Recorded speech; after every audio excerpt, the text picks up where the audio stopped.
Today we're going to be continuing the adventures of Boimo Banderson and his imaginary friend Hatsune Miku. But before we begin, I would like to invite anyone who's new here to follow, if you haven't done so yet. If you want to see more from me, or if you just want to hang out, be sure to join the Discord. If you want to support the stream, help it grow, and help us achieve our goal of replacing my currently busted mouse and keyboard, while also getting perks such as ad-free streams, access to the special subscriber channels, and the ability to voice chat on stream, specifically during the special subscriber streams. Be sure to subscribe. All that being said, let's get right into it. First off, let's get dressed. Because he's shirtless, only because he was sleeping. I wasn't ogling my bunny boy, he was napping. Sure. After the revelations of last stream, I gotta walk it back. Yep, and I'm mainly gonna be running Marauder today, because, well, no, actually, we'll see, hold on. Alright, we'll start with Conjurer. Also, I finally got some nice clothes. These kick-ass robes I've unlocked, I'm pretty proud of them. Let's go ahead and get out of here and get out into the world. First Chocobo, and your Pugilist to level 30. Yo, nice. That's where I'm aiming for right now. I'm trying to get to my Chocobo. I want to get my Chocobo, and I want to get my... Oh, hey, Miku. I want to get my... Invite to party. There you go. I want to get my Chocobo, and I want to get access to the market board. Alright, Momody. Oh, you're not loaded in for me yet. Oof, Invisible Boimo. I'm the invisible boy. How about now? Ah, yeah, here we go. Alright, there you are. Miku, dearest of all my friends. I totally botched that hug. There we go. There we are. Hi, Miku. Primal Hyperion. Okay. We are in Crystal Matthias, so we can visit, but there's not a... I mean, yeah, we could totally play together. Like, you could come and see us if you wanted. You just have to figure out how. But Modi is ready to tell you what... Oh, go on. Go to the crystal you've set up as your home crystal, and then in there you should be able to switch world. Excellent. Well, today we're going to meet the Scions of the 7th Dawn. I apologize if my voice acting is not on point. I'm very sleepy today. So you wanted to know more then, do you? Well, ain't that a surprise? I swear, if I painted certain death on one door and limitless wealth on another, 9 out of 10 adventurers would go through the first, and the other bloke wouldn't be able to choose on account of being all done. Anyway, don't say I didn't warn you. First of all, if you're wondering if whether you can trust these Scions of the 7th Dawn, you can. They're good people who made it their mission to solve some of Eorzea's most pressing problems. Of course, that ain't no small task, and they're always looking for dependable adventurers to join them. Individuals like you, Boimo. Now, I've been given leave to tell you where to find the Scions, but you must promise to keep this information to yourself. As you can probably imagine, it's something Eorzea's enemies would very much like to know. The Scions are headquartered in Vesper Bay, out in western Thanalan. The place you're looking for is called the Waking Sands. Give your name to whoever's at the entrance and you'll be let in. You're a man in demand, Boimo, in the days ahead. Promise to be busy, but I hope you won't forget your old friend Momodi. Drop in and tell me how you're faring from time to time. You hear? Right. Well, I've said my piece. Off you go. Yes, it's your capital city's Aetheryte. Are you dancing? Trying to move something. No dancing. I'm putting this in your nose. No. Ever since Pansy talked about sounding yesterday on stream, I just keep looking at stick-like objects very differently. Alright, we're just gonna fucking teleport there, because I'm trying to basically get to Chocobo as fast as possible. Alright. Where is Vesper B? Wait, don't I have an Aetheryte ticket? No, only a Gold Saucer Aetheryte ticket.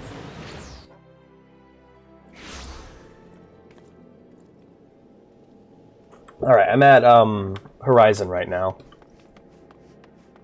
Alright, well, let's get going. I gotta eat my egg. Egg. Let's see what we got going on for our free company today. The only active actions we got right now is Heat of Battle. I'm trying to think of what else. Oh! Computer froze. That's not supposed to happen. Uh-oh. The music's still playing. Okay. Huh. You good? Can you hear me? Yeah. Yeah, game is very frozen. I don't know what the hell just happened. I gotta check my, I'll check my, yeah, okay, looks like it's fine now. Let me check my, resource monitor. Okay, that's taken up a lot. Oh, damn! Okay, apparently a bunch of the game's files are on the C drive. My C drive's been getting full lately. I need to actually go through and clean it out. Sorry about that, guys. You can still hear me? Awesome, excellent. Alright, well, back to running.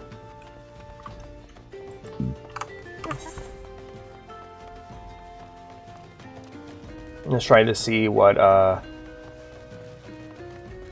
yeah, I don't think there's any other, free company actions I need right now. Oh, but yeah, I healed and tanked my first dungeon. It went alright. I'm actually, it's been a while since I played, played Marauder. I didn't quite recall how they played, but they're pretty good. I like Big Axe. Big Axe is fun. Are you shooting stuff? Yeah. Are you murdering again, Miku? Shame. I need them for shame my on hunting you. log. Oh, okay. Kill them all then, even the children. Carry on. As you were. Alright, let's head on down and meet the Scions of the 7th Dawn. Dawn, not Dong. Oh god. Every time you start combat, the music changes. Oh, we're in a party. Especially the children. Especially. Here, over there. Deep in the desert of my heart, a lonely flower blooms, yearning for the heavens above, to quench my thirst for you.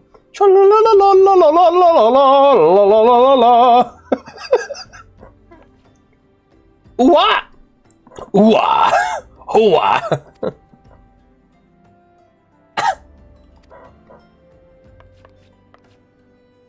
I would thank you not to sneak up on me like that. Now please, be advised that this is private property. Unless you have pertinent business here, I must ask you to... Hello, I am a very attractive bunny man. Here at the behest of Thancred. You're that very attractive bunny man he ordered. My sincerest apologies. May I please have your name?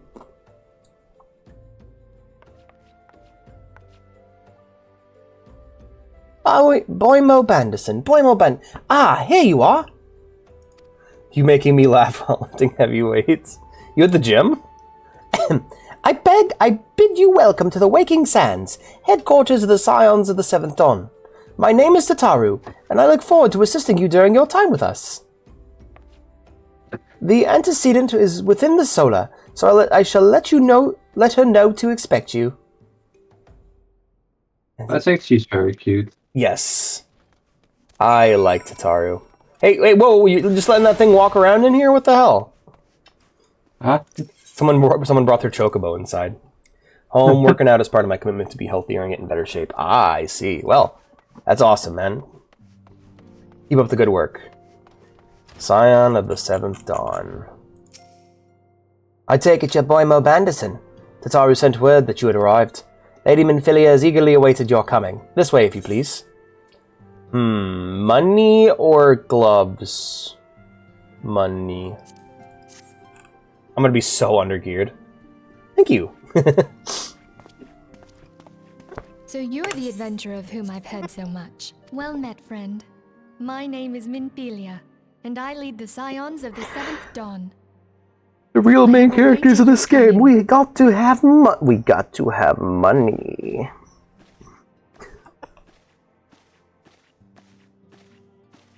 Please, be at ease. You are among friends here. At ease what, Minfilia? At ease no. That's terrible. Oh god, what have I done? We got to No have doubt money. you are right to burst with questions. But have patience. All will be revealed in time. First, let me begin by telling you who we are and what we do. Damn, she's got some tickle bitties. I never realized that. We are the scions of the 7th Dawn, an order that transcends political boundaries. Hell yeah. Our single objective is the preservation of the future of Eorzea. Among our gravest concerns are the godlike beings known as the Primals. Their existence is a bane upon Eorzea, nay, the world at large, and we have striven to find a lasting solution to the threat they pose. Our order is home to a number of individuals who, like you, possess a rare and special talent. This talent takes various forms. That's gonna pop into my head whenever I talk to holds her. particular interest for us. Tell me, have you ever experienced a sudden, inexplicable loss of consciousness? Yes. Have you ever had the sensation? Bitch, did you put something in my drink? Reality? Felt as though you were hovering in space, a mind without a body? I put something in your drink. All these things. Also, it's not fair that their armor gets an HD upgrade, but mine's still all blurry and shit. Transcend the boundaries of the soul. Because their armor used to be the same resolution as mine, but they actually went. Apparently, they went back and touched up these cutscenes, or touched up their character models recently. And hear the resonations of his past. You will be there in his memories and see things as he Dude, you got brain damage. We're here to help. With that which you see, Falls you cannot change the outcome of events. I got brain damage. That's my favorite. I think that's my favorite in-game curse word. You cannot comprehend his words. In short, Balls. Balls. Extraordinary power. That's going into my repertoire. Within you. This is going in my cringe compilation. We cannot use it whensoever we choose. That's right. I too possess the Echo. Yay! She opens the desk and Echo pokes his head out. Let us return to the subject of the Primals. That's terrible. So long as they exist, I'll take things my mother told me as a pup for 500. as a single step towards true peace. When you were a pup, did you have brain damage? That's terrible. Measures must be taken. Measures which transcend boundaries, be they of faction, race, language, or creed. And to do so, the Scions require the aid of those with our talent. Make no mistake, the Echo will be instrumental in dealing with the primal threat. Without it, we cannot hope to save the Amazon realm. Echo. Quit bragging, lady. I know not what it is you desire for yourself. So, nor what it was that first I gotta brought talk you about to the Echo Eorzea. in gameplay. It's one of the coolest things. I actually didn't think about this. So, later on, when we do fights, we're gonna die quite a bit, because the game gets significantly harder. When we die, when we respawn, we'll get a perk known as the Echo, and that improves all of our stats. Every time we die, all of our stats get a little bit of a buff to help us, win the fight. It also is meant to kind of counteract the gear getting broken and the debuffs you get from losing and dying, and getting resurrected. But what that is in lore is your character looking slightly into the future to see what not to do in the fight. So whenever you die, canonically your character is still standing there at the entrance thinking about how the fight is going to go. That's cool. Mm-hmm. They can only use it so many times though, so when you finally run out of time, that's got to be your real run, and you might just actually fail. Yeah, so you're basically looking slightly into the future to see the ways that you can fail. It's such a cool concept. I don't remember where I heard that, but I thought it was really cool. But I firmly believe that the power. Reading, I know where your mind is, so we're basically Saiyans. Or Jedi. God, yeah, her armor looks so nice now. God damn. Extraordinary, if not to have him use it. And so I implore you, lend us your power. Glamour. Oh, was he? Okay, cool.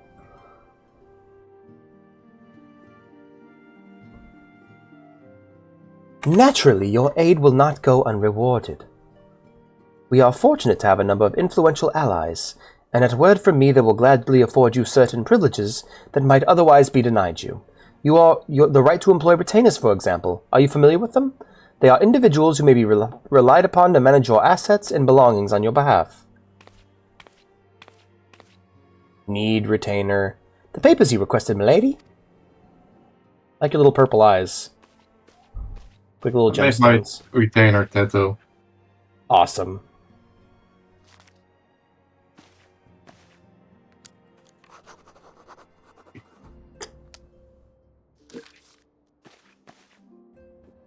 I'll probably make like a bunny lady. Thank you, Tataru. The pleasure's mine, my lady. Oh god, the voice for her. By way of a welcoming gift, I have taken the liberty of adding your name to the retainer's registry. As of now, you are entitled to employ the services of a retainer. You will need to consult a retainer vocate regarding the particulars of this arrangement, but believe me when I say that retainers will prove invaluable to you in adventuring endeavors. Let this gesture serve as evidence of our commitment to do all in our power to facilitate your personal objectives.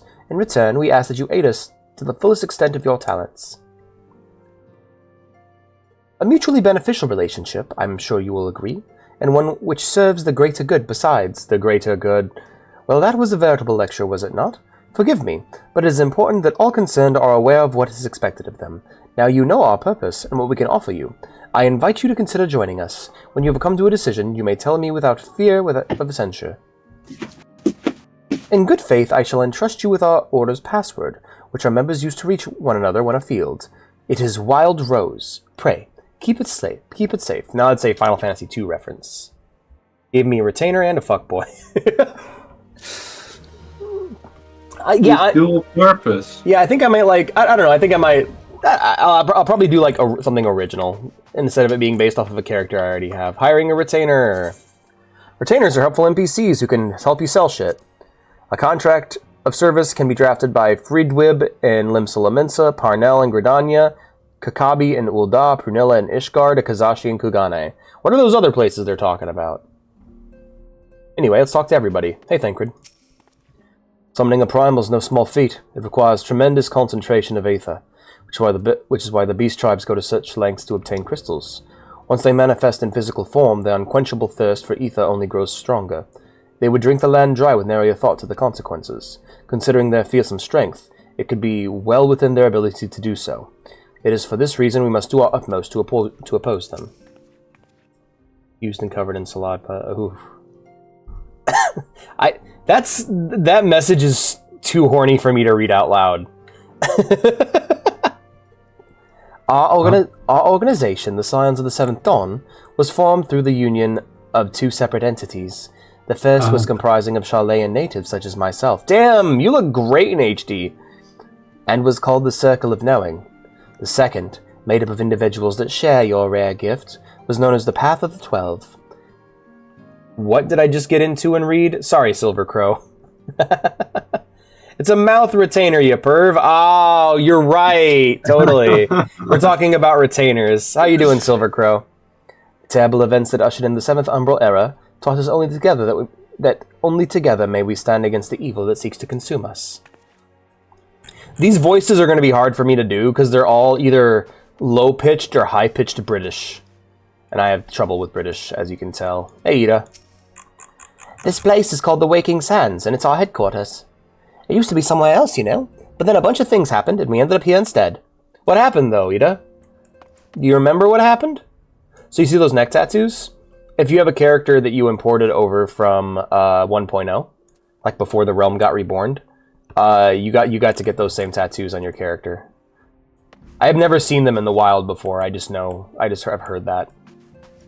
Same. John Cena follows you on Twitter.com. That's awesome, Mr. Krabs. I still can't believe how much Estola changed along the expansions. Right? For real. No, all of these characters, these people are kind of like the real main characters of the game. They've all changed in huge ways by the end of the story. Hey, Papalimo. I've only played as far as the credits and Shadowbringers, so don't tell me nothing. While there are others who possess the Echo, none are near as strong as you with the power, hence our extremely high expectations of you. Thank you, Papalimo. They changed VA during the next expansion. They sure... Oh god, they do, don't they? So I'm not even gonna... I'm getting used to these voices and they're not even gonna stick around. Hey, where are you? Oh, no. Don't worry, they get better. Dude, her Shadowbringer's design is my favorite. Like, specifically the combination of the darker skin, the white eyes, and then the black dress is a really cool look. 7 waning moons see 7 suns rise. Divine order of royals, fallen corpses writhe. Thus the Divine Chronicles seek to warn us once more. The meaning of these words now shines clear. They evoke the dire circumstance of this imperiled age. The realm doth shudder and twist, and the dawn lieth cowering near the stifling blanket of night. And we abide. We await the coming of the unborn era's seed, the light which shall pierce the glowering darkness. Old Urianger is still pain, right? No, for real. Yeah, no, that's a. I've heard that a lot. I'll be honest, Lucos, I can't relate to that feeling home thing with this game,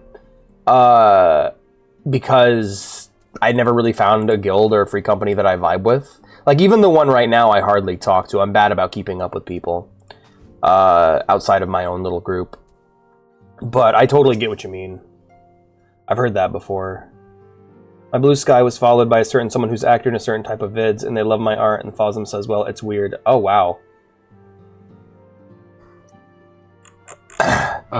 We Scions have but one objective, to safeguard the future of Eorzea. Among our gravest concerns are the godlike beings known as the Primals. Long have we striven to find a lasting solution to the threat they pose. Why don't you just kill them? I know... don't worry, that gets talked about later. I know not what it is you desire for yourself, nor what it was that first brought you to Eorzea, but I firmly believe that the power we possess was given to us for a purpose. Pray consider this when you give me your answer, Boimo. I'll go whither the wild... Oh, this is my first time I get to talk as my character. I'll go whither the wild rose I will... That's hard to say in his voice. I will go whither the wild rose blooms. I get a glamour dispeller for this.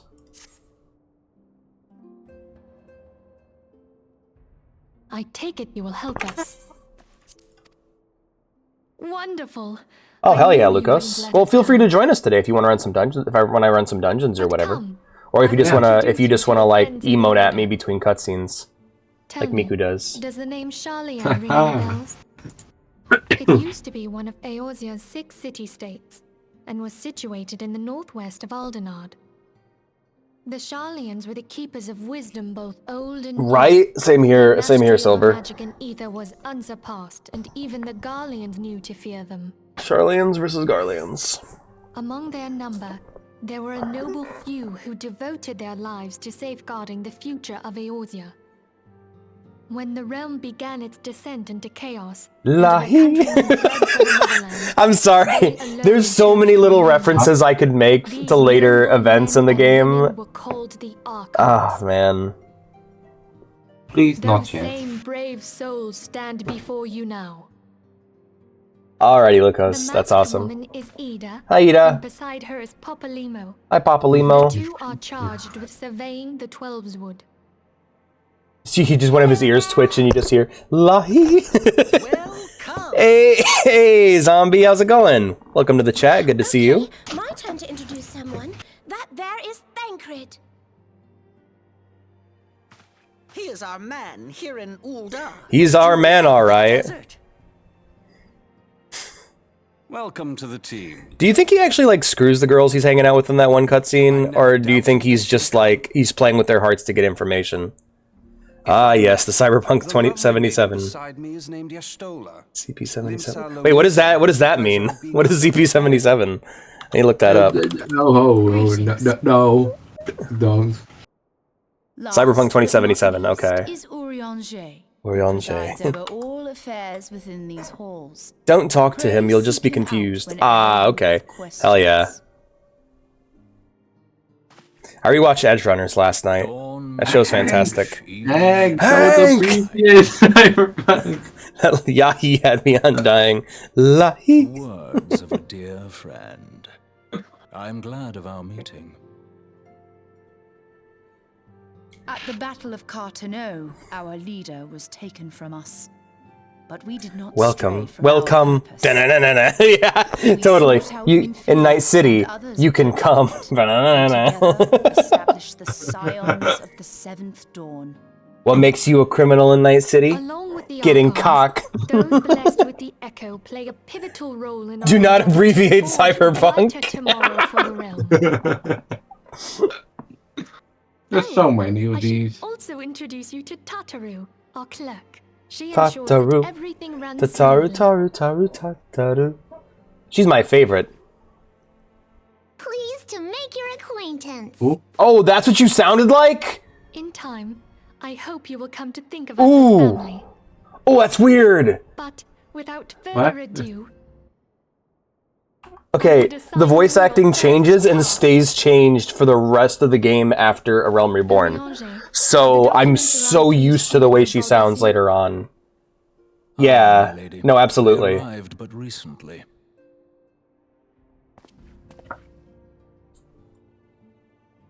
we have received a request for aid from the Immortal Flames. Heaven's word on, actually, yeah. Tancred, would you do the honors?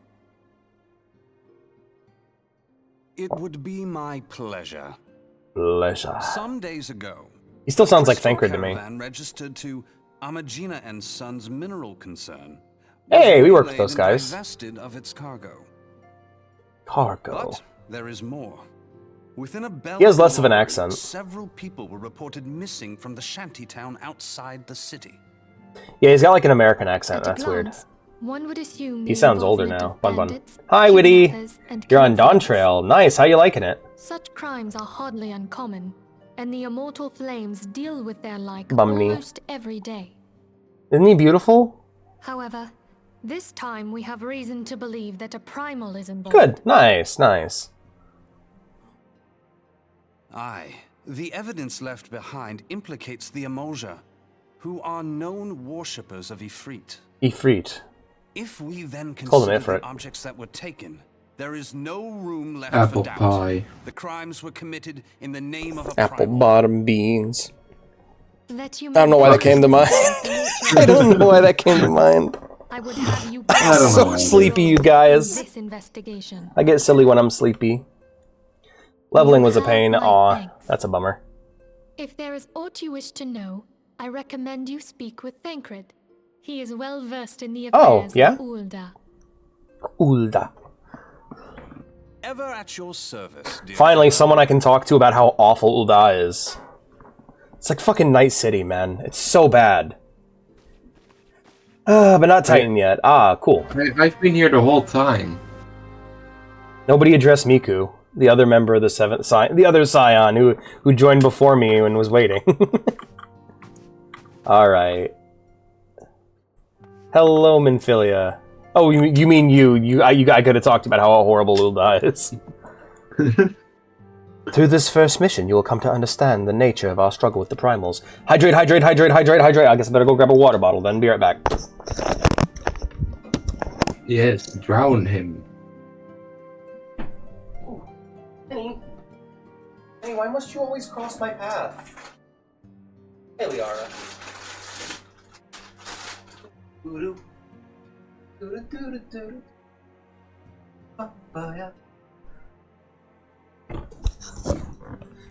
Chug, chug, chug. Talking shit about my home area. Mine too. What? One of these days we'll just waterboard you. One of these days. All right, time to live in fear. I picked it because it looked like Final Fantasy XII, but then I'm like, oh, this is not Dalmasca at all. The truth is out there, Boymo, and I will have you discover it for yourself. That's good. Hello, Thancred. Ready to begin, are we? That's the spirit. So then, your mission is to investigate a crystal robbery and a spate of abductions. Crimes which we believe to be connected. Assuming we are correct, it is like that any discoveries we make in relation to one will further our understanding of the other. Now, since the attack on the caravan, our friends at Amagina and Sons Mineral Concern have doubled security over all shipments. Hey, it's my F-boy, isn't he cute? Hell yeah. In light of this, it is my judgment that the abduction should be our priority. And yet, we can have Dalmascan clothes. Yeah. Well, Dalmasca exists in this world, it's just not there. According to our preliminary findings, the majority of the missing were last seen in the vicinity of Camp Drybone, so that would seem a fine place to begin. A fellow by the name of Eisenbard serves as the camp's de facto leader. Pay him a visit and see that he gives us his full compensation. I wish I could wear more hats. Because, like, my ears make it so most hats just show up as invisible. And I was really hoping to have a bunch of styled hats that, like, fit Vera heads. Now, that's a mod that I've considered installing, is the one that lets me wear hats. Because in Final Fantasy Tactics Advance, you get to see a bunch of Viera wearing cute little hats. Damn it, I need hats badly. So I guess I can talk a bit about the nature of what this playthrough is. This is just me going through the earlier parts of the game that I feel like I didn't appreciate very well in getting everything on a new character who does a lot of things differently. Hey guys, you've been hanging out? You've been hanging out with your homie Tataru? Yeah. Hell yeah. So, not during this stream, but in a future stream, we'll be doing all the quests. That includes the gold ones that usually get ignored. Because there's cool shit in them, and I like to do those. We gotta go speak to Isambard at Camp Drybone, which I'm just gonna fast travel to. Wait, do we have our cheaper travel? No, we don't! Hey, Free Company, what are you doing? Oh no, we don't have access to... Oh, shit, where's our buff? Okay, well, we don't have our buff, so we're probably gonna... No, I can't afford to waste the time. Alright. We're teleporting to Camp Drybone. See you there, Miku. Well, he did, and he can speak from experience to this, but don't stream using mods. If you're caught or reported, they permaban your account. Huh. Yeah, that's fucked up. But I get why they do that with some mods. I don't think they need to do that with all of them. Like, if I want to wear a hat on my Viera... From what I've heard is that if it's gameplay altering, they take it a lot more seriously. But if it's something small, they'll leave it be. But then again, I don't know. I would rather they didn't. Make my job a lot easier. Anyways, hi, Isambard. Hi, I'm Isambard.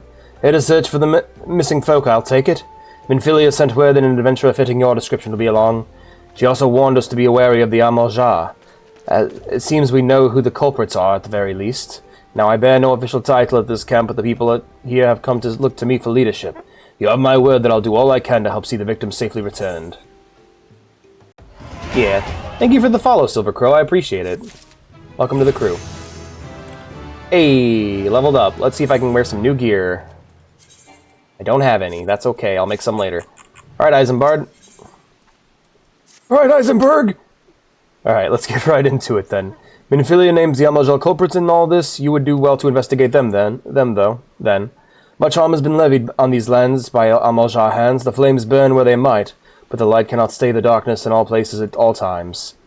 There have been brutal murders of callers at the Church of Saint Adama Landama, innocents wishing no more than to pay their respects to the dead. The poor souls deserve a proper burial. I would see to the dead before mongrels can catch their scent, but I know not if the Amaljar still linger. Would you secure their remains for me, friend? You'll find them on the eastern road. 12 willing, you may even come to learn of something of what the Amaljar seek in this area. Alright, let's go help our friend. Also, do you remember what... Did you have to... Did you go... Do you remember what level you got a mount at, TJ? No, not really. Alright, not yet then. Because, like, I'm wondering if I need to get my company Chocobo first, and then I can, or if I need to... Yeah. You Okay. need to get your company Chocobo. Chocobo first. Yeah. Alright, then. Hey, Lukos, when you get on, link me the name of your character so I can add you as a friend. Level 20 story right after the I-frit fight. Okay. So we're working towards that right now. Oh, wait, hold on. 5. There we are.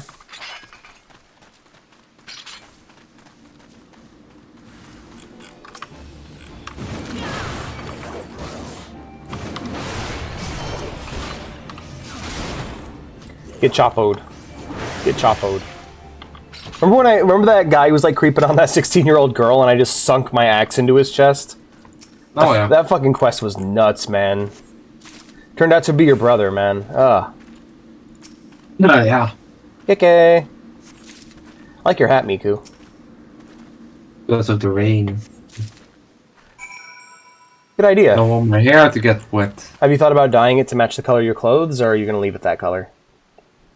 I'm gonna leave this color. It's a rain hat. Smart. Alright.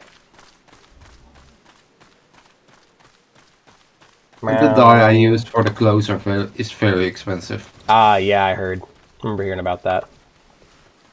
Alright. Let's go turn in our quest. Huh! Oh, it's your legs! Ow, my legs!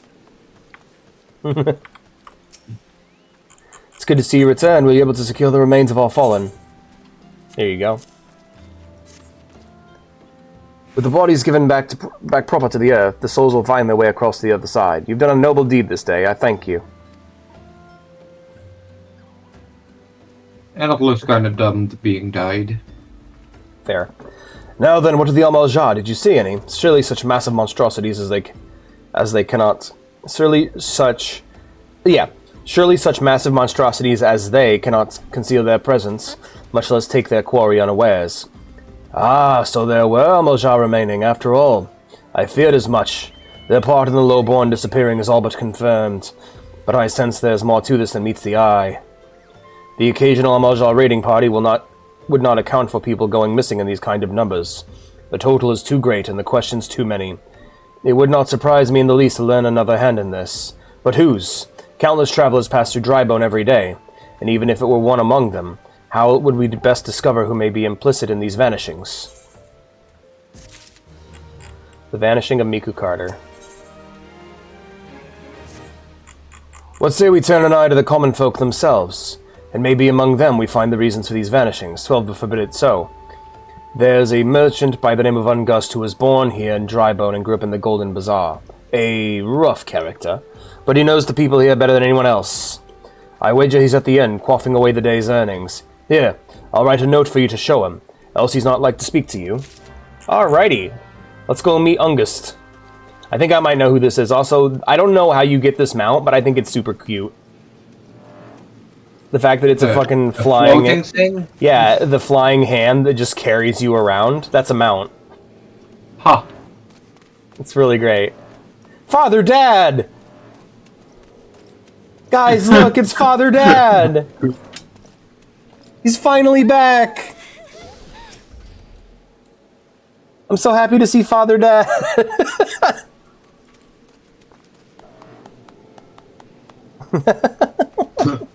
Yep, he's real. He is real! Father, help! Oh, it's this douchebag with the zoomer cut. Also, I really like the gray-blue skin tone you can give your Mikote and Rogadins. Oh man, we get to go to the Rogadin homeland later. Genuinely one of the coolest parts of the whole game. I fucking love it. You know, Stormblood's a really good expansion when you don't got someone in your ear telling you how shit it is the whole time. Oh, will gods be damned! You're that bloody adventurer who threatened me back in Ul'dah. What in the seven hells do you want with me now? Eisenbard's note. Here you go, bud.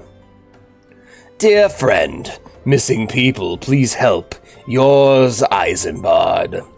Folk around here as wary as they come. They'll turn tail and run if you so much as pass wind nearby. Play them all for fools and coax some hard labor out of them, I did. If anything, they're even more timid than before, what with all the disappearances. You can go talk to him yourself if you don't believe me. Okay. Well, Miku, you eat these 6 mangoes, and I will be back. Alright. Hello there, hungry beggar. Please, sir, just leave me be. Alright.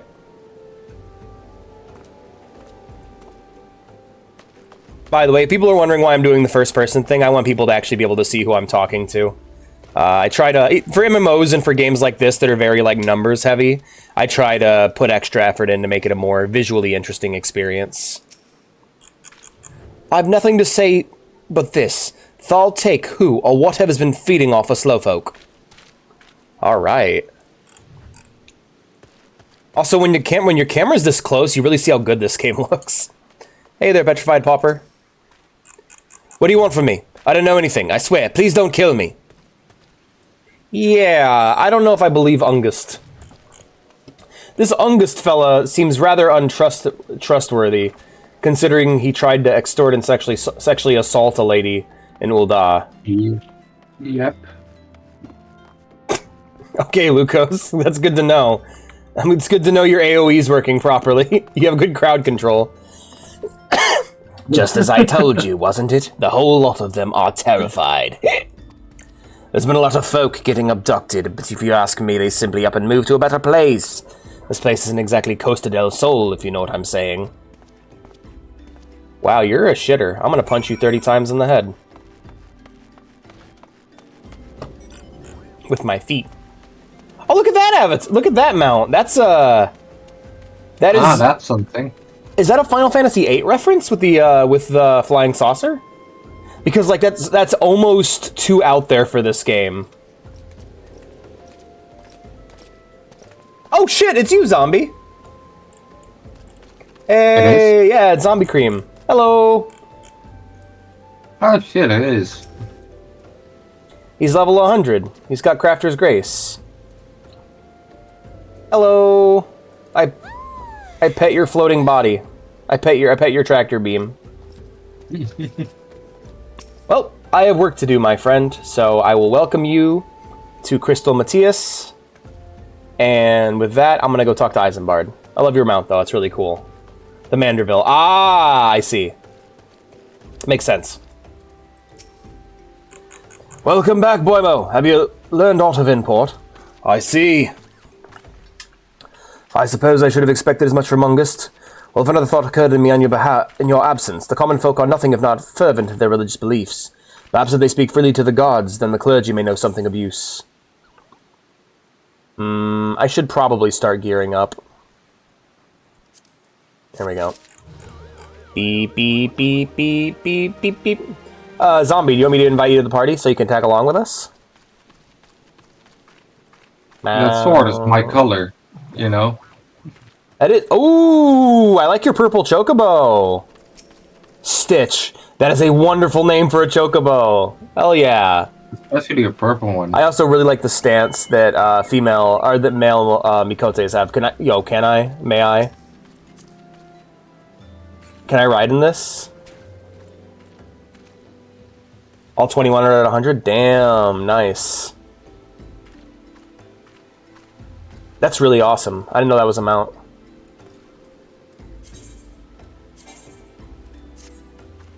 I'm still wearing Bisgear for Marauder. Hey, Isambard. Isambard would like you to learn what you can from the clergy. If we would know what the common folk speak of to their gods, we've no better place to ask than the Church of Saint Adama Landama. It's a small and humble church, found to the northwest of here. So long as you are headed there, might I ask you to deliver this embalmed corpse? A morbid request I grant you, but it must be borne to burial, and I trust none more than you to see it done. Seek out a man named Marquis. What would the name be? Marcus? Seek out a man named Marcus. He tends to the graves of the Lich Yard. He will tell you where the body is to be interred. Oh, is that, what class is that? Is that, Red Mage? Nice. Yeah, what is... I never actually saw the C-pose stance for this guy. I love that mount. This is one of my favorites. Oh, that's an awesome pose. Hell yeah. Alright. Right, well. Time for us to head to the church. We're going to church, Miku. Oh, no. I need to learn. All of us will be there. I need to actually sit down and read the Bible sometime because I need more stories to talk about on stream. I kind of exhausted all of my fun Bible stories after that last stream. Are you writing a pile of leaves?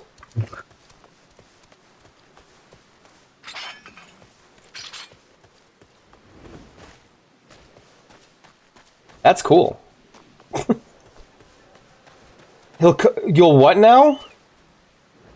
On the body? Really, lady? Now. Her name is He'll Come. On the bodies? Really? That's fucked up. Killing it today, man. Hey, Marquis. I am Marcus, yes. A body. Of course, there have been so many bodies as of late. I apologize, sir. If you seek a place of burial, then there's an empty grave atop the ridge. Take the path and lay him to rest there. Alright, Mark. Sure thing. Oh, hi, Mark.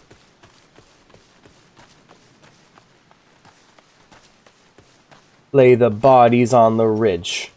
Man, actually, now that I look at this would be a terrible place to bury somebody. I keep seeing the armor and stuff that looks like that in that style.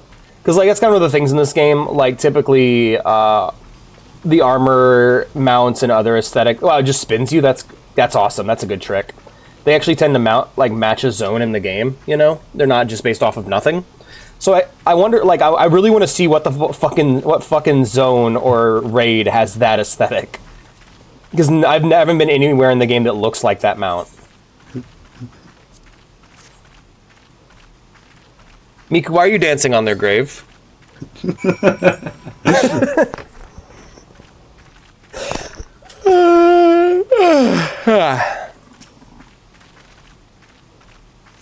This is one and another one is similar. Okay, I've seen armor that looks like it too. It's it's not a style I was expecting to see in this game.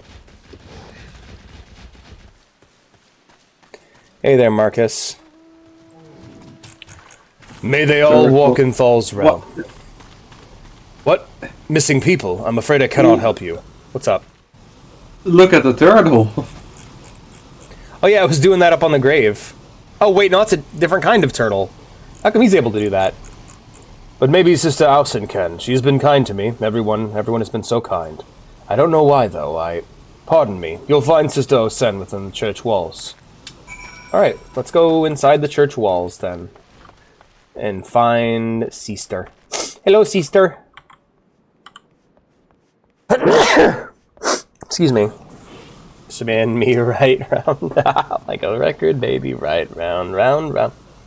I hear you have done us the service of burying a fallen soul. Please accept our gratitude and extend it to Isambard when you see him.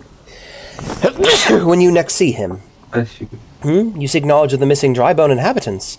It is true I am closer to the people than any of the Order. I confide in them and they me. When they wish to speak to their keeper, Thal, I am the medium through which they do. Should I learn anything pertinent, I will be sure to share the information with you. I only wish Mark would be more helpful in the matter. I pray he did nothing to offend. He saw terrible things during the calamity. His scars run deep, indeed. He seems now to prefer the company of the dead over the living. While tragic, I fear such behavior ill befits the church. I received word not long ago that one of our recent visitors, a man named I-frit, I believe, took offense at his conduct. I must have a word with Mark and soon. Okay, wonder what he did. You're doing the Manderville dance, hell yeah. I am so excited for the Manderville questline. You're gonna love it, TJ. Alright. It's like, I don't want to spoil it too much, but it's a quest where you team up with a bumbling private detective to solve a mystery. What's that supposed to mean? It means you team up with a bumbling private detective to solve mysteries. Alright. Cool dragon. Dragon D's not... Like, he's not very bright. The mysteries are it's a very funny quest line. Hi, Isambard. I know some people don't dig it because they don't really vibe with the slapstick sense of humor, but I love that shit. Thank you, Boymo. A burial's no easy thing, even when the departed is a stranger. Would you be able to learn all to the missing common folk? You've been keeping yourself rather busy as of late, haven't you, Boymo? It's been like 20 minutes, bro. A pleasure, my dear Isambard. The name is I-frit, and I share the passion with you and our mutual friends here for learning what has become of these missing persons and why. I too spoke with August, more times than I care to count.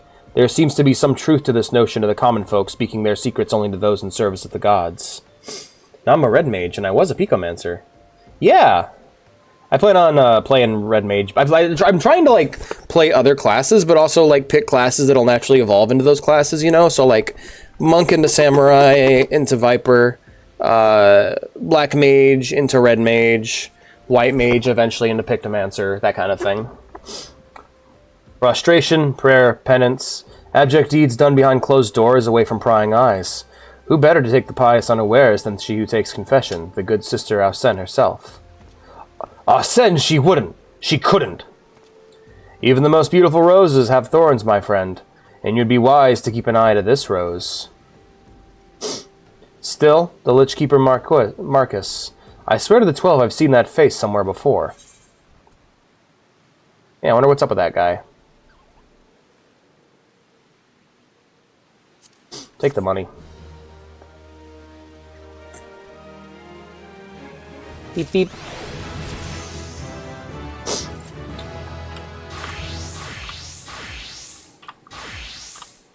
Alright, well, back to being a conjurer. Hi, Isambard. Isambard is concerned about the questions surrounding Sister Arsene's integrity. Sister Arsene, it cannot be. Though she is wont to travel to the Golden Bazaar on her own, and it is not uncommon to see her speaking to the children, but no, it could not be she. Could it? I grow weary of these suspicions. I know there is one child in particular she is fond of. Pray seek out the boy, Boymo, and see if you cannot glean something from him about Arsene's activities. Diddly-dee-dee-doo! Gun boy! Alright. Calls you gun boy. Leaves. You're a gun boy now. Man, the collar on my character's outfit looks like it's really good at catching rainwater.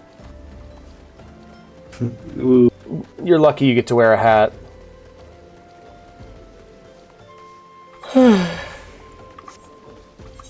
I hear water. Oh, because he's riding a fish.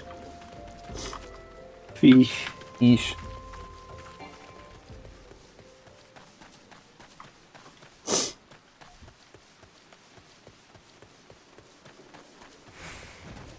I actually really like this staff. It's a really cool look. The long wooden staff that sharpens at the end with the little tablet in the cane's tip. It's pretty awesome. Thank you for the Peloton. That really helps. I appreciate it. Yep, that's where it's for. Movement speed is increased. Effect ends upon entering battle. Yeah. Really? Huh.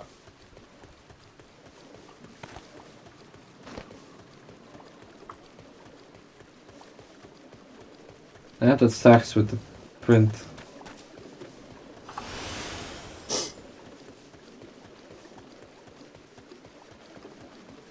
I can't keep up with fish. Fish is too fast. Gay fish. I got my wish. Now I know that I'm a gay fish. Hey, Chocobeep. Well met, traveler. Might I interest you in a Chocobo Porter? No, I just wanted to mark this on the map, thanks. Oh, okay then. Bye.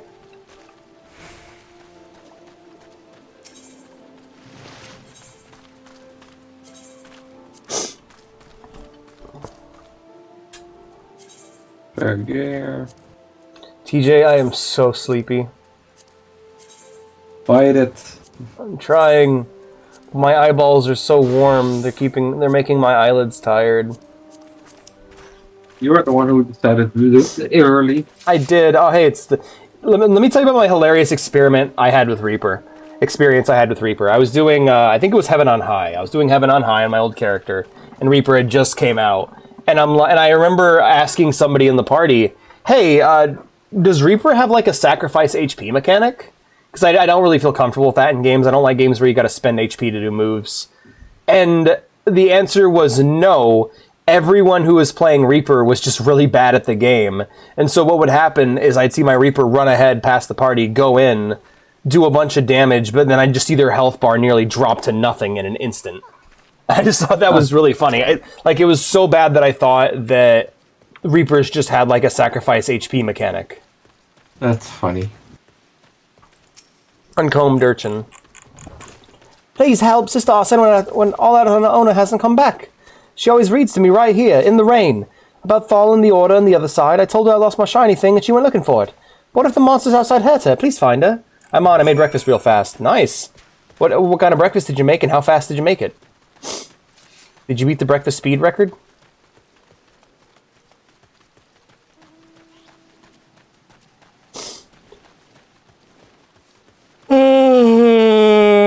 There's a flying pig. Oh, I got the pid. I like the pid. Hello, Arsene.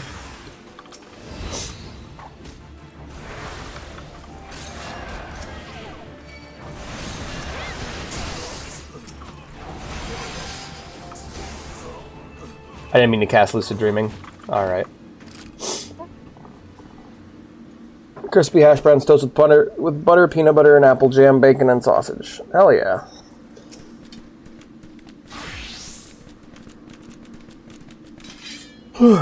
Yeah, Ninja, let's go. You're the one from the church. You're the one from the church. Thank goodness you arrived when you did. Seems my gratitude is yours yet again. You spoke with the child, yes? Well, I was able to find his lost trinket. It is a ring given him by his mother before she passed. I will see it safely back to him. Alright.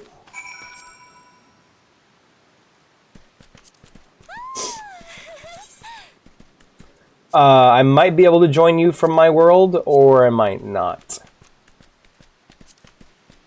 No. I'd recommend joining our world first. It's Matthias on the Crystal Data Center. Once you do, I'll add you. But now that I know it's just your name, I can just add you when that happens. We got an event down here. It's Grim Undertakings. You guys want to do this fate, or do you want to just move on? Sure. Okay. It's the Undertaker. I don't mind. Level sync. Come on, Seraph. Ah. Oh, he's tough.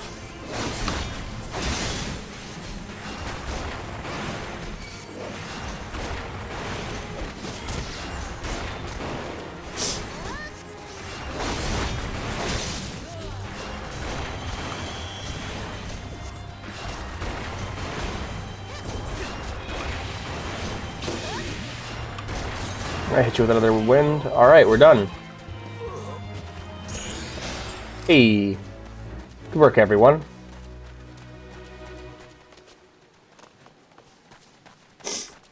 What if the Undertaker meant the Overtaker? Who knows what would happen? The Undertaker versus the Game Overthinker. Run! Too many demons! I guess we're running. Run, boy, run. Matthias, Matthias, M-A-T-E-U-S, it's in the top right corner of the stream on the Crystal Data Center.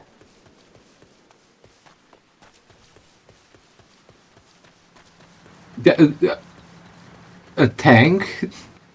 Oh yeah, Goblin Tank.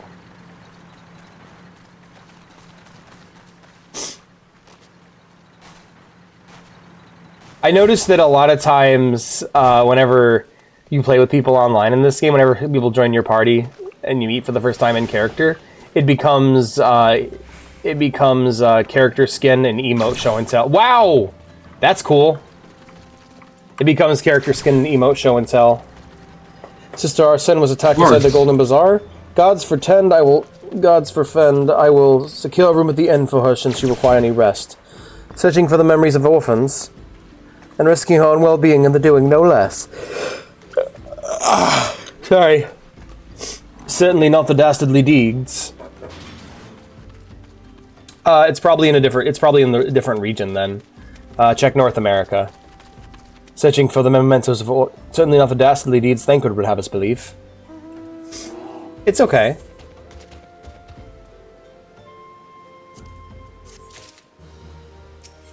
It's all a learning experience. Well, I am well glad I reserved that in room for Sister Arsene. Seems she received greater injuries from her attackers than she initially let on.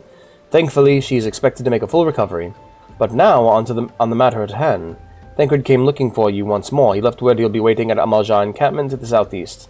I pray the two of you are able to uncover some evidence regarding the disappearance. Diddly-dee-doo-dee. Hello, bear. Bear. I pet the bear. He has Christmas cheer. Its face looks inbred.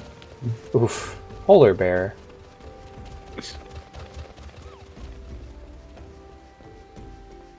Yeah, 1 second. FF14 data centers.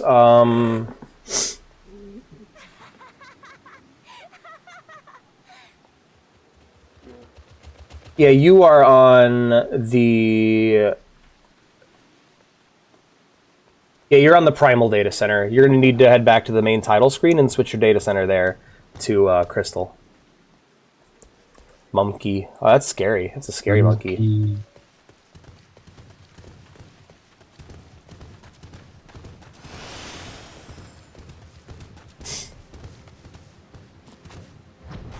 Polish bear.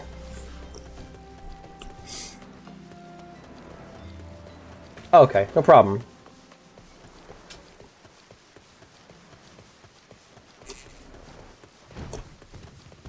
Come on, wake up!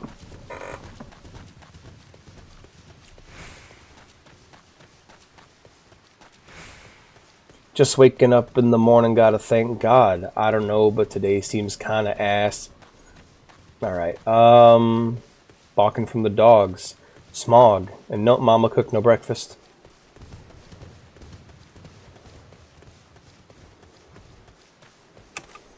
Goodbye, monkey. Be free. I love how every mount can fly, even if it makes no sense. Yep. Hey, Thankard. Ah, there you are, Boimo. So good of you to come. Indeed, I've heard all about good Sister Arsene. Isambard said her wounds were serious, and it would seem my suspicions about the poor Rose were misplaced. Gotta get dressed, gotta get downstairs, gotta have my bowl, gotta have cereal. Indeed, I heard all about... Oh, yeah, read that. But false though they were, perhaps my suspicion was not entirely without merit. While following Sister Arsene near Golden Bazaar, a band of Amalja caught my eye. I tracked them as far as the encampment, but... Well, let's just say that I would much prefer to keep my distance and remain here. This, of course, brings me to why I requested you, dear Boimo. Would you be so kind as to take a look inside? Oh, what the hey? Is it... I don't know what it is. I don't know what that is. I've never seen that before. It's super cute. He looks like a mascot for like a 90s MP3 player. Or early 2000s. He kind of looks like a mascot for like an early 2000s MP3 player. Search for a clue in the Amalja encampment. Well, alright, we're going behind enemy lines. Yes, sir.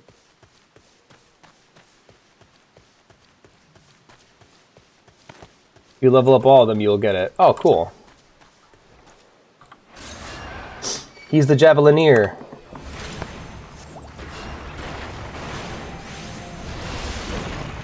Deaded. Queer leaflet? Don't mind if I do. Didn't know the Amalja were gay. Alright.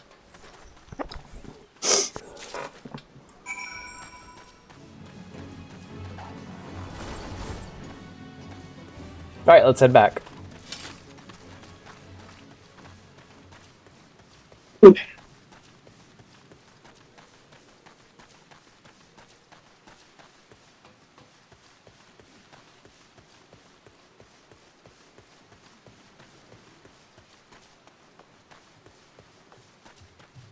Hey, Thancred. Well, oh, cool dinosaur. Well, did anything tickle your fancy? I found this gay leaflet. This leaflet. See the wealth of knowledge into the hands of your children. It looks to be some sort of assembly to provide the poor with work. Lettering, though, atrocious, is it not? And these bits about Nodthal seem somewhat less than studied. I find it hard to believe that one among the Order penned this.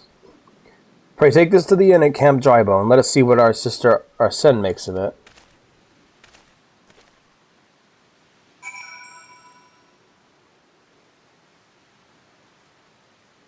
We're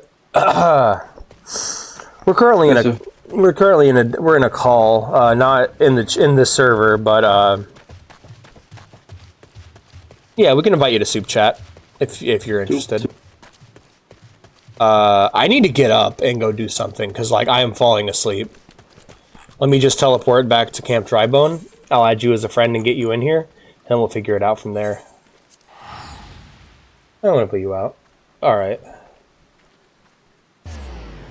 You're in the server, right? Because, yeah. I'll get you an invite to the server, at least. Alrighty. Shit. There we are. Go stretching stuff. Yep. I need it bad. Alright, I'll put on some music and then we'll be... Wait, Father Dad is an adventurer. Father... I honestly thought that was an NPC. Oh, did you? That's hilarious. That's really funny. Hey, sister. Alright, I'll be back, guys. Put on some music and then we'll... be back after that. Gosh, I am sleepy. Oh, Do not sleep. no sleep.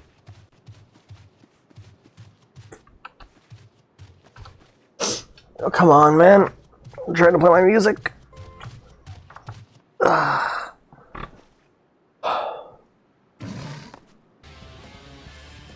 Alright, there it goes.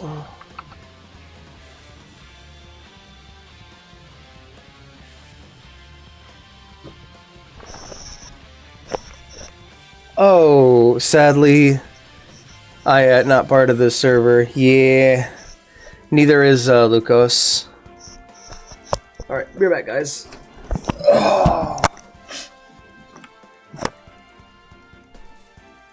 Per revolution.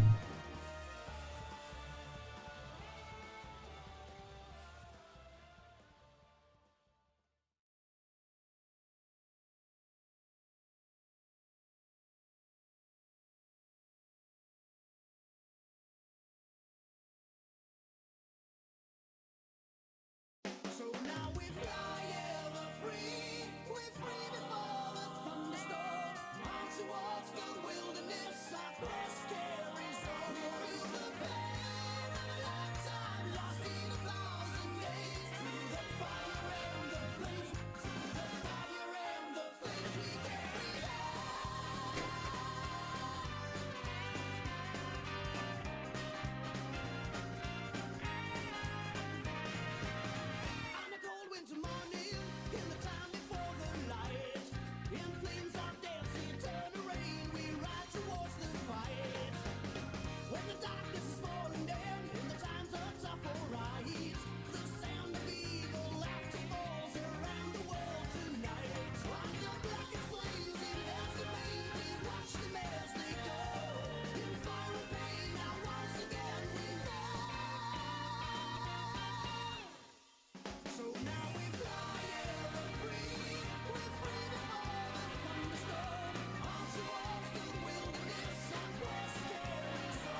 Everybody needs a friend, and I've got you and you and you.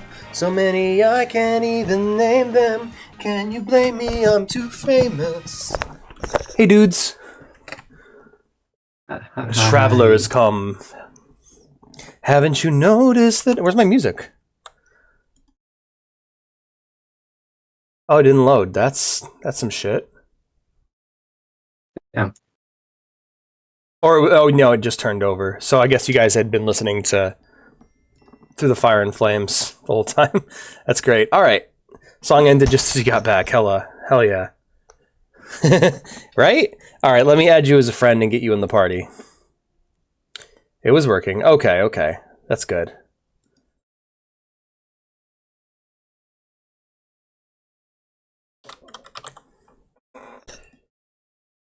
Here you are. You're an Ula. Alright. There you go. There's your party invite. There's your friend request. Yes. And then...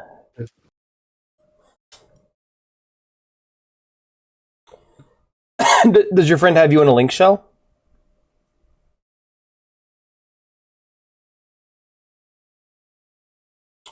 Because I should be able to invite you to the link shell, right?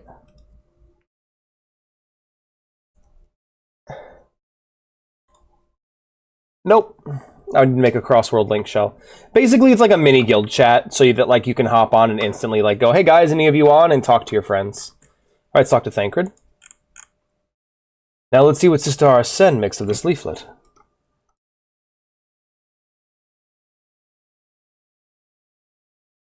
Yeah, it's like a little mini free company chat. We don't. Our link shell is only for this world, though. I'll make it cross-world if that means we can get more people in it, though. My savior comes again. To what do I owe the honor this day? Here you go. Here's a leaflet we found. What are your thoughts on this? What is this? Blasphemous! These are not our teachings at all. This was not made by any true brother or sister of the order. Of that I can assure you. Come to think of it, weeks ago, the church was plagued by missing garments. Could someone be posing as a priest of the order to deceive the people? Change the scene, pokes. Oh, that's true. Damn you. Damn me. I'm back, though. Hello. Alright, well, she didn't like that, none. Miku's sleepy. Who would do such a thing? Plot thickens, Boimo. Our culprit pretends to be a priest to lend credence to his deception, but there's no doubt and irony in there somewhere. But I suspect we have worthy adversary on our hands. I shall consider how to best handle this. For now, tell Isambard of what we have learned here. Meow, meow, meow, meow. Oh, it's behind the counter. I shouldn't be here. I wonder how many people just like walk into these businesses that NPCs run and just pretend to work there, like for roleplay. And like, I wonder how much that annoys the NPCs. They're like, "Damn it, this fucking adventurer's always walking behind that counter, pantomiming, posing as a priest." To think these troubling notions aside, it's gratifying to finally be able to move this investigation forward. Thank you once again, Boimo. I shall keep my ears and eyes open now more than ever. So I've been reading the histories of Skyrim. It's a Elder Scrolls book that just compiles a bunch of like lore, and it's made for really good reading. I really want to get Encyclopedia Eorzea though, because like that kind of stuff's really fun to read. Of just here's all the lore from the game in a book, you know. Hi, Isambard. Isambard wants you to help identify and apprehend the false priest.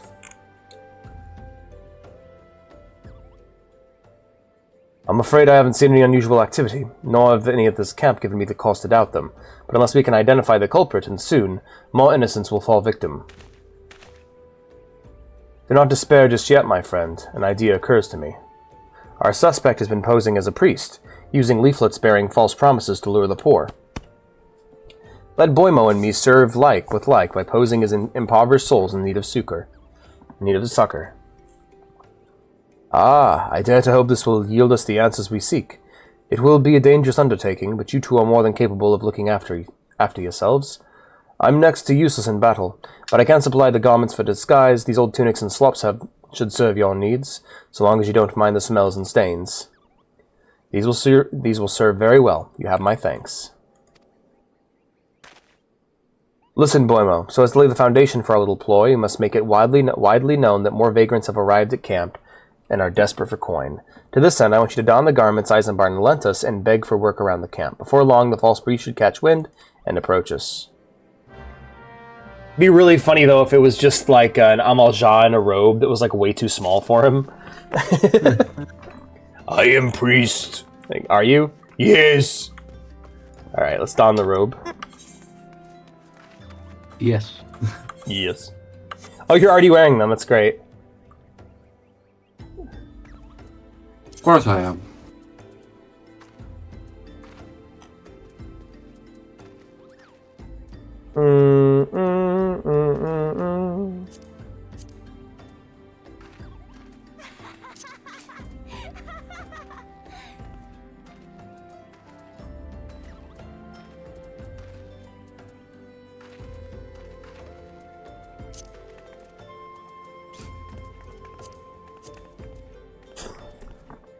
Yeah, ignore my big, tall thigh boots. Oh, there you are, Lucas! Look at you! Hello! Welcome, my friends!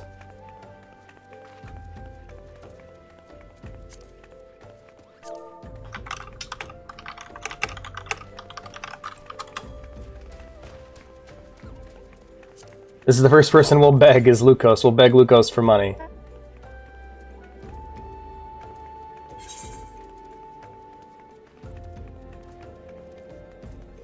Well, I didn't mean it. Miku has those, the thigh boot. Look, Mom on the TV! Here, I will give you 1 animal glue. Oh, no, keep your money, keep your money. Don't do that. Keep your money, my friend. Hey, Zombie's here too. Here, I'll invite you as well. Everyone's here. Everyone is here! Gang's all here, yippee! Yeah, we're in it! XP bonus, yippee! Alright, let's roll. Let's go talk to people and beg for money. Woo! Woo, begging! Hello, Ermagard. Your name is Ermagerd? Are you fucking... Her name is Ermagerd. Ermagard. Ermagard. That's terrible. I was doing something. Alright. Greetings, good sir.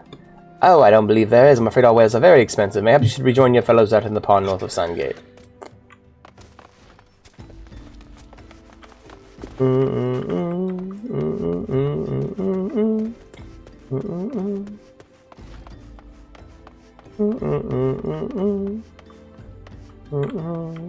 Why am I doing this all first person? Let's go back outside. I don't even know where you went. I went inside. Hello. I like his dance. Yeah. Nice regalia. I just got this one. Is that the Batmobile? It's the regalia from Final Fantasy 15. Let's roll. I'm gonna beg from within the regalia. Hey, right click on them and then choose ride pillion. I know.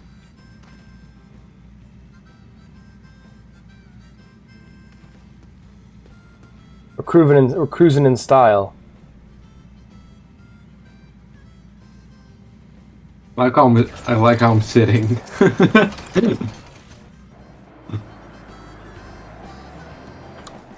Can you be my... Hey, Zombie, can you be my taxi driver? No, wait! Zombie! I need to go back! Help! Please, sir, I got nobody. I need to go beg for money!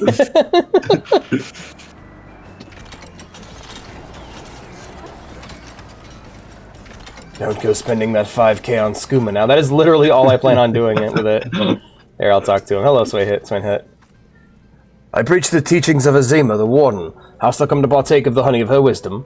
Azima is the keeper of the sun and the goddess of injury. All is laid bare beneath the light of her divine countenance. Open thy heart to this light, needy child, and thou shalt want for naught till the end of days. Alright. Who must we speak with next? Oh, Iridillus. Bengelis. Hold on, let me... Here we go, and then... Back to it. Mount Seat 1. There we are. Alright, let's go. Get in, losers. We're going questing. I don't know where I'm going. Don't worry, I'm putting a focus target. There we go. Perfect. Hello. What is it? Gods, not again. Look, being poor doesn't give you the right to pester whomsoever you like. Why don't you keep with your own kind out by that muddy pond of yours at Drybone? Yeesh. People hate poverty here in Ul'dah, don't they? Spicy. Spicy poverty. No, I'm eating a rat. Oh. A rat? Damn, you have fallen upon hard times. You don't... Listen, we don't gotta get that into the homeless RP, okay? Drive me closer. I wish to speak with him. I don't know how to dismount either. A rap. A rap. Okay. You are... another refugee, by the looks of you. The immortal flames have neither work nor coin for your like. Be gone. I'll see to it you don't make a nuisance of yourself. Yeesh. Now I can't stop seeing it. Thancred, I'm... Moving into character. Thancred, I'd love to do this quest for you, but they keep just kicking the shit out of me because I look too homeless. How do I get out of here? Yeah, I don't know how to leave the fucking car. You don't need to leave the sick-ass ride. Alright. Oh, jeez, we're so sorry. Oh, God.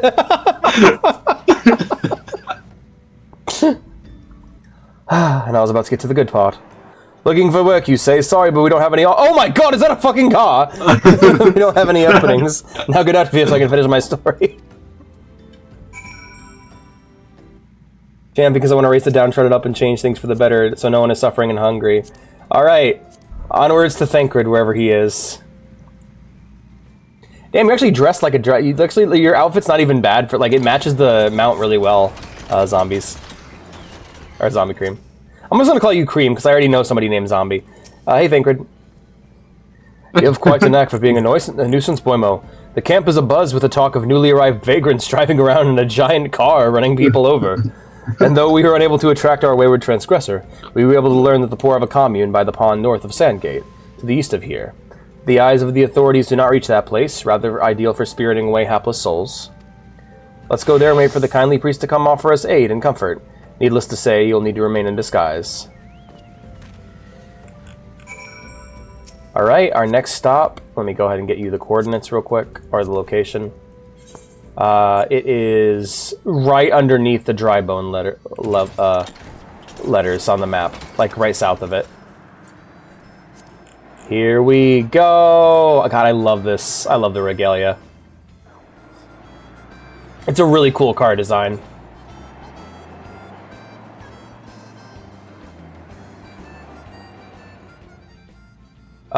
A bit to the east, my friend, near the lake. I especially like how Miko just leans over to see. I think it's because you're like you. Let me get a good look at everybody in the car. Yeah. I got my hands crossed like Noctis. He's chilling like Ignis. Glad. Yeah. Okay, so basically, different characters from Final Fantasy 15 sit in the different seats. We're basically mimicking their poses while they're in the car. Fine day for catching false priests, wouldn't you say? I don't think Hrothgar were meant to fly. Aw. You look absolutely smashing, Boymo. Positively dressed for deception. All that's left, then, is to wait for our quarry to appear. Meow, meow, meow, meow, meow, meow, meow. Oh, you poor unfortunate souls. There is no way for men. That is no way for men to live. No way at all. Who are you? What do you want? Be at ease, child. For I mean you no harm. I am a priest of the Order of Nald'thal, and I come to offer you succor. This leaflet bears the teachings of Nald. Trust to them, and they will surely set you free from the shackles of penury. So much detail. This game's amazing, right? No, a big part of this game is just playing dress up with your OC. A tempting offer, but I'm afraid I must decline. On account of that atrocious performance. You would have made a god's awful mummer, Ungust. What? How did you... No, you bastard tricked me. Please don't hurt me. I was only doing it to protect my people. Is that so? Continue. Very well. I'm a man of the Golden Bazaar, raised there if not born. Some moons ago, the Amaljar raids began. They would appear sudden as sandstorm and plunder the village at will. Our defenders couldn't stand against them, few as they were. Everyone lived in fear. I only wanted to save my people, but being a merchant was all I knew, and so I did the only thing a merchant could. I approached the Amaljar in hopes of brokering a deal. In return for sparing the Golden Bazaar, they made demands, outrageous ones. Demands of what kind, pray tell? First of all, they wanted to schedule for crystal shipments from the Nanawa mines. For this, I bribed one of the workers to leak me the information. Next, they wanted me to bring them people, so I posed as a priest to lure in the vulnerable and give them over to the Amaljar. I didn't have a choice. Protecting one's home is a noble thing, but at the cost of innocence? You could have sought the aid of the immortal flames, yet you did not. I suspect you are not telling me the full story. What made you sell your own people? Speak! Money? Was good. What did you say? The money was good.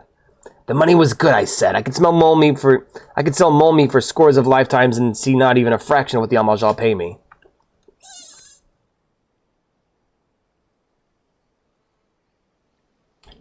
One of my favorite conversations, because, okay, everyone has the twist, and, like, a lot of games have the twist of, like, the villain who turns out to have good motivations. My favorite twist, though, is the opposite of that, where you see a villain that seemingly has good motivations, but as you learn more and more about him, you realize that he's just a greedy asshole. Chairman Drek from Ratchet and Clank's one of my favorite villains, because he does the exact thing, where he's like, we need to save our planet, so we gotta rip chunks off of other planets to save our planet, to make a new one. And, like, if you... when you finally get to talk to him, you're like, hey, guy, we can figure out a different way to save your planet. And he's like, I don't give a fuck about that. I'm just here to get paid. It's just a really cool twist, because it's just like, yeah, he is just a scumbag businessman in the end. You sacrificed the innocent so you could line your own pockets. Words fail to express that all you care about is lining your own pockets. You have no principles, just like all the rest. Spare me your contempt. You want to blame someone for the mess the world's in, then blame yourself for the gods. It's like a Final Fantasy Tactics quote. Ah, not you again! Were you the one leaking the Immortal Flames patrol routes to the enemy as well? Spit it out. No, I know nothing about that, I swear it. At this stage, I'm rather disinclined to believe aught that leaves your mouth. But no matter. There'll be time enough to learn the truth. Sob.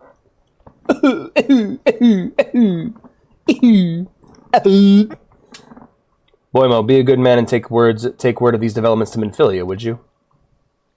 I used to play with somebody who insisted on calling her Milfy every time, and I'm like, stop calling her that. I shall prize everything I can out of this filth. He's a liar! Let me punch him in the face, I'll get the truth out of him. The abductees are still out there. Our foremost priority is to rescue them. Alright. Onwards to the waking sands, friend.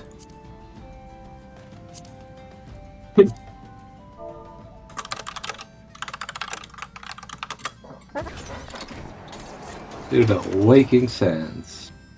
Meow, meow, meow, meow. Mew, meow, meow, meow. Mew, mew, meow, meow, meow. Mew, mew, mew, mew, mew, mew, mew, meow. Mew, mew, mew, mew, mew, mew, mew. Oh, wow, yeah, look at the underside of the car, TJ. Huh? Look at the underside of the car while we're in the air. Isn't that awesome? Lost some detail. Right? This is your airship in the N15. You start off with just a car, but you can upgrade it into like a off-road vehicle, and then eventually upgrade it into an airship. Trying to figure out the quickest route to the... Yeah, we can totally sleep in the car. Let's all take a nap on the ride. Try not to throw up again, Lucas.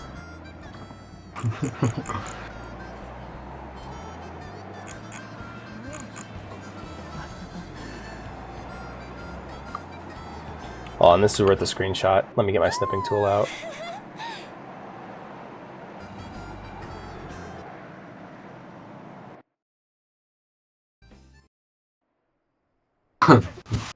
Oh, a cutscene? Hmm? Oh, I thought a cutscene had started. I turned the HUD off, so it didn't look like a cutscene. Make sure I get everyone in the shot. There we go. Perfect. Us riding in zombies regalia.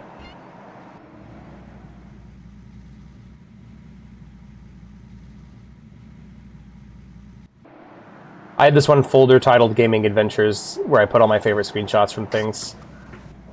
Miku, or Boimo, Miku, Lucas, Zombie. There we go. Perfect. Alright, I got my picture. We're good to go. Oh, what's that? Wait, where are we? Southern Thanalan, huh? Wow, I don't think I've been here yet. Onward! I don't remember where I'm going. Oh, the Waking Sands. That's in Western Thanalan.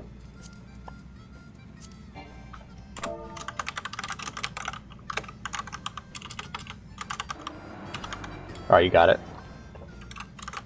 I love how the music stops when you slow down.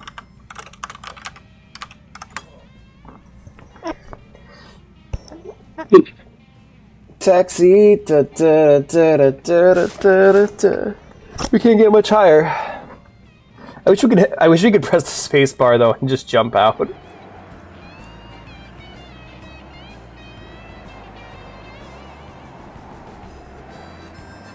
Beep beep beep boop. Boop boop beep beep boop boop beep beep. Beep beep beep beep beep beep beep boop boop boop beep beep.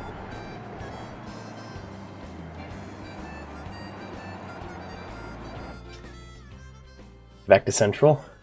He gets a cutscene, meanwhile the rest of us just float here. I don't think it actually was. I think it just looked like one. Wow, this area is actually really pretty from the sky. Oh, where's the car? Oh, there's the car.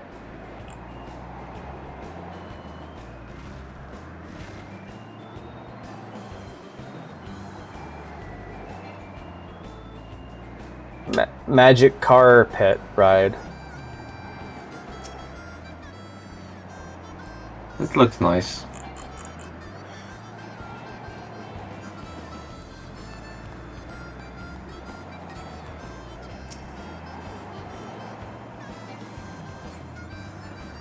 I like how we can still emote at each other from in the car. And Lucas, your character looks super badass in Gladius's seat. Or Gladiolus's seat.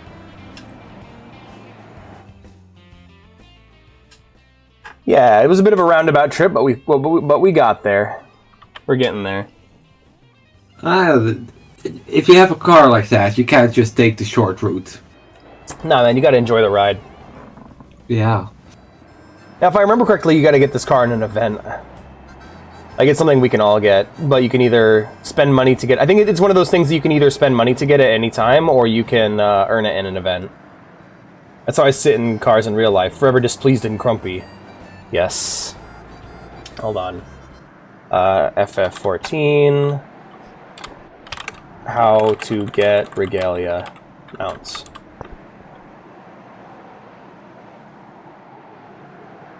Oh, you can buy it with MGP. Hell yeah. Okay, so it's an event, and you got to use Manderville saucer points. So like you can't use guild. You have to make money at the gold saucer, which luckily is pretty easy to do, so it's not a big deal. All right, and we go. All right, I'm hopping. How do I get out of the car?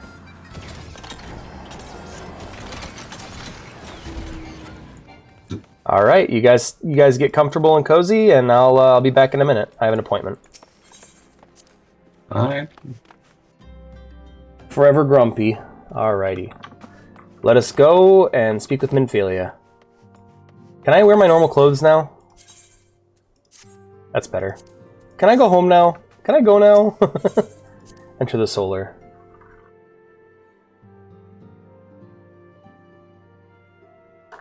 Hey, Minfilia. Welcome back, Boimo. I am so pleased that you and Thancred have been getting along. I see. You have done well to uncover the truth. My thanks for the report. As Thancred said, we must ascertain who the abducted were taken, and none but the Amaljar know the answer. Suffice it to say, they will not willingly part with this information. I fear blood will be spilled before all is said and done. There will be blood. Shed. Would you keep a bloodshed, TJ? Like a shed for blood? Alex, how do you know I got one of those? You were playing Metal Gear Rising for the first time and you heard, only thing I know for real, there will be blood, shed, and you're like, well, time to start working. Though we seek a peaceful solution to your primal problem, we must needs be ready to fight for our cause. That you may take the field as suitably prepared, I would have you meet with a goblin acquaintance of mine. His name is Mutamix Bubblypots, and he's a scholar of no small repute. Mutamix is renowned for having introduced a revolutionary method of enhancing equipment to Eorzea. The knowledge of this method was once a closely guarded secret, but thanks to Mutamix and his students, it has now been disseminated to the great benefit of all the realm. It would serve you well to acquire an understanding of the process. For this purpose, I shall lend you a blade. Take it to Mutamix and bid him to use it to demonstrate his craft to you. Mutamix is ever... Should I go Mutamix or Mutamix? I'll go Mutamix. Mutamix is ever to be found at his camp in Central Thanalan, a place known as the Bonfire. Look for a pillar of smoke, and the way will become clear. It's a bonfire. Turn the lights out. I'm sleepy. What if that was a rapper thing? Like his whole gimmick was just that he was really tired all the time. All his songs are about how he can't sleep, how he's trying to sleep, but he has got to work so hard. Poor guy. Name's Big Sleepy. Shoo. Hello, I like your skirt.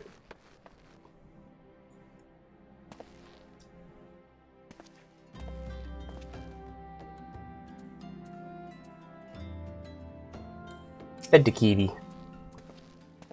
Hug the kitty. Surprised at the kitty. Hello, Miku. Hug the Miku. Kill the Miku. No. Forfeit all worldly possessions to Miku. Yes. All right.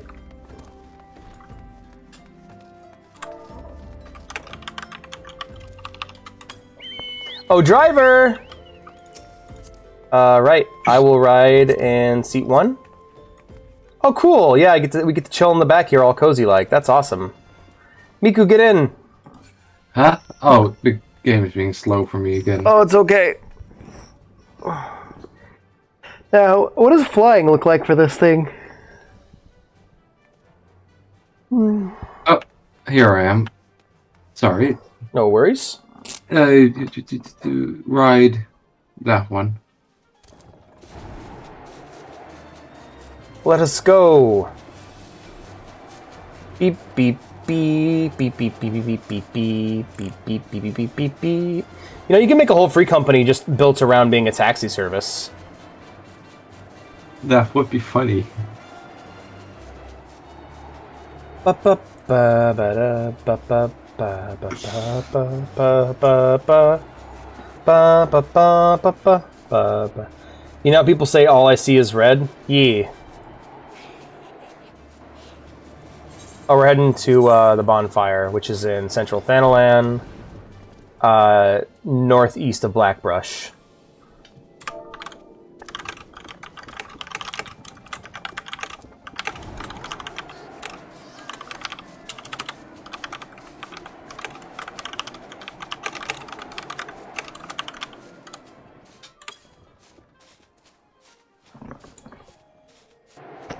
What would a colorblind people see? All I see is color. The world gains color for a few seconds as I just become rage.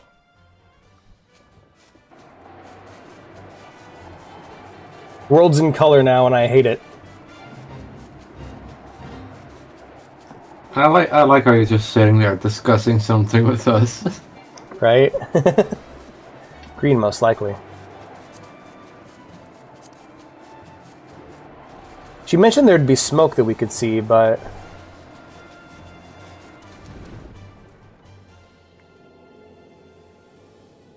How the hell do I get out of this thing? How do I get out of this chicken shit outfit?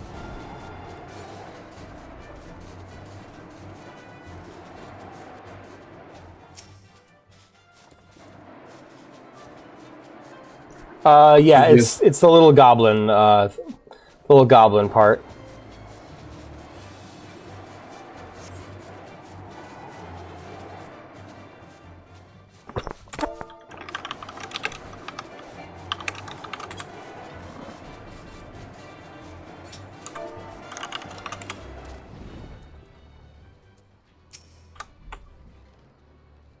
Meow meow meow meow meow meow meow meow meow meow meow meow. Chicken icon. Oh, I see. Psh, Scow! Who is Uplander come to tent rig of Mutamex bubbly pots? Oh, work with this. Yeah, it's a time of day where I get a bad connection. Fighty Tool drinks in Airy Self. When full of Airy Self, Fighty Tool changes to Stony Shine, name of material. Connection When lost. full of Airy Self, Fighty Tool changes to Stony Shine, name of materia. I'll be right back. If materia joineth other Fighty Tool, then Big Eyes! Fighty Tools gains power of Airy Self. Shh, score! Mutamex is reckoning that Uplander is a friend of Minfilia. Reckoning, yeah.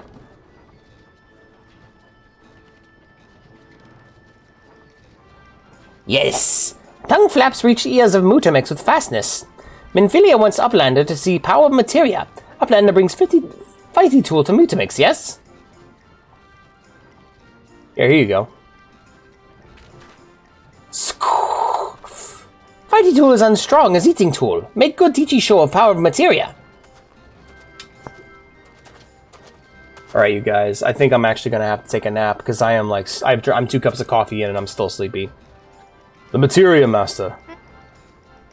Once we hit the 3-hour mark, if I'm not feeling better by then, I'll probably call it early and then we'll hop on later and finish the stream then. Now, Eyes of Uplander pointed Fighty Tool, yes? Materia join with Fighty Tool.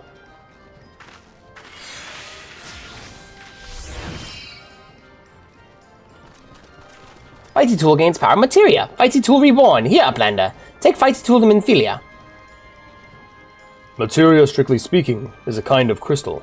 It is created by drawing out the etheric constituents from a piece of equipment and then crystallizing them. Not just any old equipment will serve, mind you. It must have a sufficient spirit bond. That being a measure of how fully an item has been imbued with its own spirit.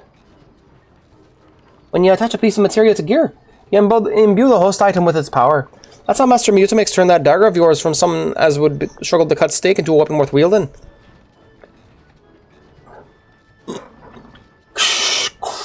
Uplander wishes to be a joiner of materia.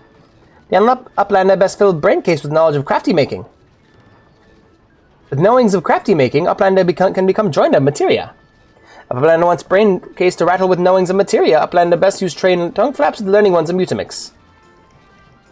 Alright, guys.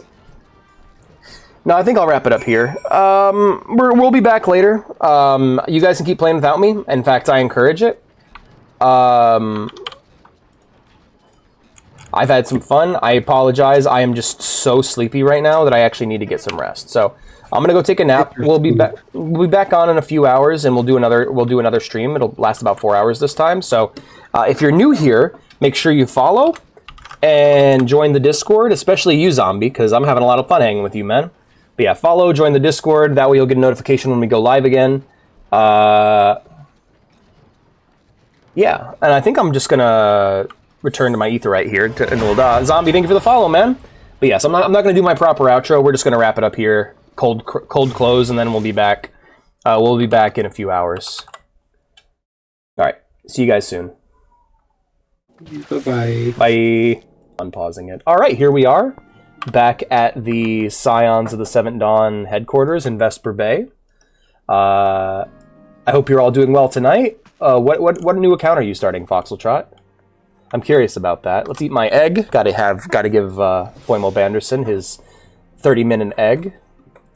Also, for those who are part of the Link Shell, I am making a new cross-world version of the Link Shell, so that people who play on other realms can be in our Link Shell, and we can chat with them even when they're not here. Apparently, TJ just AFK'd and fell asleep. In another world, I might add. So he's probably playing with Lukos. Because my square broke. No! Alright, I got you. That happened to me too. But let's go ahead and continue the main quest, because that's what we were beelining, that's what we were doing. Hey, Minfilia. Welcome back, Boimo.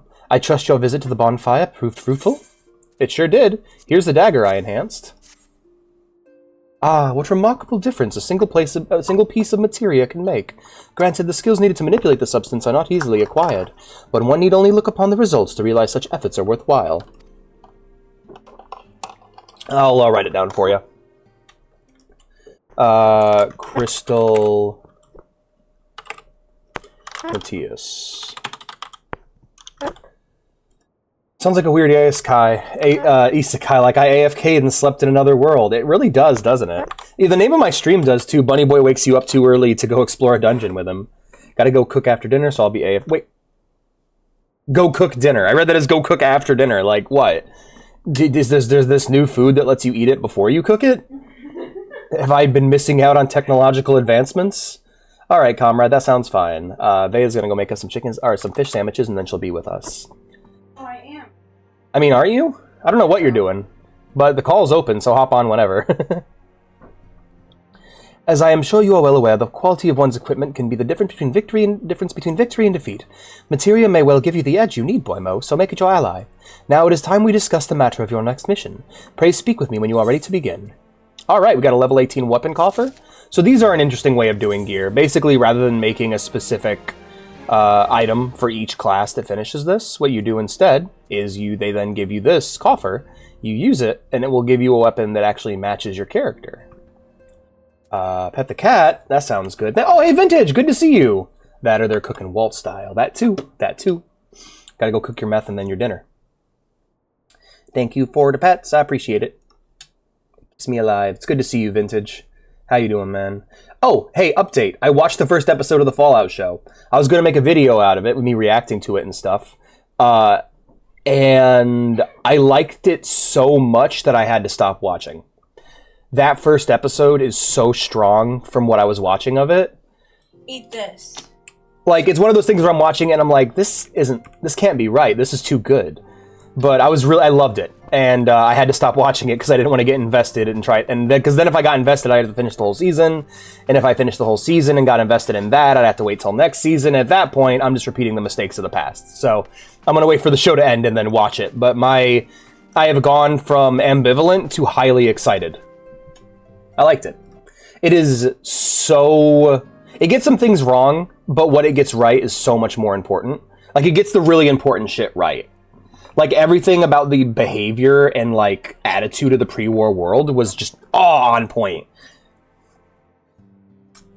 Hello, I'm here. Good to see you, Lukos. I went ahead... Go ahead and accept my friend request, and I'll invite you to the soup chat. There you go. You accepted it already. You're in. Hell yeah, welcome to the soup chat, my friend. That means the call should go out for you too. I apologize. Welcome! Good to see you. Hello. Hello. I'm gonna go ahead and invite you to the Crossworld Link shell as well. If you're in, when you get in game, I'll invite you. That way we can talk whenever in game. Okay. Yeah. Think of it like a mini guild chat. That's pretty much all it is. It's just a mini free company chat. You'll have to give me a sec. I was mildly confused because I forgot to turn down the volume on the stream, and I'm just pulling it up on my phone so I can lurk and support. Right? No problem.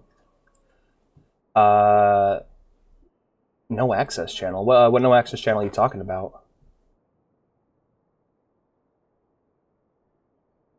You should be able to access pretty much all of them. Oh, I was talking about the NSFW one that the rules mentioned, that you have to ask for an invite. Oh yeah, no problem. I'll go and verify you. You're 18, right? Yeah. Okay. I mean, I could, like, send you a selfie with a newspaper if you want. You don't have to. It's all good.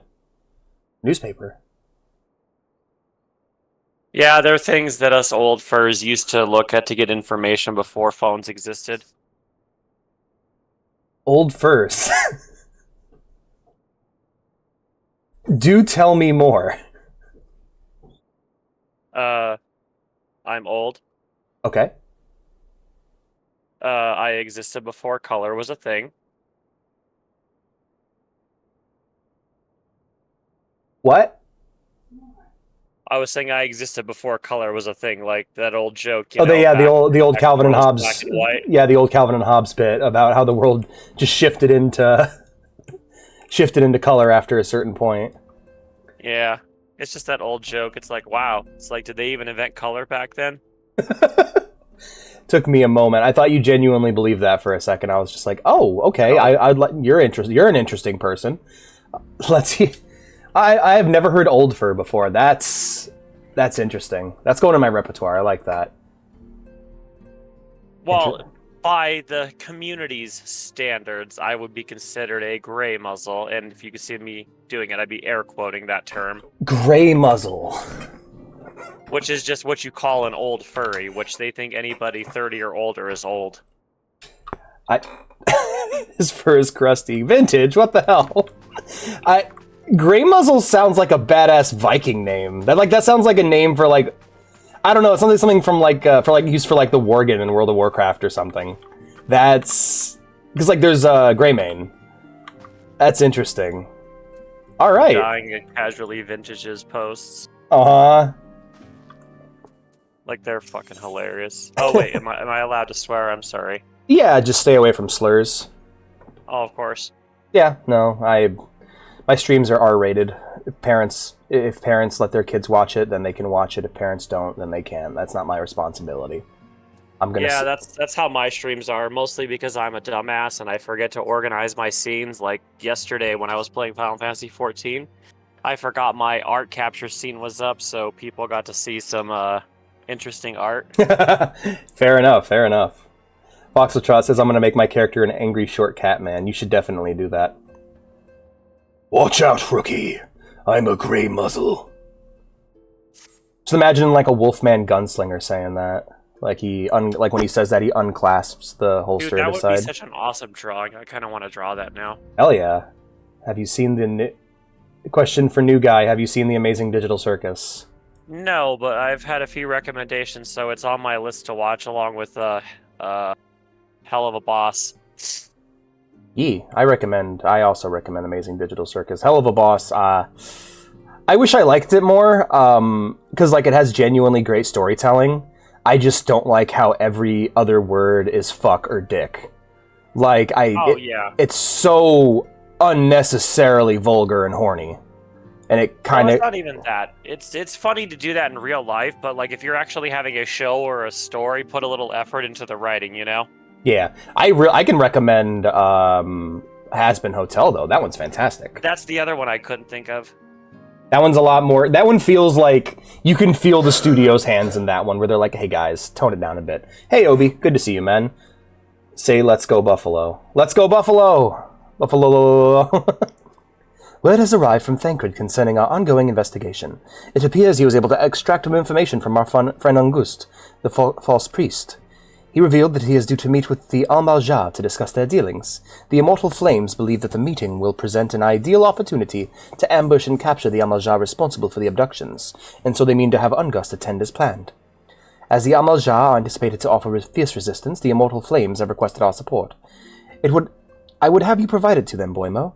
Thancred is presently attending to another matter, but will soon join you as he is able. Until such time as he does, you will be the Scion's sole representative on the ground. Before he left, he bade me to tell you to save some for him, such as his confidence in you, a confidence I share.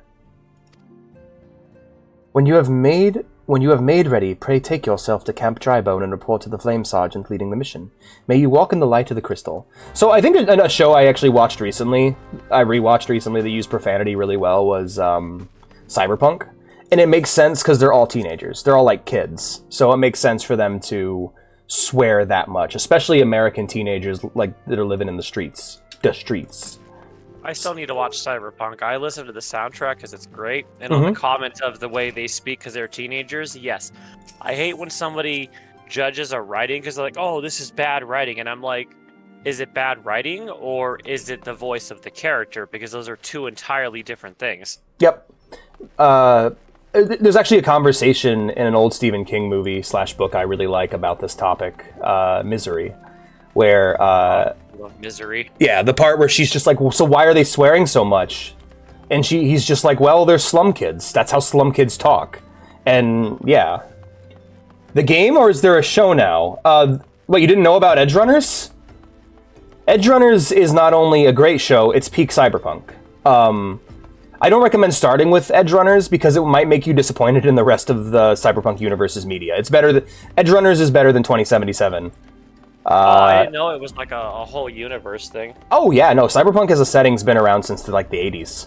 It was it came out before Shadowrun, after D&D and before Pathfinder. Some kids, yeah. No, Cyberpunk Edge Runners is a fantastic anime written by... It's akin to Ghost in the Shell, and like same ballpark, not same genre necessarily, but Yeah. So I was like, that looks like it's for me. They're both in that genre of really hard sci-fi where every detail matters.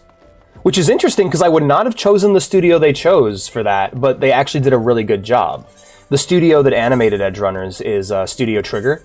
The people who made Gurren Lagann, Kill la Kill. Yeah, dude. Hell yeah. I love as a gay man, I can appreciate Kill la Kill unironically. Yep, yeah, it's a great advantage. Also, I just don't find any of the characters attractive. As a bisexual man, I'm not really into anybody on the cast. So, for me, I'm able to appreciate it as well. And I mean, I like how even though it's a really stupid excuse, at least they go out of their way to give an explanation to why everybody looks so scantily. Mm-hmm. I also like my favorite explanation for someone dressing scantily is that's the way they like to dress. Oh, I know. Like the Major from Ghost in the Shell or Yoko from Gurren Lagann. Well, she has a good reason behind that too. She's like, it's just more efficient, you know? Mm-hmm. Well, in the old movie, it was so she could use the stealth camo. Oh, yeah. But then they showed her using it with clothes on, so it's like, okay, well, you just wanted to see her naked, that's fine. It's also just because I always saw it as like her loss of humanity at that point in the storyline, where basically she just doesn't care. If she's able to do it, she just does it. Really? That's weird, Foxeltrot. Mirror's Edge, anybody? Yeah, that game's fun. This is a hot take. I think that game would be better with guns that you can efficiently use while parkouring, but that's because I'm a Titanfall fan. I was gonna say, Mirror's Edge was like, what, that one of the original Wii games that came out that was a parkour game, right? Nope. Xbox 360 and PS3. Download only. Okay.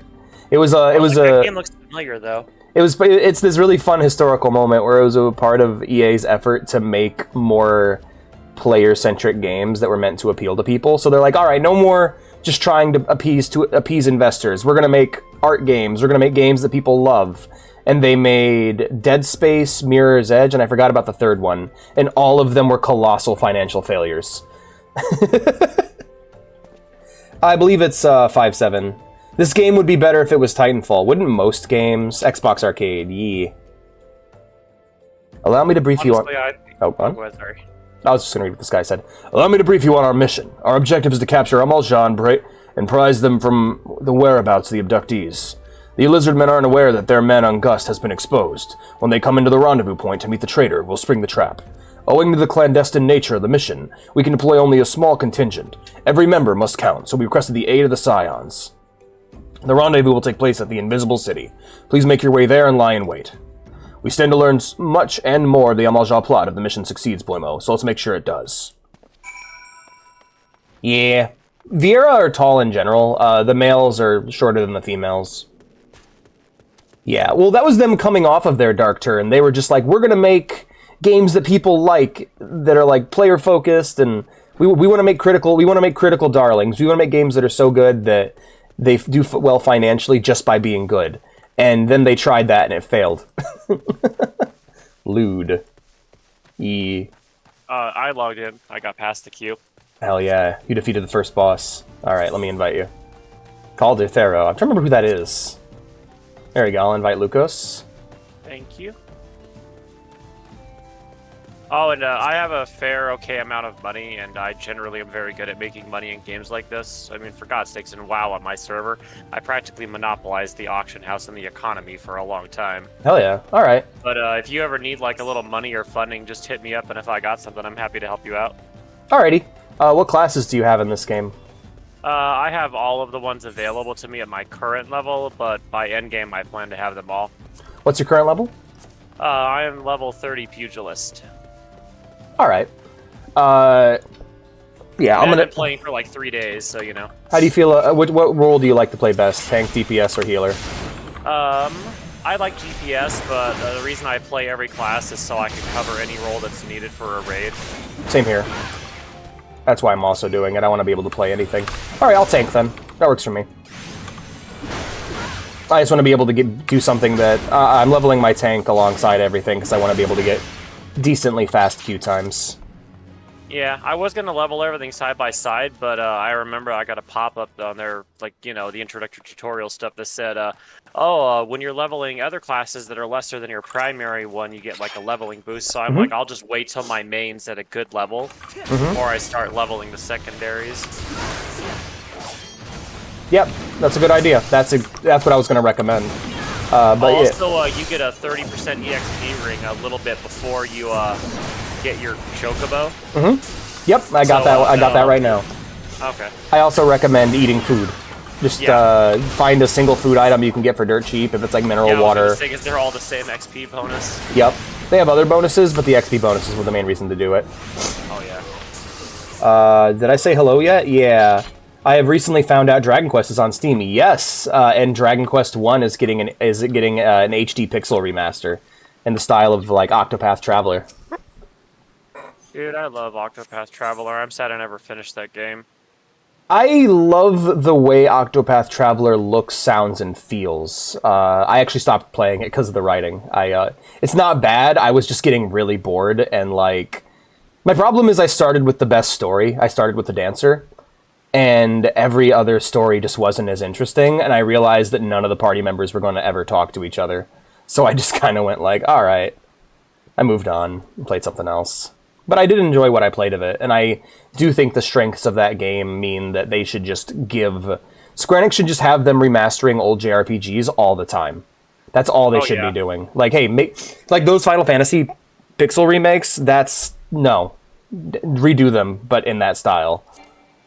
All right. I want to see a classic Final Fantasy 1 and 2 remake. Oh, yeah, absolutely, in that style. Yeah, I gotta leave the party real quick. Especially, like, with the way they reorchestrate music now. I mean, look at the music, the oldies music, for example, they reorchestrate and make all epic for, like, movie trailers.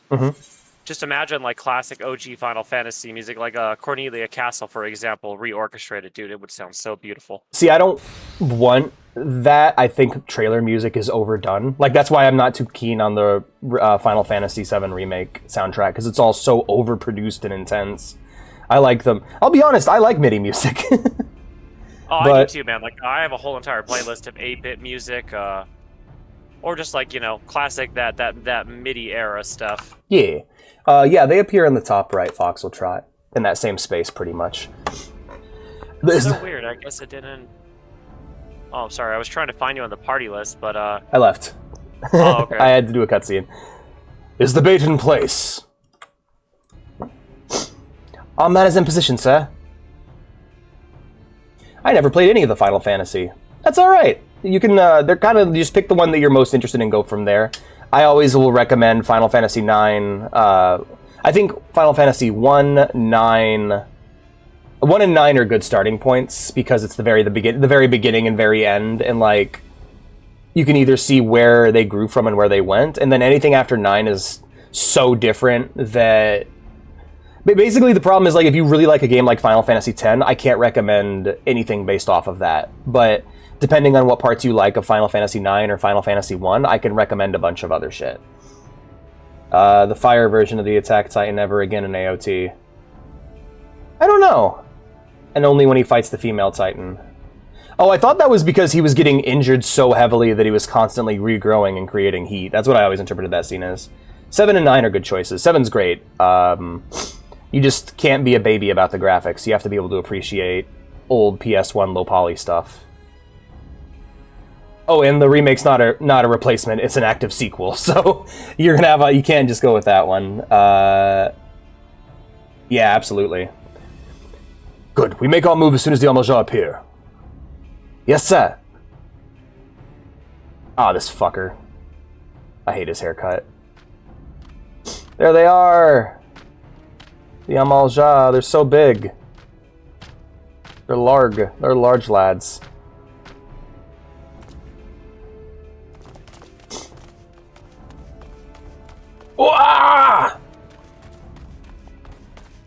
What is the meaning of this? Wait, something's amiss. Why are they arching their backs? Bye-bye. Can I go die now? No. Bye-bye.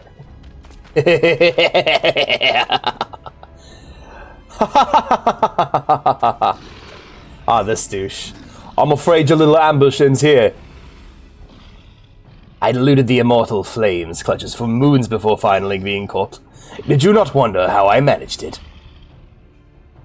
'Twas almost if someone was feeding him information from the inside.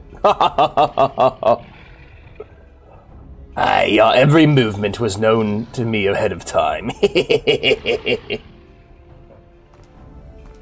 Hydrate, will do. Now I'd love to chat a while. I have appointments to keep. They're all yours. Darn you, Ulda. Why you gotta be so corrupt? Shakes my fimst at you. I still love how rainy this scene is. It's awesome. How you doing, Witty? I love the rain. Right? I also love how it gives your clothing like a wet texture. It does. I never noticed that. Mm-hmm. All right. Step 1. We gotta find out who we're prioritizing. Got my stance on.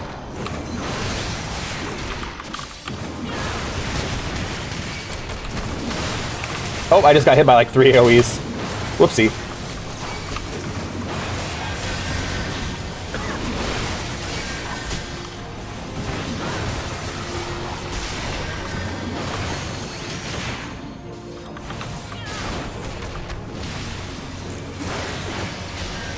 Get good. I'm working on it. I'm working on it.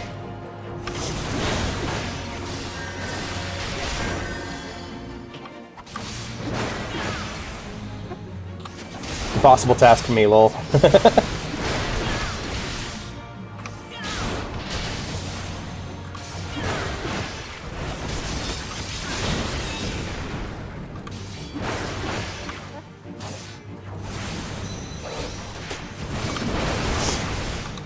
I'll pull everyone. I'll pull them all.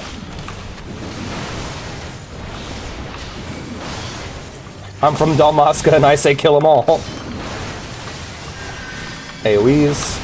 So yeah, basically all I'm doing here is just spamming AoEs while avoiding their AoEs.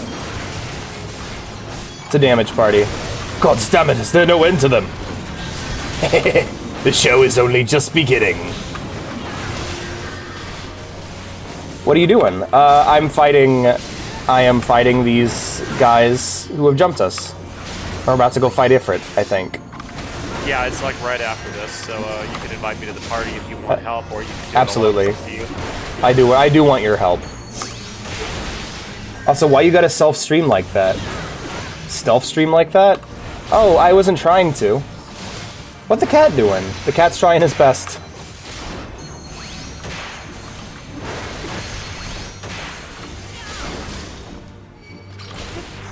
Well, earlier I streamed, but I was just way too sleepy, and I had to go to bed, and so I went back to sleep, took like a 9-hour nap, and then got on again. 9 hours? Wow. Probably not.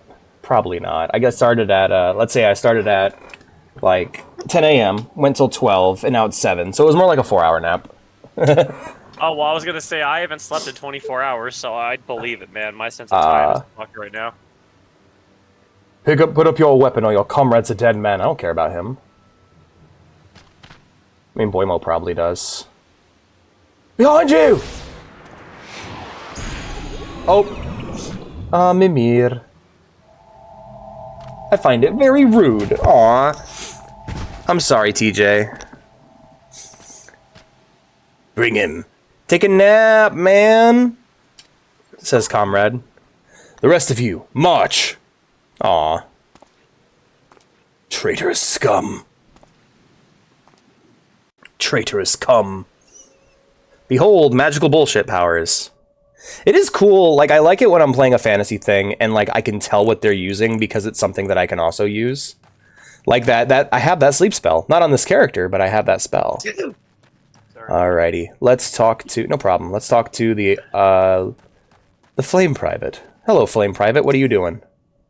Listen well. These waters feed into the marshes of dry bone. A short swim will see us to freedom. However, if all of us attempt to flee, we are like to be discovered. You alone must sneak out and assemble a rescue party. Once you have won free, seek our comrade stationed at Drybone. He will show you the way back here. May the 12 speed your way. No. Oh, I didn't even know you could leave this area. I thought you were just stuck here. I didn't either. I was like, wait, what? I was like, they didn't have me do that. I just literally went and fought I-frit. Damn. I-frit? I've always said I-frit since I was a kid. Oh, okay. I always went I-frit. In this game, it's a freet, and I'm like, I guess we'll all just pronounce it wrong in our own way.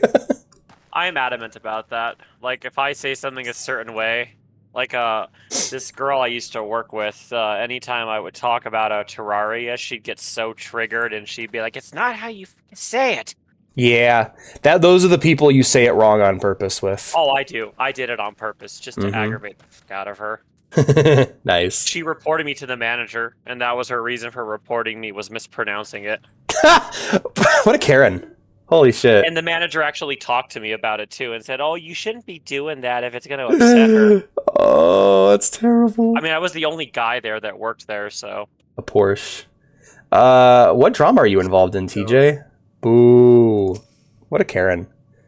Rejoice, heathens, for your worthless lives shall soon have meaning. Yay! Hey, Adela.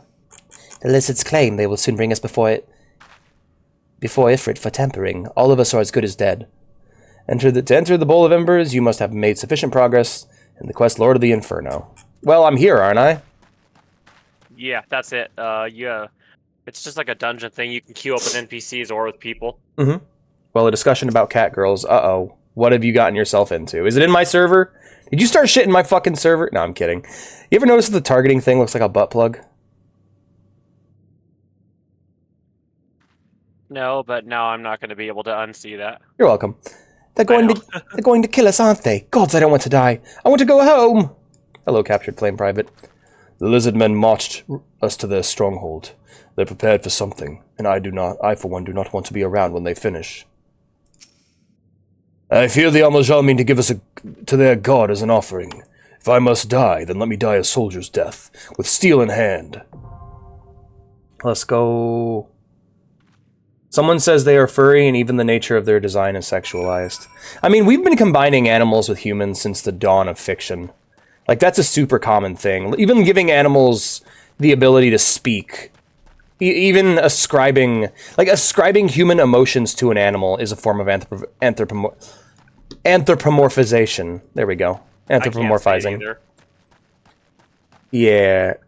Either Porsche or they at the E because it's fancy. Is Anubis a furry? Yes. As is Horus, Ra, Medusa. Any attempt Sure, yeah. Any attribution of human traits to an animal or animal traits to a human is a form of furry. Like Wolverine is a furry. Oh, guaranteed. Can you search up the I'm honestly Blemie? convinced that he was just somebody's really angry cat. Yeah, because all a furry is people who take anthropomorphizing and apply it to their lives. They apply it to themselves and their own identities. Like, oh, that's awesome. That's a cool mythology thing, Obi. Thank you for showing me that. Like, old Vikings, specifically, ancient Vikings who were known as like wargs would actually take on the mannerisms of animals in battle because they believed it gave them as an advantage as shock troops. There's a character in the Northmen who does that. That's a form of furry. Applying animal-like traits to your own identity is a form of furry. When you talk to your cat as if they can understand a fucking thing you're saying when they do not, and do not possess the level of empathy that humans do, you're making your cat a skinny, I guess, in that way. Minotaur, Spider-Man, absolutely. What if human but small, human but weird ear? I don't know. At that point, that'd be mutation, but a lot of the times mutations are just applying animal-like traits to humans.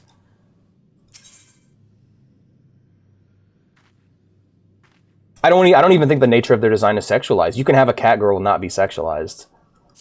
But then again, all sexualization is subjective to a point. Yeah, I was gonna say, I guess it comes down to the individual, because I mean, what technically qualifies, or where does the line begin and end with what counts as sexualized? Because I can tell you for a fact, the attempt to desexualize characters in the games industry and other industries has not stopped people thirsting.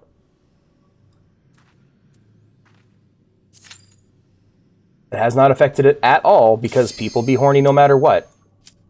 They just need to accept that and give up on that battle, because they're never going to win that battle. Mm-hmm.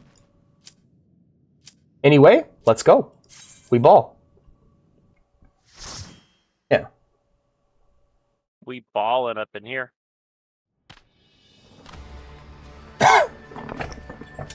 Internet exists. Yeah. Lord of the Inferno, hearken to our plea. Lord of the Inferno, deliver us from misery.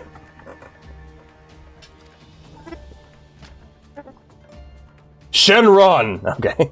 Almighty I-frit, Lord of the Inferno, your humble servants beseech you, grace us with your divine presence. Yeah, Green Ghost Spy's asexual. Panties.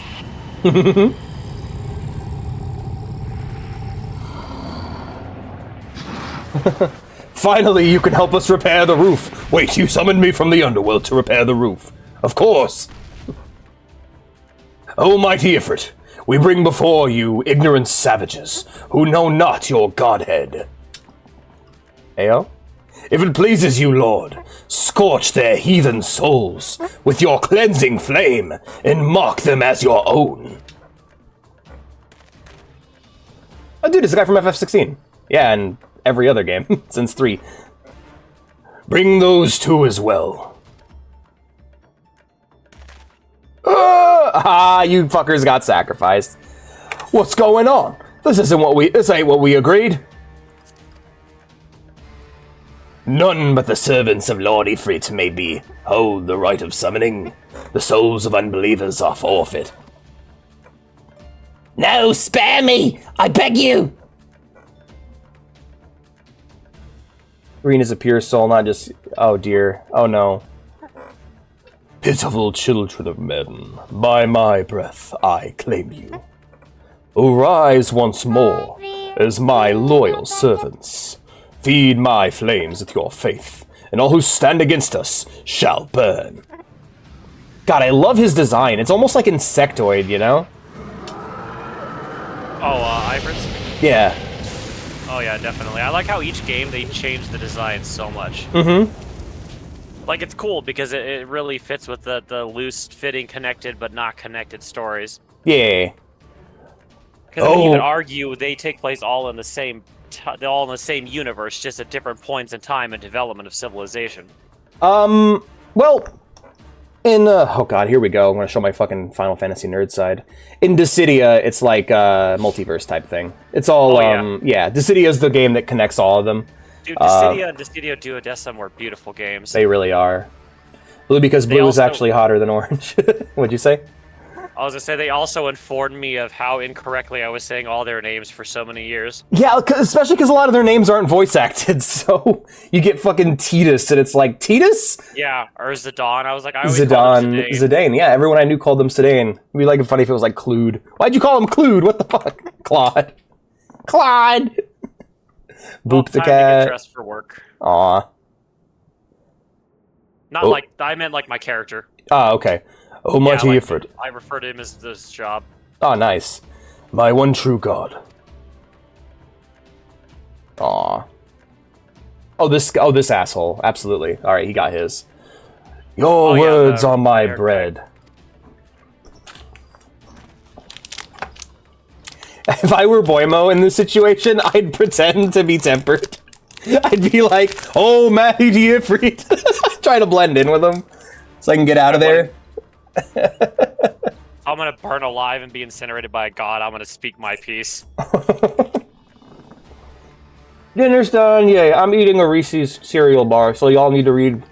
Y'all need to get ready to read. I'll give you a few seconds to alt-tab back in the stream. I want to try to eat, but I don't know, man. After getting sick earlier, I'm just like, Water would be a good start. Yeah, I'm literally chugging a gallon of water right now. Hell yeah. Boop the cat! Oh, you know about the boobs, comrade? Yeah. Could it be? Your soul already belongs to another. Yes, that is the only explanation. Belongs to my wife! This Bunny Boy is protagonist. My art. Mm-hmm. What do you stick with, may I ask? Says comrade. To you. Oh, let's see.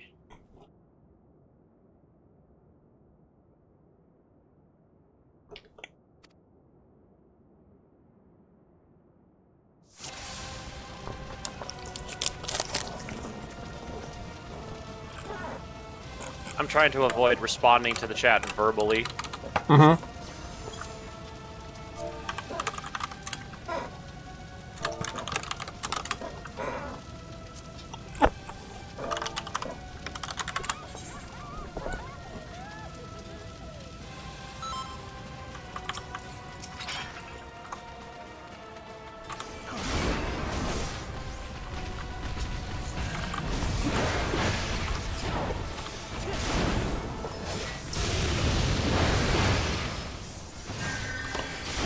Let's go, I-frit.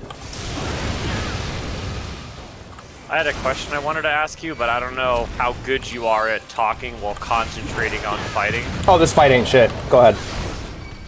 Okay, I was gonna say, my friend has high-level characters in our free company, and she said once I unlock the ability to like redo these to fight him for the mounts, that she get groups together. Did you want to jump in on that down the line? Absolutely. I love the I love the EX Primal mounts. I love cool. I love the EX Primal fights in general. Because they'll be happy to have more people in. Also, healers get really bitchy if you use consumes during a fight, which is the opposite of what you're supposed to do in WoW. My best advice is just ignore them and keep yourself alive. Oh yeah, I never trust a healer to keep me alive. World of Warcraft taught me that. Mm-hmm. Alright, yeah, so we don't destroy the nail in time. He does a big party wiping attack. That's really the only mechanic to this fight, other than hit shit. Like World of Warcraft, yeah.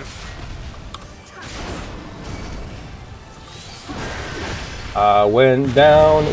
Oh my god, Obi, you're right. He does look like a Deathclaw. That's fucking awesome. I-frit's awesome now. I like him so much more. He's still not my favorite Primal. We'll get to her later.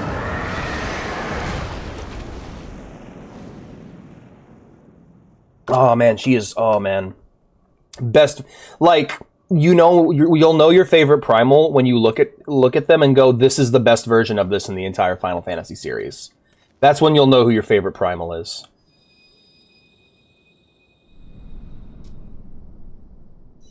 Ooh, it's a shiny red rock. Gimme, No gimme. Primal spoilers. Like it's just like, yes, please hand us the elemental. You ate it? You ate the crystal?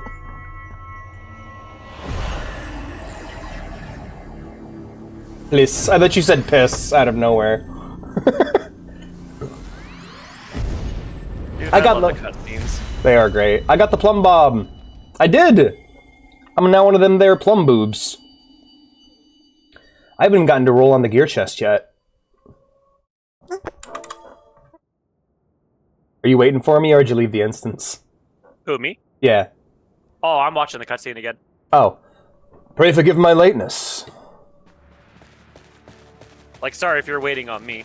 Oh, no worries. I have the thing enabled, though, to skip cutscenes I've already seen. I was delayed by a congregation of Amalja zealots. I swear, each seems more evangelical than the last. Yeah, cultists, let's fucking go. Persistent lot. Man, he did not change classes? Never mind, I don't want to... I think I was able to mediate the Catgirl drama. I see the Bloodsworn wasted no time extracting the captives. No less than I'd expect from the Flame General's handpicked men. Yeah. It's cold. As for these two, it is fair to say their hardships have only just begun. They have much to answer for. Hey, Hello. Hey, Honey Bear. Good to see you. Hey! I'll invite you to our party once you log on. Barry. Alrighty, Vintage. That's a good idea. As for those two, it's fair to say their hardships have only just begun. They have much to answer for. Obi says, ew, it's Vea. Well, screw you too, man. She just got here. Hi, Vea!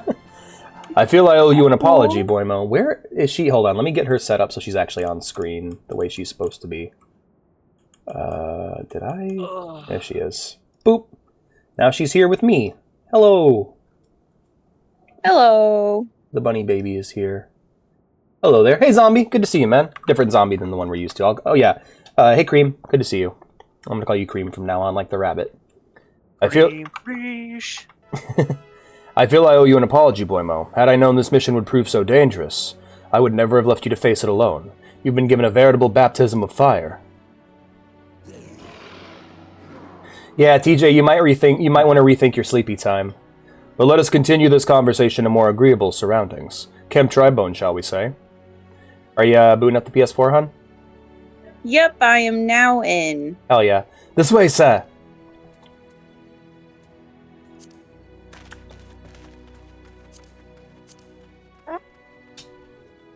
Game Banana Page and those maps are porting in songs from Project Eva X and Future Tone. I don't even get how. They use entirely different engines. Yeah? Oh, hey, it's him. So that was the mighty I-frit.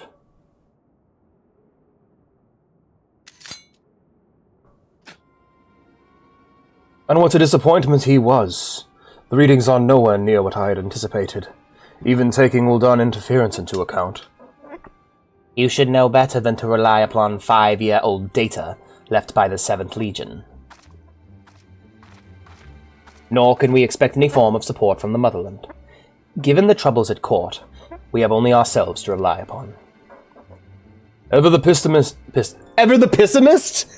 Good lord. Let's try that again. Ever the pessimist. She's not a pessimist, okay? I don't know what she's into. Ever the pessimist, my dear Livia. Promise me you'll never change. We've wasted enough time here. That meter of yours is too old to give any reading worth a damn. I don't know why I'm still on these worlds. Like, Earth or Crystal? Earth or Matthias? Not that there was aught worth a damn for to read, but I take your point. I suppose we must content ourselves with the knowledge that we've achieved our primary objective. Yet I find that I am troubled by that adventurer's unexpected show of strength. Could such a foe prove a hindrance to our plans? These guys gave me real, like, Organization 13 vibes when I first played this. Oh my god, I thought it was just me. No, totally. It's like the secret shadow organization observing all your plans. Like, or like Lima Labosa's main music in the town, it totally gives me Kingdom Hearts vibes. 100%. I don't know if the composer's the same or not. I know it's I don't keep track of that. I know it's the Final Fantasy Tactics and Final Fantasy 12 composer, but I'm not sure otherwise. Perhaps, but that is a consideration for another time. You've been given a task. That is your priority. I suggest you treat it as such. Fail to do as my lord commands, and I will spare him the trouble of punishing you. Matthias. Oh, I'm sorry, Lukos. I'm sorry you don't want to live on the planet. With allies... That was more of a meme. Oh, okay. With allies... Watch Futurama. Oh, yeah. With allies like that. Beware, woman in love. I shall need be on my best behavior. Poor Livia. She's one of the characters I, like, by the end of A Realm Reborn, I'm just like, damn, I wish we could learn more about you.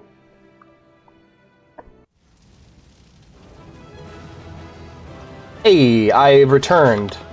I'm also brandishing a weapon in your face. Oh, there's no gear? Alright. Yeah, I didn't see any either. You can go to Mars. You can go to Mars, yeah, indeed. Alright, I'll send Vea an invite once we get out of here. I'm not welcome on Mars. Aw. I have realized I have forgotten everything. Take your time and figure it out, you know. What was your character? What was your character's name again? Berry Bunny. How do you spell Barry? B-E-R-R-Y.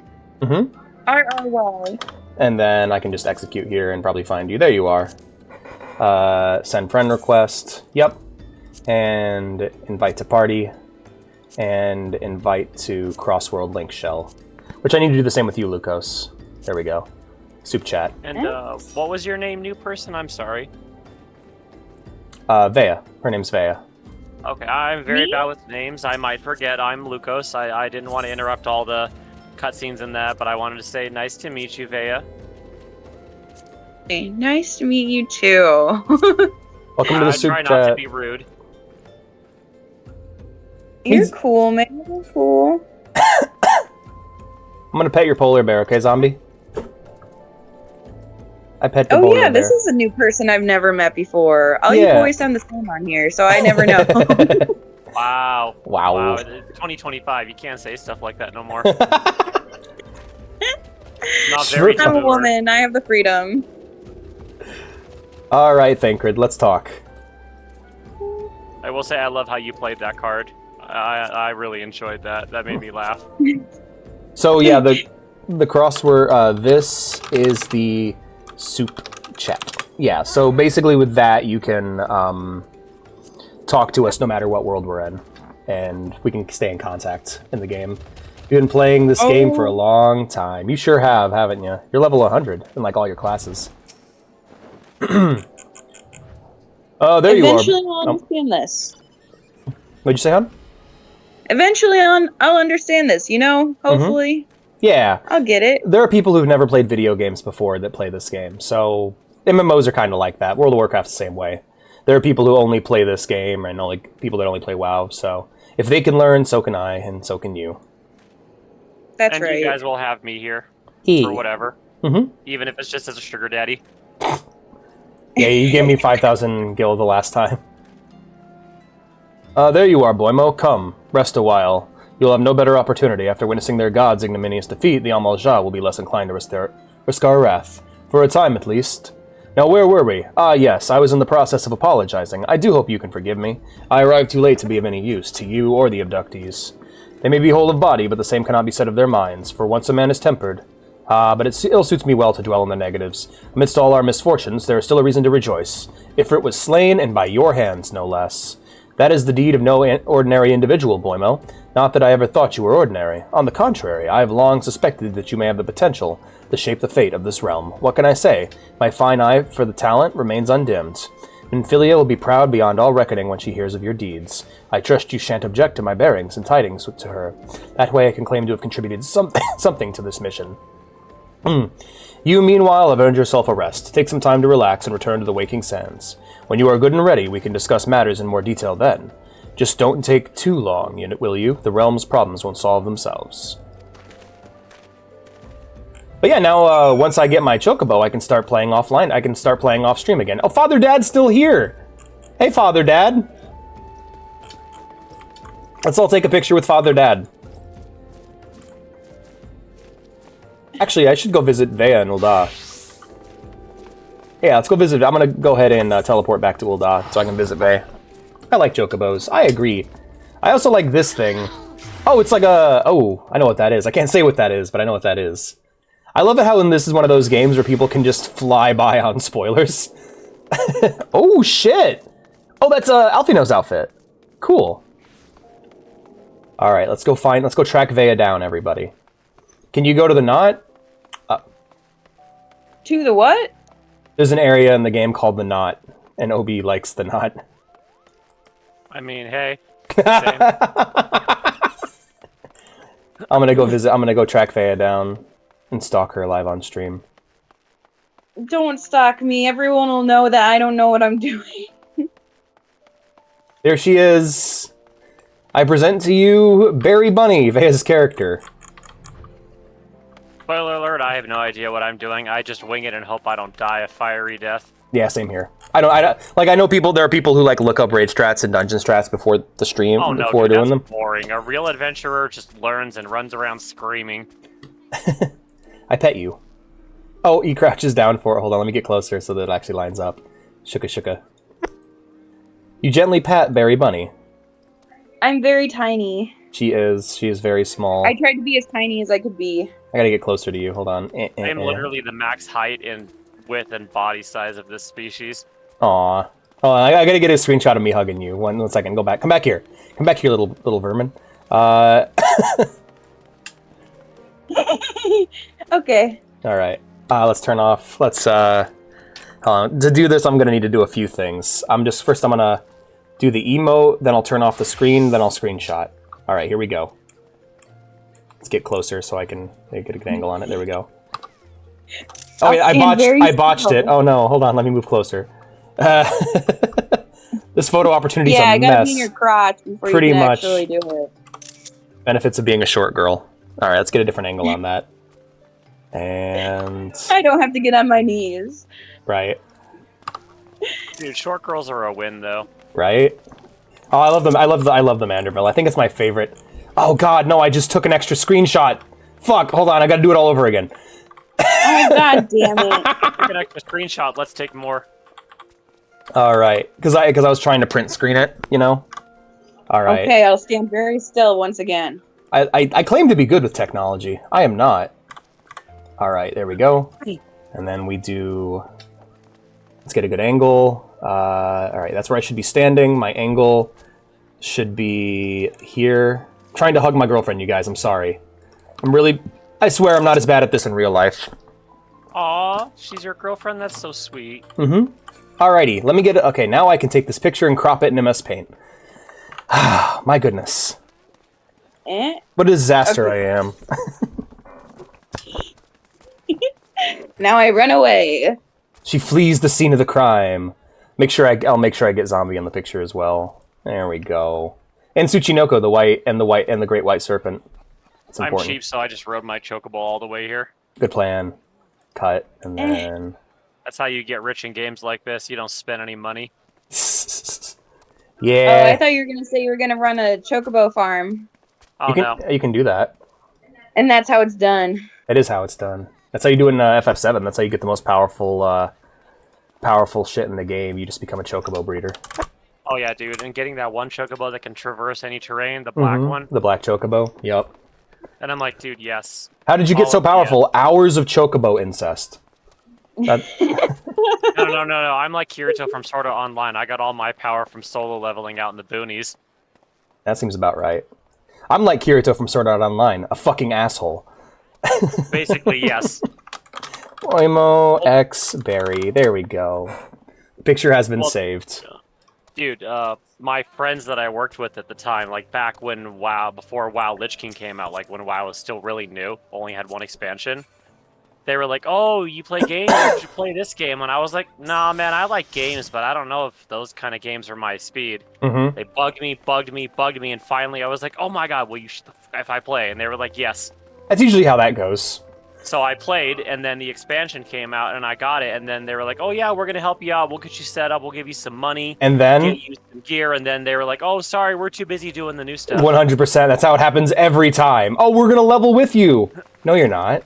No, you're fucking not. Oh, damn, look at this lady. That's my favorite thing about Old Oz, looking at all the cool costumes. Look at this badass bitch. I love it. And then there's Free Puppy. Dude, she Care Puppy. looks like she would wreck your shit in so many ways. Yeah. Like, I'm gay, but like 10 out of 10 would. Alright, I'm heading over to go start working on my retainer. I need to get that made. Actually, no, let's finish this. Let's get my chocobo first. Do your chocobo first, because it's really fast and easy. You'll join your... Well, you'll have to do the 3 company... Wait, sorry, I don't mean to spoil. No worries. I've gotten up to Shadowbringers. Oh, okay. I was just going to say... I wasn't really trying to spoil. I was just going to say the quest you're going to get here soon is going to be to talk to the 3 company leaders, pick your company, and then you'll get a quest where they'll send you to the Wolves Den PvP area. You turn it in, you get your company vouchers, and then you just buy your mount, and that's it. Yep. That's about how that goes. I'm going to be doing the... I'll be joining the Twin Adders this time. I did the Storm. I did the... I don't remember what they're called. I always remember them as the Stormfront, but that's clearly not true because that's a neo-Nazi website. So I don't know. I don't know what they're called. The Storm Sentinels? Is that what they're called? What's the... Yeah, Storm Sentinels, I think. Okay. Back in the old 2004, yes. I chose the Fire Knight people, mostly because... Immortal Flames. As a poor person, the Immortal Flames. As a poor person myself, oh wait, yeah. Bring people bugs me. All right, I might actually choose the Immortal Flames as well. I'll just match it up with my starting city. I forgot which one was the Twin Adder. I will be a champion of the poor and downtrodden. Hell yeah, good plan. And how do you know about the Stormfront? Basically, there's these Let's Players I follow called the Super Best Friends Play, and one of the people there, Wooly, he likes to familiarize himself with horrible racism because he finds it to be worth of mockery and laugh. Basically, he like makes fun of racists a lot. During their Final Fantasy X playthrough, they kept referring to one of the characters into the game named Waka as Grand Wizard Waka because of how like heavily racist he is in that game. And you can like, yeah, they have a lot of knowledge of weird internet racist subcultures. I'm everyone's champion. Hell yeah, TJ. New Gridania's the twin adder. That's true. But yeah, you're a Wrath baby. Lucas? I'm a what baby? A Wrath baby. I don't know the term. That's just somebody who started playing WoW during Wrath of the Lich King. Oh, okay, yeah. I'm a Legion lad. Well, I started playing tail end Burning Crusade. I started playing in vanilla, but that's because I was poor and just played on private servers. And I still just play on private servers pretty much But for no, WoW. like I was saying with my story, they didn't want to play, and they basically ghosted me. Like, Yep. they didn't even talk to me after that at all. Like, even at work, like, they just kind of stopped talking to me, and I was like, okay. You knew them in real life? Oh, yeah. No! One of them was, quote, technically my boss in the sense that he had seniority. Mm-hmm. But those he people are wasn't, the like, worst. my actual boss. Like, he couldn't hire or fire me. Vintage, you'd be a Dawn Guard dude. If it was WoW, I don't know. We're at... What expansion are they on right now? The War Within? Yeah, the War Within's the newest one. You're a War Within wife. I don't fucking know. But, so what I decided was, I had a really crappy experience with that and other people I met in the game. Like, I learned really fast that WoW is a very toxic community. Oh, absolutely. So I decided that I didn't want to be that kind of person. So once I got high enough level and I had money and stuff and I had crafting, whenever I heard somebody asking, or like I'd go to like the websites and I'd check people's like character or account ages. Mm-hmm. And if they were new accounts, I would literally just like craft them rare mounts or gear and money and just open trades and be like, here you go. And just be like, bye. Bye. Bye. Well, dude, nobody was ever nice to me in that game. And I was like, that's shitty. Online games are, I mean, I'm a solo player, which that's largely why I didn't like guilds or people. Mm-hmm. But I was like, dude, just because I had a shitty experience doesn't mean everyone else should. So I did my best to, you know, spread joy and give cool shit to people or run dungeons with people so they can get rare mounts. Hell yeah. Right. That's really sweet. Yeah, that's kind of what I want to do. That's why I don't talk to people on here. In this game... What was that again, Vea? Oh. You said that's why I don't talk to people on here. Oh, Yeah. okay. It was just a little hard You to hear remember her. when, so when I first started playing this game, actually, Mhm. Alex was there with me during my first, what was it? A first dungeon or whatever that I went on. Mhm. And I kept dying, and they kept yelling at me because I kept dying, and I'm like, I don't know what I'm doing. Alright, I'm gonna use my Vesper Bay ticket, and yeah, no, totally, that was fucked up. It was better when I ran with you, though. That went a lot better. In this game, I have kind of learned over time, there are unspoken rules of the game that people expect everyone else to just follow. It's less toxic than WoW, where they'll yell at you if you don't know. But if you disagree with any of the rules and try to stand on your own 2 feet, they get really upset. Like, I like to run all of my content synced because I like a good challenge. There are dungeons that people have the attitude of, I beat this when it came out, so I never want to ever do it again, ever, for any reason.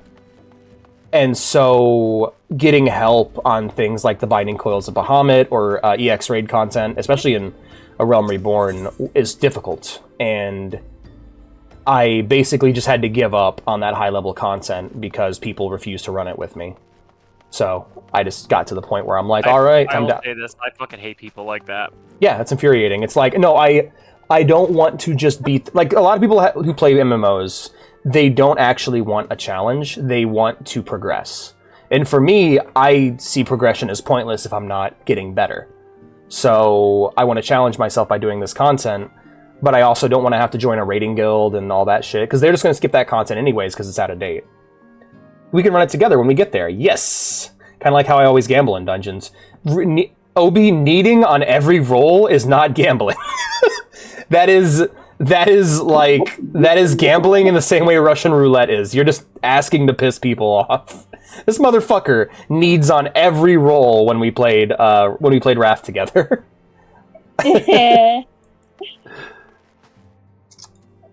All right, I'm invested with Dude, I that. used to go out of my way to piss off the high-level guilds on my server. Yeah? Like, cause dude, they were a colossal bag of dicks. So I would literally go out of my way. Like when I would watch their stuff and I followed their schedules. So like when they'd go PvP, I'd jump into the same shit, and I would go out of my way as a solo player just to be a colossal pain in their ass. Like, dude, it got to a point where on my PvP server that I was on, before I jumped servers to play with someone else and help them build up their guild, they would have a few people like wait just outside the safe zone area of the cities, just waiting for me to walk out there, like 2 or 3 of them, so they could kill me. Nice. I remember how that one orc would steal all my leather. Yeah, this orc shaman kept... Oh, no, it wasn't leather, it was mining nodes. He kept rolling on all your leather gear, and then he would go and mine all my mining nodes. To be fair, I was playing as a rogue, and I just wanted it for the money. So... I hate when people would do that, like rogues, they would stealth and kill a rare spawn so you couldn't get the mount. Yeah. And then they'd run around on the same mount just to be a dick. Oof. It's the code. Gonna jump ya. That's one thing I loved about WoW is when they did that thing where everyone got their own mining and herb nodes. Yeah. Because I'm like, dude, bots were so bad. Like, I remember when I would see like 60 Druid bots in one area farming everything. Gosh, yeah, that was crazy. And I'm like, oh my god, you guys need to do something about this. And they're like, what do you want us to do? I'm like, ban the accounts. And they're like, oh, it's not hurting them. I'm like, dude, I am a paying customer. It's because those people buy WoW gold. Those bot accounts buy WoW gold and use that WoW gold to keep their keep their accounts alive. I like how they thought WoW tokens would stop that, and no, they didn't. I don't think they actually thought it would stop that. I think they were just jumping at the opportunity to monetize Classic or just monetize the game in general. Like that's why they stopped showing off sub numbers, because they're like, sub numbers are not an accurate representation of profits, because what matters isn't everyone paying $15 a month. It's that one person who pays $15 a month and also buys mounts at the store. Mm-hmm. Yeah. Also, for those of you who are wondering why I'm not voicing, it's because I'm yapping with people. So I might take a break from the story after I get I'm going to take a break from the story after the Chocobo, so I can just talk with these guys, talk with you guys, and I need to also make my retainers. So there's that too. But yeah, then we'll be doing side content again. The Chocolocobos. Mm-hmm. Start reading, folks. Alas, this alone will not suffice to sustain the likes of I-frit. Nay, he and his kind require a more concentrated source of ether, crystals. Alex is yapping. Yeah, no, my whole thing is like, if I'm bringing people into a game, I want to support them and help them. And I ask of them to do the same. So like when we play WoW, my rule in the party is going to be, you fall back and help the lobies. If someone is in the party and is lower level than you, their content's the priority. Help them get leveled up. Oh yeah, most definitely. Mm-hmm. Well, because 1, it's more fun for them, and 2, you have another leveled ally. It's a win-win. Yeah, absolutely. Nobody likes getting left behind or feeling left behind when everybody in their guild or party is doing high-level content and they're the newbie to the game or the group. Mm-hmm.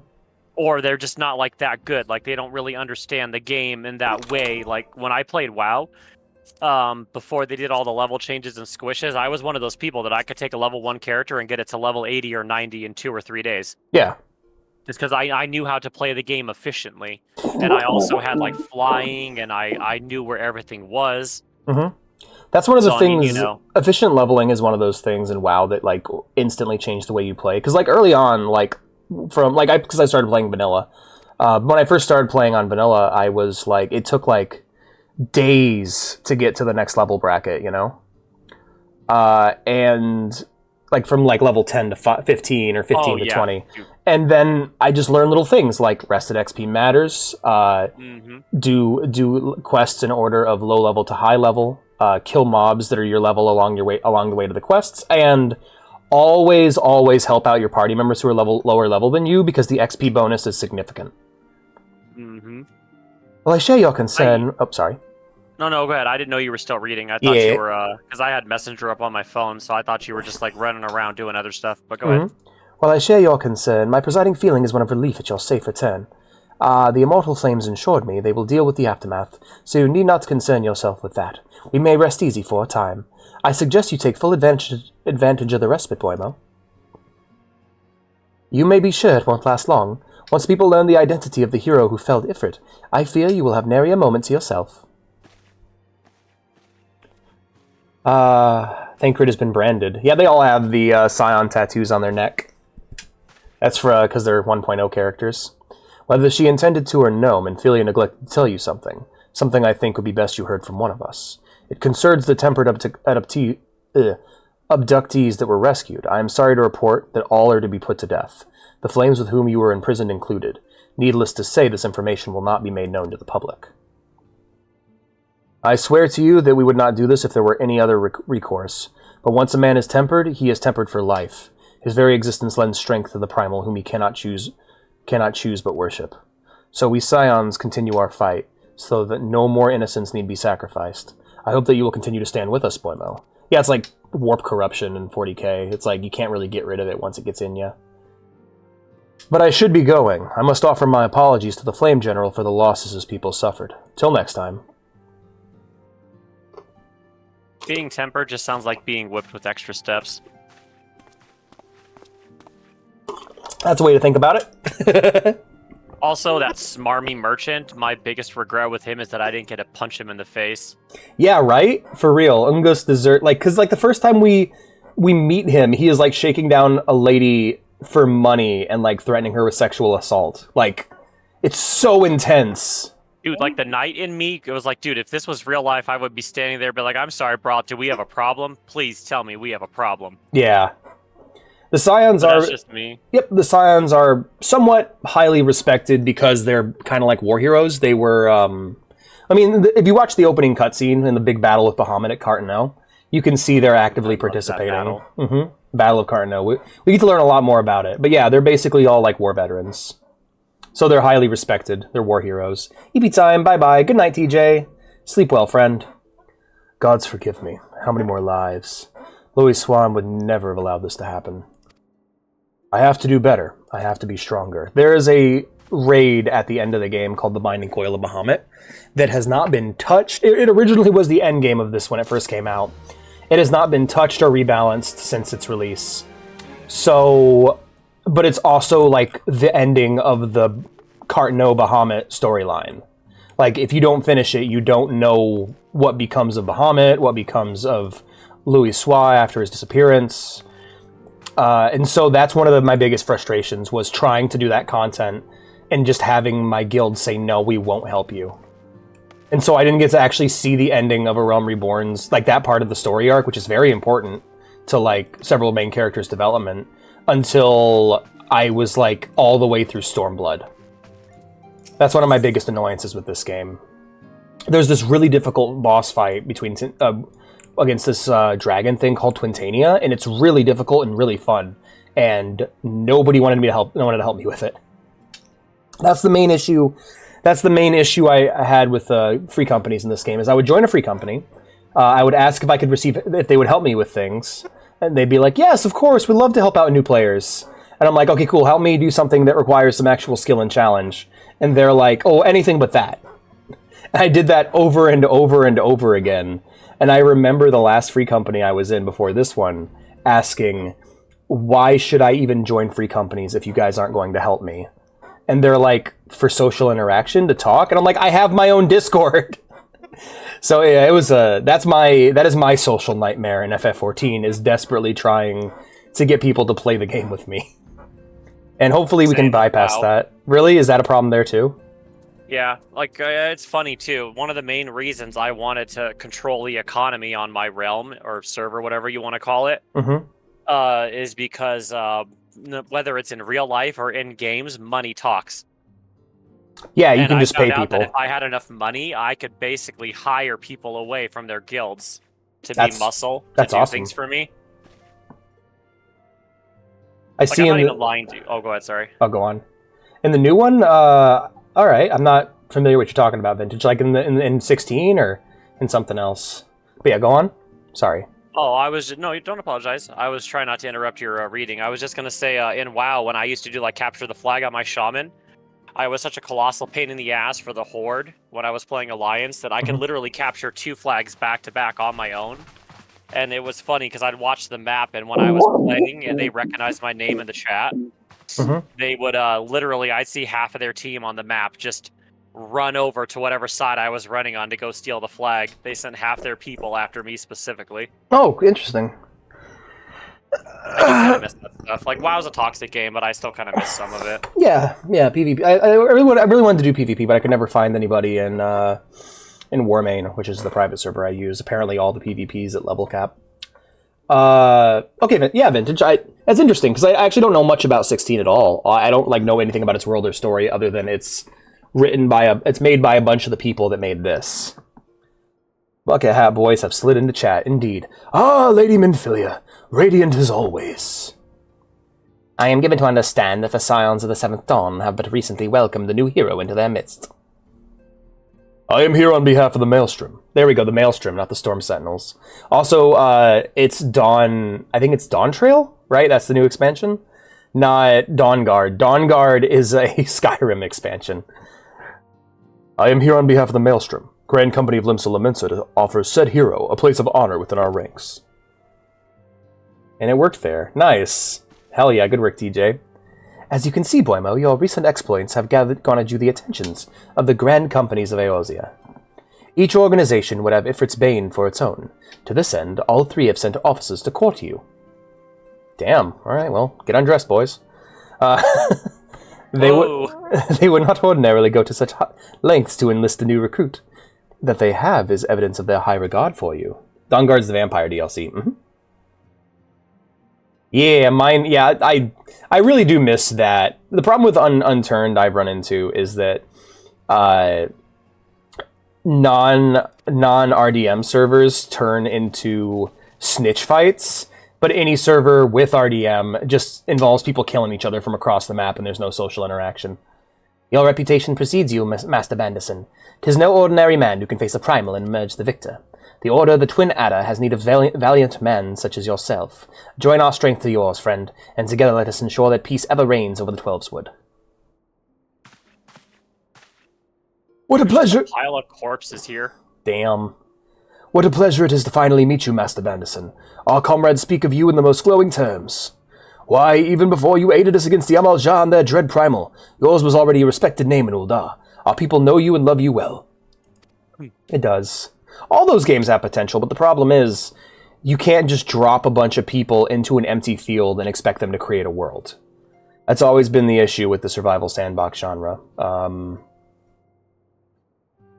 That's why you kind of have to, keep an eye on your player base and what they're doing, and why I think games like this do a much better job of it. A man of your talent belongs with the immortal flames. Join your strength to ours, friend, and together let us secure a prosperous future for Ul'dah. And you're like, that's a good idea, by throwing out all of the refugees. Nope, never mind. The Admiral was not exaggerating when she said you have the look of a hero. Full often does she speak of you, friend. It is only natural that she should want you for the Maelstrom. Join your strength to ours, and together let us see the grand vessel of Limsa Lominsa to the shores of glory. I would normally join these guys. I really like Limsa Lominsa and all their shit, but we're gonna mix it up for this character and join the guy in the middle. And Tataru's like, please join the Lollipop Guild! Lady Minfilia. Very well. Though I am quite sure you need no reminding, mayhap a brief summary of the situation will help clarify your thoughts on the matter. As you know, the Grand Companies are all-encompassing organizations empowered to call upon the martial, economic, and technological resources of their respective city-states in time of strife.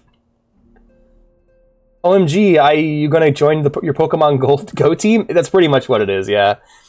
There are presently 3 organizations in Eorzea. The Maelstrom of Limsa Lominsa, the Order of the Twin Adder of Credonia, and the Immortal Flames of Ul'dah. Oh my god, he has a little bell on his hat, I just noticed that. Can I ding your bell? Can I leap up on the desk and ding your bell, dude? Serving a Grand Company means that serving the nation to which it belongs. You'll be charged with its defense and tasked with advancing its cause. Man, I really shouldn't pick Ul'dah then, because I fucking hate Ul'dah. But I'm going to. In return for your... Why do you hate it so much? Do the side quests, man. Everyone there is like a greedy asshole. It's like Night City. It is Night City levels of just anarcho-capitalism. It is intense. You'll be furnished with various rewards, some of which may well prove useful to you in other endeavors.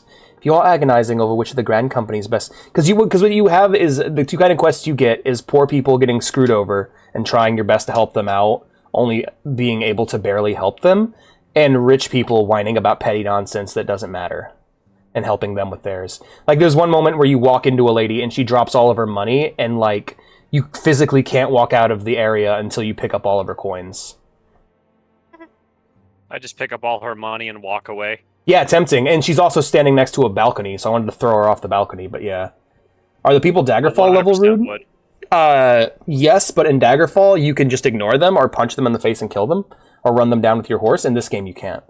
If you are agonizing over which of the grand companies best deserves your loyalty, be at ease. The commitment you make this day need not be permanent. Should you wish to shift your allegiance at a later date, you are entitled to do so, and yet, I can see that it is no small choice you face. A thought occurs to me. You will, of course, recall that the 3 city-states are planning to hold remembrance services. Well, as part of the proceedings, I am given to understand that the leader of each grand company will deliver an address. Hearing these addresses ought to help... To be fair, I love the leaders of the Immortal Flames. They're the fucking coolest. Hearing these addresses ought to help you make an informed decision. What say you, my dear officers? They like it. A fine suggestion. You are as wise as you are beautiful, my lady. Oh god, shut up.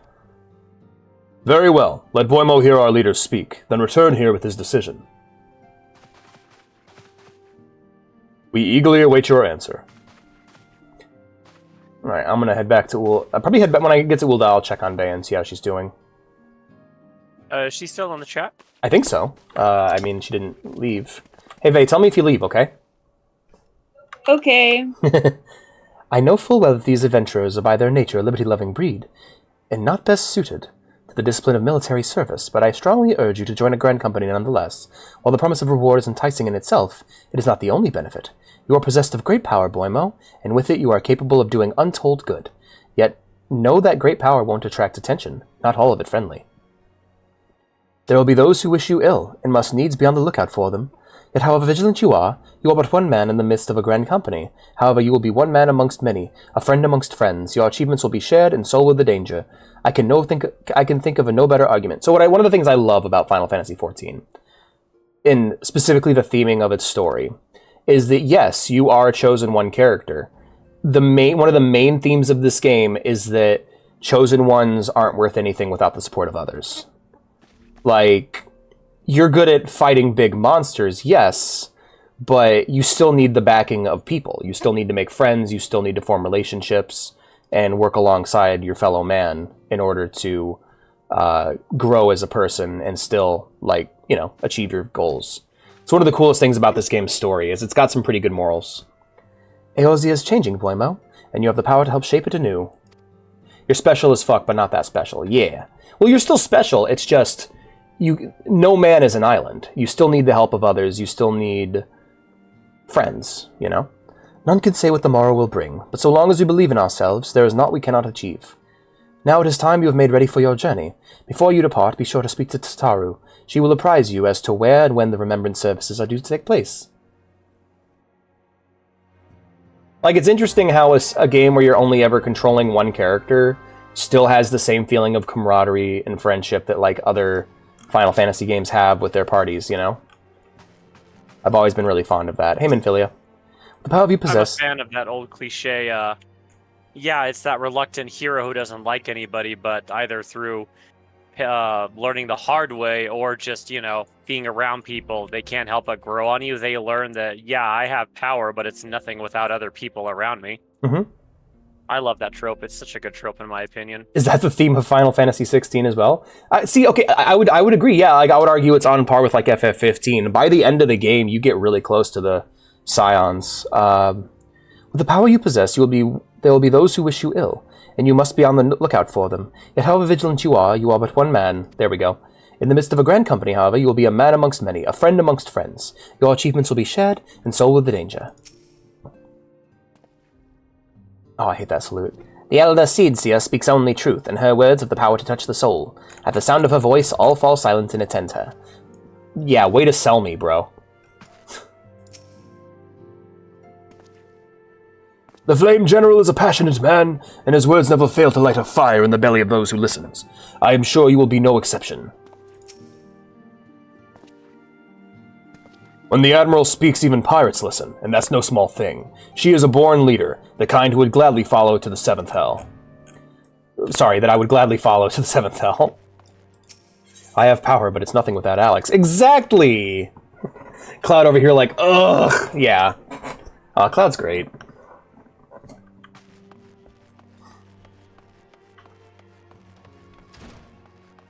Alright. Let's leave the Waking Sands. Where to first? Where are we going? We gotta go to speak to Tataru. Tataru. Hey, Tataru. I am sorry about all the attention you're getting, Boimo. I might have sung your praises a little too loudly, and often, to a few too many people. Next time, I'll be sure to hold my tongue, literally if necessary. Anyway, I expect you want to know where the remembrance services are taking place. If all goes to plan, Gridania's Grand Company, the Order of the Twin Adder, will hold the first of the 3 services, and Elder Seedseer Connie Senna will deliver her address at Miketo's amphitheater. I should probably mention at this point that due to the organizational challenges involved in assembling of all the involved parties, it's possible that the order of the services might change. Still, there's not much we can do about that, so make Gridania your first port of call. Next, you'll need to go to Ul'dah, where the Flame General Rauban Aldin will be addressing the masses at the Royal Promenade. Oh, and it's rumored there's to be a special guest. How exciting! Last but not least, you must make your way to the stateroom in Limsa Lamensa, where Maelstrom Chief Admiral Meravid Blofiswin will be giving her address. The room is accessible via the Admiral's lift. Identify yourself to the Sentry Xanthael, and he will admit you. Got that? Well, off you go then. I hope you find the remembrance services suitably educational. I suggest visiting the city-states in my prescribed order, though with your record of impeccable timing and luck, the schedule may well change in favor of your preferred travel plans. Farewell. Alright, I'm gonna go by Ul'dah first so I can check on Bae. Make sure she's doing okay. I am doing fine. Good. And we'll head to Disney Tornado with the power of Kingdom Hearts. Stop dying, Alex. Feel better, damn you. I get my drink caught in my throat sometimes. It happens. It's okay. I'm not sicky. I can't wait to get a new pet, though, because I'm like, this airship. I'm getting real tired of looking at this airship. I like my tiny little airship. I like to think it as tiny little heroes with tiny little dreams. Okay, alright. You've sold me on my airship. Hello, invisible boy. I like your peacock. I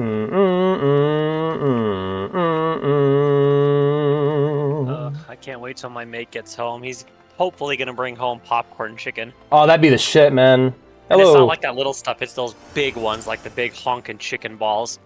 Yee. Chicken balls. Lovely. Oh man. I love how my character's like, I'm trying to pet you, but like he just puts his hands out like, yes, time to rub your left titty now. That was my favorite thing about height differences in games like this, is I've never come across an online game where the emotes were catered to height differences in species and that. Right. So it's just always a fun, good time. Well, I have an event I have to attend, so I will be heading to the Royal Promenade. Promenade. Make sure you behave. I will not. Yeah, I wouldn't either. All right, let's find out where we need to go. When I was doing that on stream, I straight up told people, I was like, I don't like being around people of like status or whatever like that, because I don't care how benevolent or charitable you are. If you have titles or you expect people to refer to you by titles or act above other people, I have a problem with that. That's that Quaker method. That's that Quaker shit. Yeah, I feel that.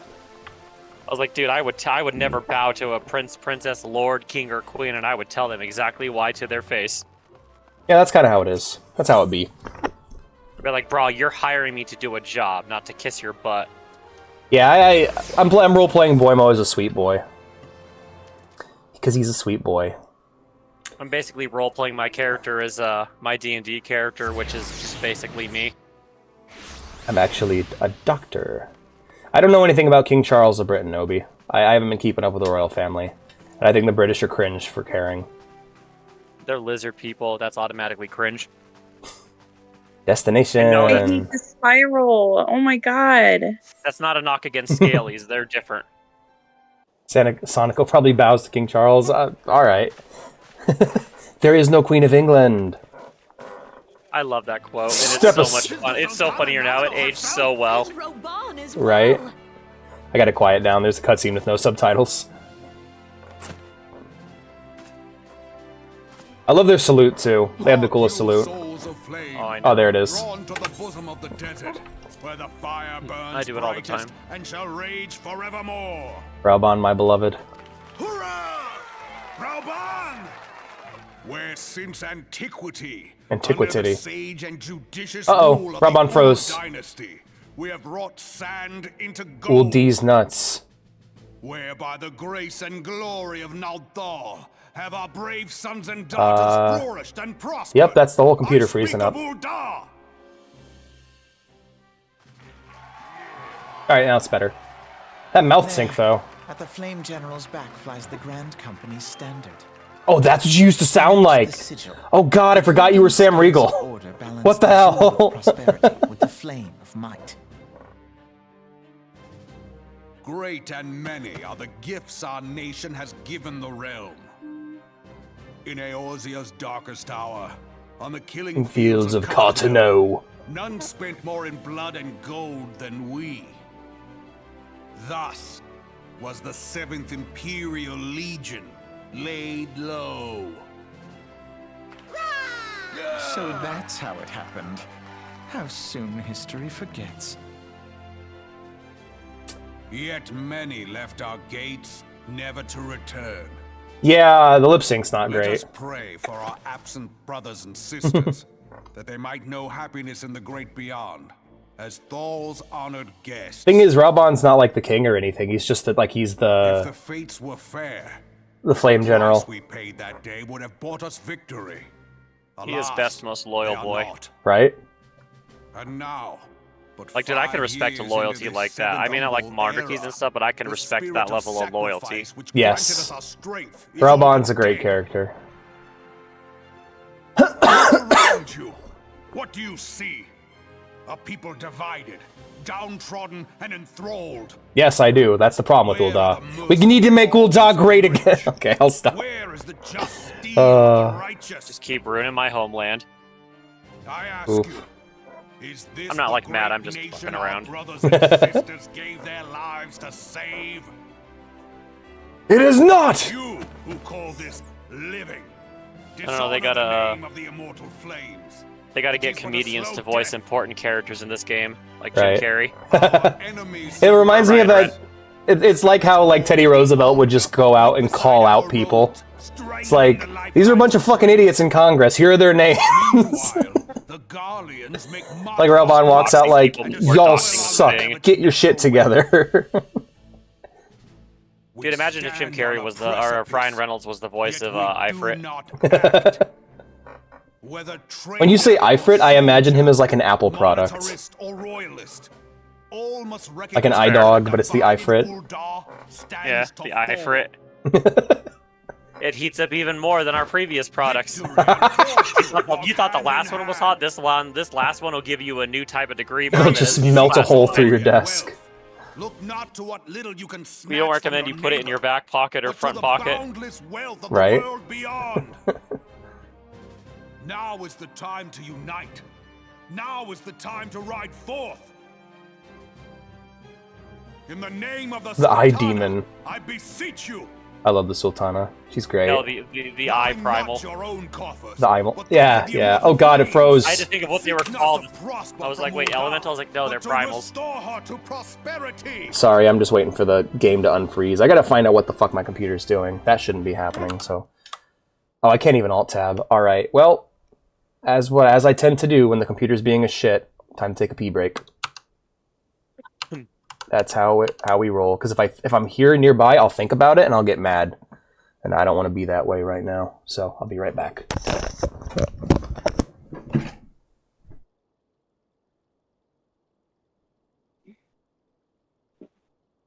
Yep, that's what I figured. All right, hold on. Yeah, my I have an SSD for my main drive, and it's also just like it can be a real shit sometimes. Who left? One sec. Nobody. Okay. All right. Fuck me. I know you mentioned earlier that you said your hard drive's getting kind of full. You might want to. I'm not trying to sound like commanding when I say this, but you might want to just like clear some crap off there or uninstall games you haven't played for a while or you plan not to play. Because I recently had the same issue, and it also didn't help that one of my hard drives was failing, which was causing other issues. But I downloaded for my graphics card the programs they have that do automatic updates and manage the resources. And it really does help me keep track of like what's going on with my computer, what's allocating its thing. They're all free for your graphics card in that. Yeah. So I don't know if that'll help or not. I might look into it. My issue is that my C drive is my boot drive, and I intentionally install everything else on other drives. I don't want anything installed on my C drive except for same. the OS. Shit insists on installing itself on the C drive. Like games keep putting their shit on there, and I'm like, no, I don't want anything on that C drive except for the OS. And yeah, the only thing on my C drive, aside from like my standard bullshit files, memes, and that, is like the operating software and my drawing program, and a couple of other low space programs. But other than that, I don't put games in that on the main one. Yeah, I might log off after this and take a minute to clean things up. Anyways, I'll be right back. I gotta use the restroom. Okay. Stand by, and I'll put on some music while we wait.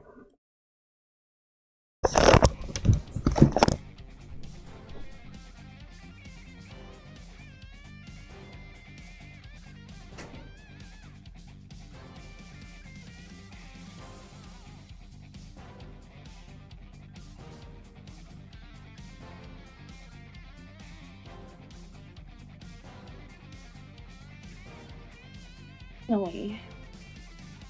So how are you doing, Vea? I am doing much better now. I finally found my way through that hell of a maze. This is what I hate about Ul'dah is the circle, the spiral. I always get lost. I get lost in all the cities. I'm directionally stupid. Right. Righto.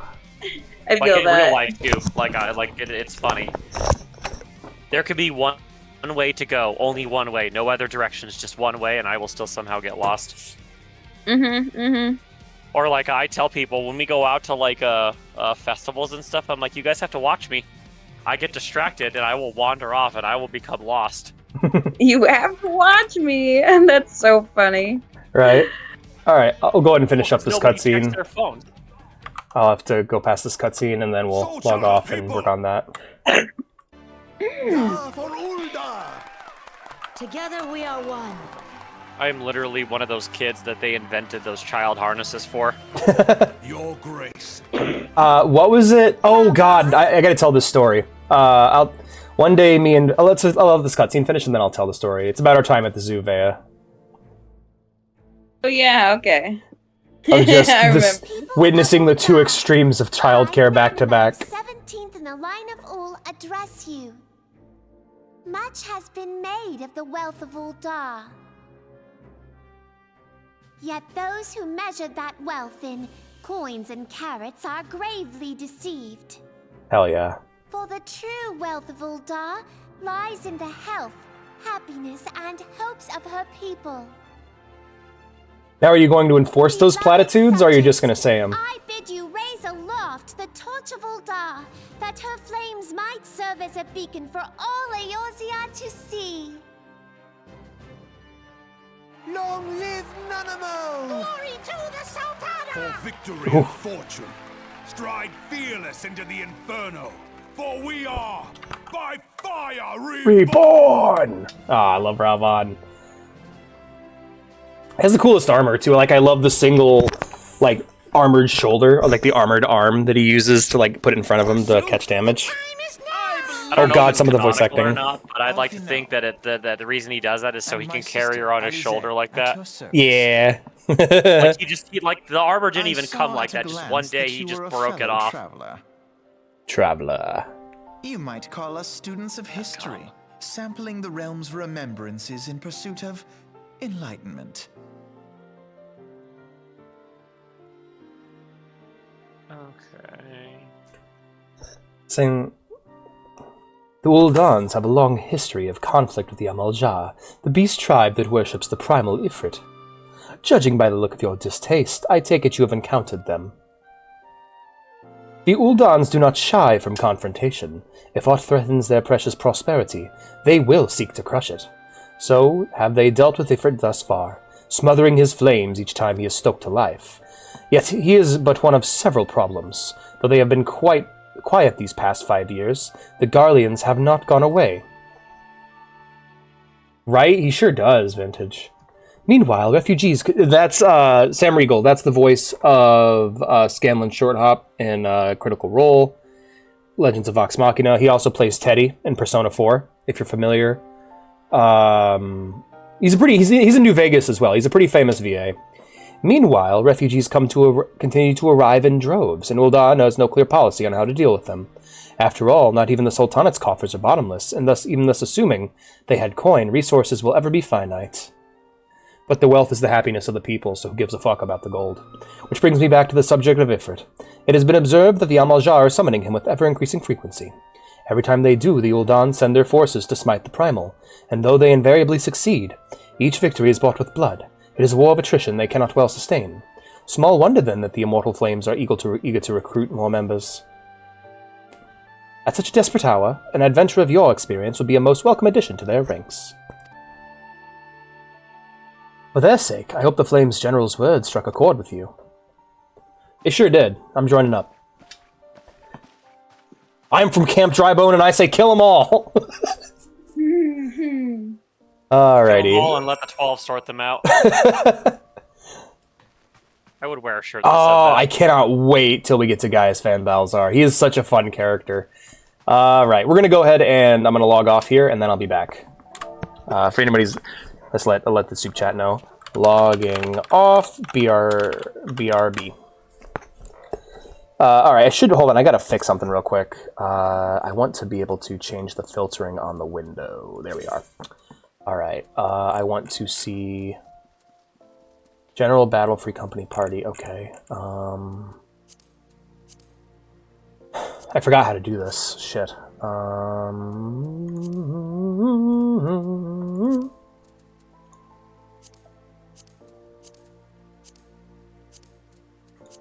I feel stupid. I can't remember how to make it so certain things display. 1, 2, 3, 4, Battle Free Company Party. Shit. Alright, we'll just switch over to General for now. Alright. I will be... I'll still be on stream, and we'll just chill and listen to music while I work on this. So, yeah, we'll do that real quick.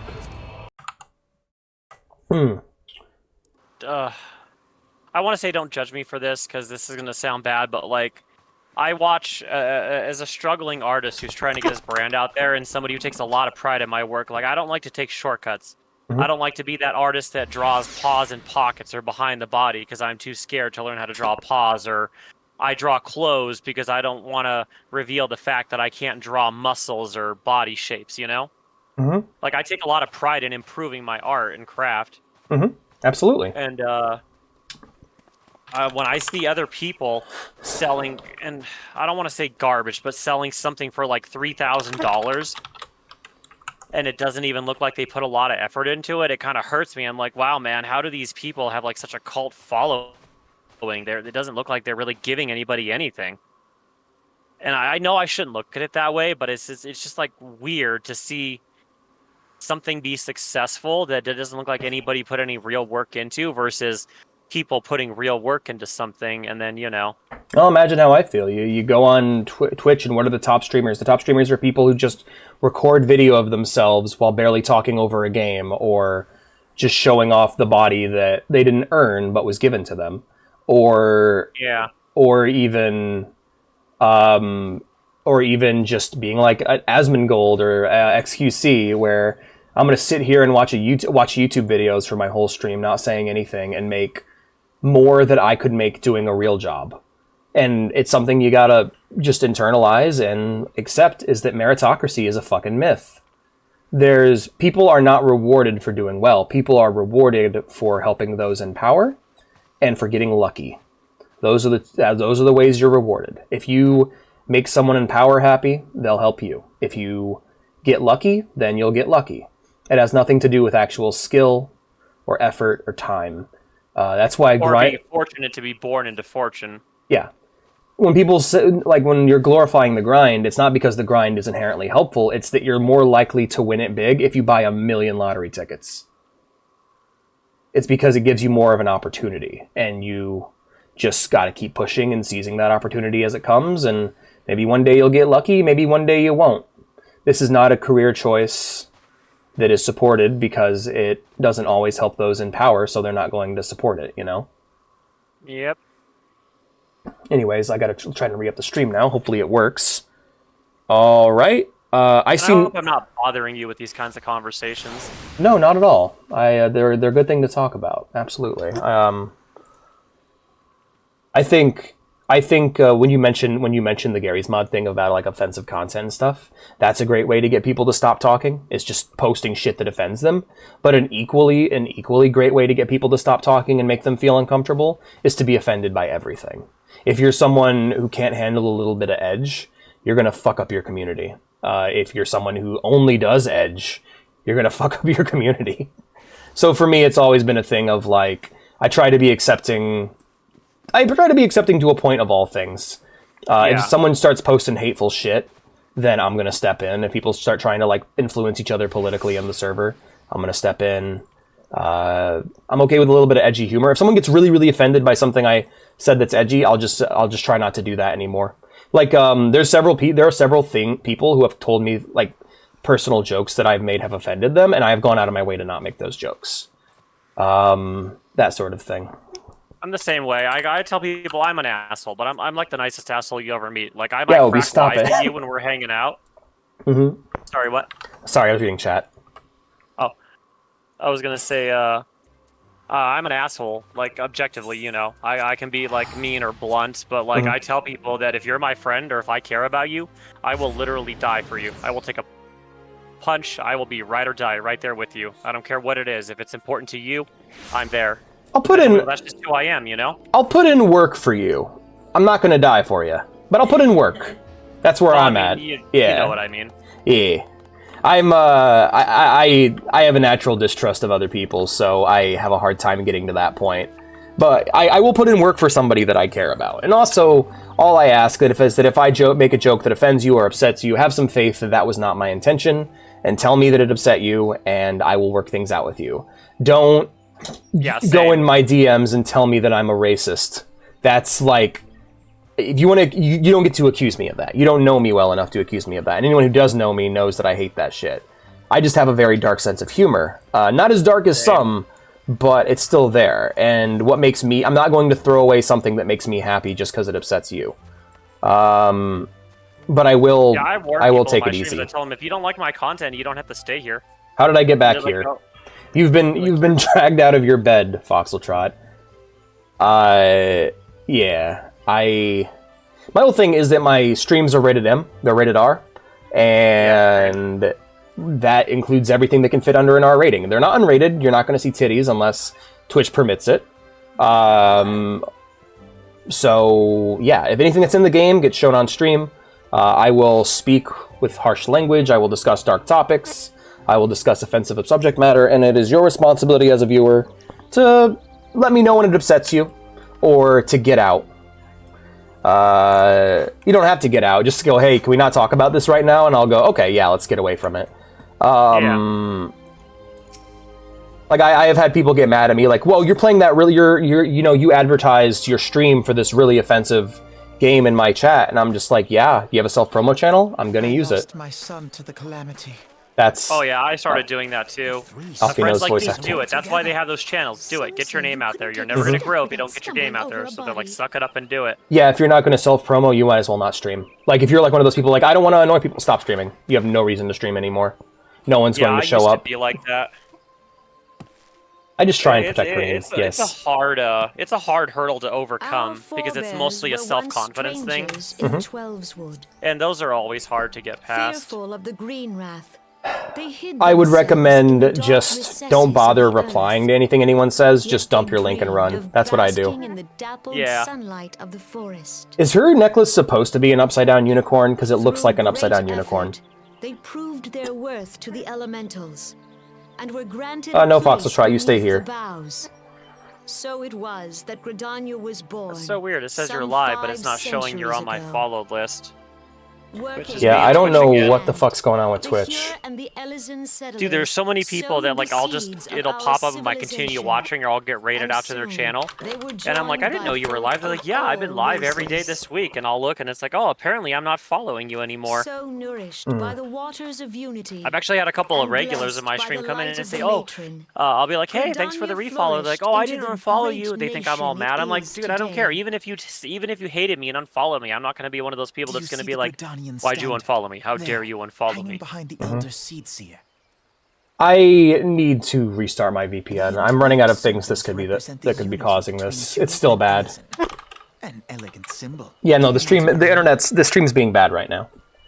I'm going to In accordance with the will of I'm the gonna go ahead and try and elementals, fix this real quick. We have embraced Okay. a life of peace. So Alas, stream goes our down, then back neighbors up. have not always sought the same for themselves, nor for us. If this kicks me out of the game, I'm gonna be pissed. Because I can't play this game without a VPN. I have to boot it up using a VPN, otherwise it doesn't work. And more games, sucks. more and more games are becoming like that because I'll boot it up. I'll leave the VPN on absentmindedly one day, and it'll change my location in game, and it'll be like, "Hey, this isn't right. Fix your shit." And I'm like, "But all I did was turn my VPN on, man." All right, cool. All right, I may drop. Who knows what'll happen? All right. Let's turn off the VPN. Damn it! Alright, game disconnected me, but I still got it booted, so I should still be able to log in. Can you hear me? Yeah. Cool. Alright, we're gonna go ahead and start the stream back up and log the game back in. Hopefully it'll work. Yes. I don't know what's happening, because it's not my internet. My internet's great. It might just be my ISP. They might just be fucked up right now.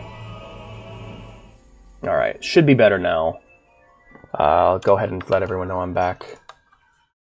They could also be doing maintenance or something. Yeah. Please wait to log in away again. from Comcast. No. Yeah, me too. I have Charter. Please wait and try logging in later. Please wait and try logging in later. Yeah, how much fucking later? How about now, motherfucker? Not like I pay my sub or anything.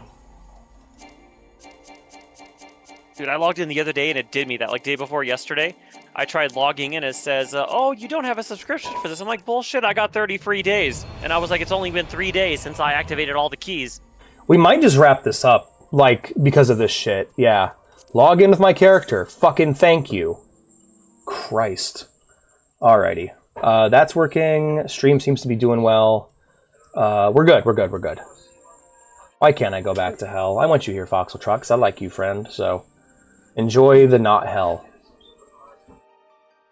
You know, somebody told me something the other day that kind of really resonated with me, I guess as like an artistic soul writer type. They were like, you know, what if Earth is some other world or whatever's hell? And I was like, wow. I was like, now I can't stop thinking about that. And like, the more I think about it, I'm like, you know, that could be true. Possibly. One of my favorite versions of hell is in this old comic that was made by it was actually what the creator of Invader Zim made before Invader Zim, called Johnny the Homicidal Maniac. And in that story, Johnny gets killed, and he goes to hell, and he gets to hell, and he's like, wait, isn't this just Earth? And the devil explains, no, this is hell, because if you can't, you know, be a good person and do well on Earth and help others, we're basically just going to put you back on Earth until you figure it out. And so hell is just people repeatedly being reincarnated into Earth with other people who weren't able to figure it out, thus making it hell. The punishment is you have to spend time with other people who haven't figured shit out, and if you can't rise above it, you go to hell again. You go to Earth again. That's actually really fucking deep. Yeah, it's one of my favorite portrayals of God too. Like when he meets God, God's just sleeping, and he's just like, "Hey, wake up, God! I need answers." And the angels are like, "Let him sleep. He's tired. He made the entire universe. He's going to be sleeping for a while." And so, reason why God's absent and bad things happen is because God's tired. He created all of existence, and he's sleepy. He will continue to sleep until he wakes up, and then starts to change things, and that's probably what the apocalypse is going to be, is him waking up and deciding, ah, shit. Like, what did you guys do? I was asleep for 40 million years. What did you do? You set it all on fire? Fearful of the green wrath. It's, if you watch Rick and Morty, it's gonna be like that joke where the dinosaurs came back and they're like, dinosaurs are dead, and they're like, monkeys went bald. That's gonna be the interaction between man and God. But if everyone's life is bad, wouldn't that be fair? No. They proved their worth to the elementals. I'm like, it's that's not the point. It's one of those things like when somebody takes the wrong message from something. It's like, well, you're technically right, but no, you shouldn't look at it that way. Yeah, it's the idea that you have to live in this horrible place and rise above it. Thing of God as being asleep seems interesting, yeah. You know, I like that old saying where, I forgot where it came from or who said it, but somebody said, you know, living is not for the weak. So nourished. Ooh, I don't like that. I don't like that. That sounds evil as hell. And I'm like, I guess if you look at it and you really break it apart, it's like, yeah, this world is hard. You know, you have to learn to live in a hard, cruel world. And it's like you were talking about earlier, like No Man's an Island, you know, having friends or loved ones makes it a little less hard, you know? Represent the unity between yeah. I always like to dissect stuff, because I'm like, you know, there's so many different ways you could look at Hey anything. Lane, good to see you. Welcome to the stream. You joined during a very existentially intense FF14 stream. We being raided. Yo, hello. How you guys doing? What were you guys playing? What are you up to? Let's go ahead and give a quick shout out to Lane is Lost. I got it, Obi. It's Lane. Lane. Go and give Lane a follow, everybody. Oh, there we go. Now it finally shows me you. Consistent theme I've seen is that changing the world is never for the people who currently live in it. Changing the world is for the people who come after. If you're selfish and trying to make your world as good as you want it to be, just for you, well, that's how you end up with rich people. That's how you end up with CEOs and people. They're like, all right, I should be the most comfortable I could possibly be at all times, at the expense of everyone who comes after me. And so, selfishness inevitably creates a hard world. A hard world creates selfish people, and so, if the world is harsh, you must act. Even if you're suffering, you must act to help other people. That's why I love one of the reasons why I love Attack on Titan so much is that entire story is about that concept, is that no matter how hard these people fight, they have to live in the world that their ancestors created. And they get to make a better future for other people, but in the end of the story, nobody's really happy because they're hurting and the world's still harsh, but they managed to make it better for the generation that comes after. Ooh, the Somnium Files! How is that? Is that good? That's a theme in this game too, is you do good things for the future, for those who come after, not for yourselves. I forgot what movie quoted that, but they said, this lady told this man, a good man plants seeds for trees he know that he will never see. I'm good. After the stream. Thank you, hon. Yeah, absolutely, that's a good one. This Nirvana is the second one. Ah, okay. It's a wild time. I've heard it's quite bizarre. Yeah, it's There's also the very fatalistic view of it that I don't necessarily agree with, which is hard times create strong men create good times create weak men create hard times, which I don't like because of the cyclical nature of it. I like to think things move permanently forward. But it's also just very cynical, which I don't agree with. I always love good writing for immortal characters, because when it's done right, they actually point out a lot of things that the reason people seem to make the same mistakes over and over is because nobody lives long enough to spot the mistake, or they don't pay attention, you know? Yeah. Like, you're only around for a finite amount of time, but imagine how exhausting the world would be if you lived for 7,000 to 8,000 years and it was literally the same thing over and over. That's the number one, and that's why, because of our situation, because of our mortality, we have to act selflessly to those who follow us, and that's something that a lot of people have trouble with, parents especially. That's where bad parenting comes from a lot of times, is arrogance and selfishness. Because it's people who have... let me just say, once you have a child, you have surrendered your youth. You cannot ever go back. If you try, you will hurt those you love. You will hurt your child. If you try to be selfish the way a child is selfish, you will harm your child. So, best thing you can do is act selflessly. Because it's my mindset where once you have a kid, you don't live for you anymore. You live for them. Your job is to live and die for that person. But then again, I'm also not a parent. I've just been the product of very bad ones. Yeah, I was just gonna say, my mom wasn't meant to be a mom, and now that I'm older, she's trying to be a part of my life, and I'm like, you know, she grew up in a bad home. You know, her parents were shitty, abusive people. Yeah. And then when they died and she was underage, her own sister wouldn't even take her in, so they threw her into the system. Yeah.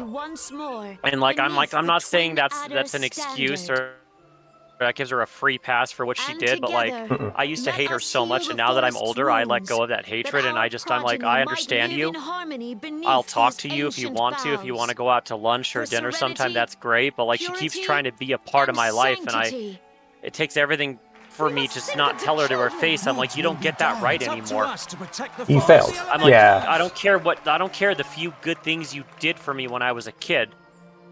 I was like, it doesn't matter. You could have done everything in the world for me, but it doesn't give you a free pass or let me forget that you smacked me in the face or something, you know? Yeah, no, it's a thing of like parenting. There's no guarantee of a reward.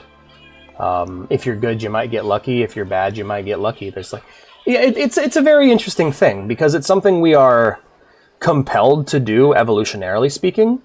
But it's also something we just don't want to deal with in our current world. Like, parents have kids that... Like, whenever a parent talks about being exhausted by their child, I'm just like, you don't... Fancy meeting you again. You're the reason you're alive. You don't get to be a person anymore. Yeah, you lost that say.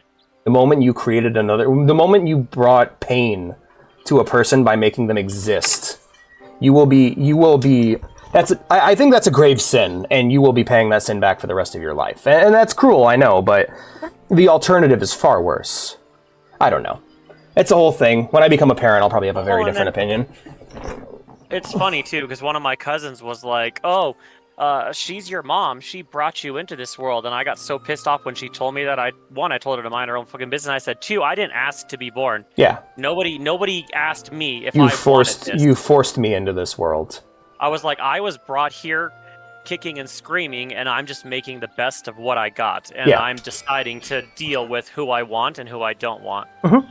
Yeah, one of the worst things I've heard a parent say, and I have heard this before, and like I've been in public hearing this, and it takes me everything I have not to just assault them. And it's the phrase, I brought you into this world and I can take you out. And it's like, oh, yes. Did you just casually threaten to murder your child? And if some people are like, oh, you don't understand, you're not a parent, I don't care. I don't have to parents need to start listening to other people. What's up, hon? Oh, it's the baby. Hey, Liara. Good kitty. Let's see. Most parents should just have cats or dogs. Find a much easier time. And guess what? We're overpopulated as is. If we don't have kids, if like 90% of like we can let the generations get older. You know, we don't need to pop out another 1 million people for the workforce. Let's take it easy. Let's try and just chill. That's the most responsible thing you can do as a parent is not be one. If you think for any reason you're going to create a child, if you're going to make a child that is suffering their entire if your life is majority suffering and you're going to raise a kid in that, you should probably not do that. I think they say because they hear a lot. Yeah. No, the rights of children have definitely gotten better over time. It used to be way worse, and that's the other thing. People are getting better to each other, not worse. It's something that every statistic is backed up to this point. People are living longer. Yeah. I had to reevaluate how I see the world because, like I told you, with all my BS and trauma and shit, I guess it's like the opposite of rose-colored glasses, you know? They're onyx-colored glasses. All I saw was everything awful in the world. But when I started reevaluating how I looked at myself or how I talked about myself in my head, like I try not to make jokes at my expense anymore, like even in a fun way, because I realized that that's a part of that, you know, that's detrimental to my development. But like once I started reevaluating how I looked at myself and how I handled situations, I started noticing that things weren't as bad as I made them out to be, or as I felt they were. You know? Yeah, reevaluating. It's like, sucky things, but like I see the world differently now, and it's actually nice. Yeah, reevaluating your worldview is a lot like cleaning out your fridge. You're just like, where's that stink coming from? What's fucking everything up? Even if you're looking outside, you're like, all right, 1,000,001 things in the world are trying to influence me all at once. What do I listen to? What do I ignore? And so it's all about looking in the fridge and finding out what's stinky and what's causing an issue. It's like, okay, well, anything anybody who works for a corporation has to say, we can just dismiss that. Anything advertisements say, let's just remove advertising from your life altogether. Anything that tries to take advantage of me financially, all right, get that out of there. Anything the government has to say, we'll just take that out too. Any argument of value or merit based off of the expectations of others, we'll just toss that in the garbage. And you basically just learn what you need to toss out. Like right now, I'm just like, all right, do I really care what other people think about me, or am I happy with myself? And I just got to learn whose opinions to listen to and whose not to listen to. I care a lot about what Vea thinks about me. I don't care that much about what anyone else does, really. There's maybe 3 or 4 people in this entire world that I actually value their opinion.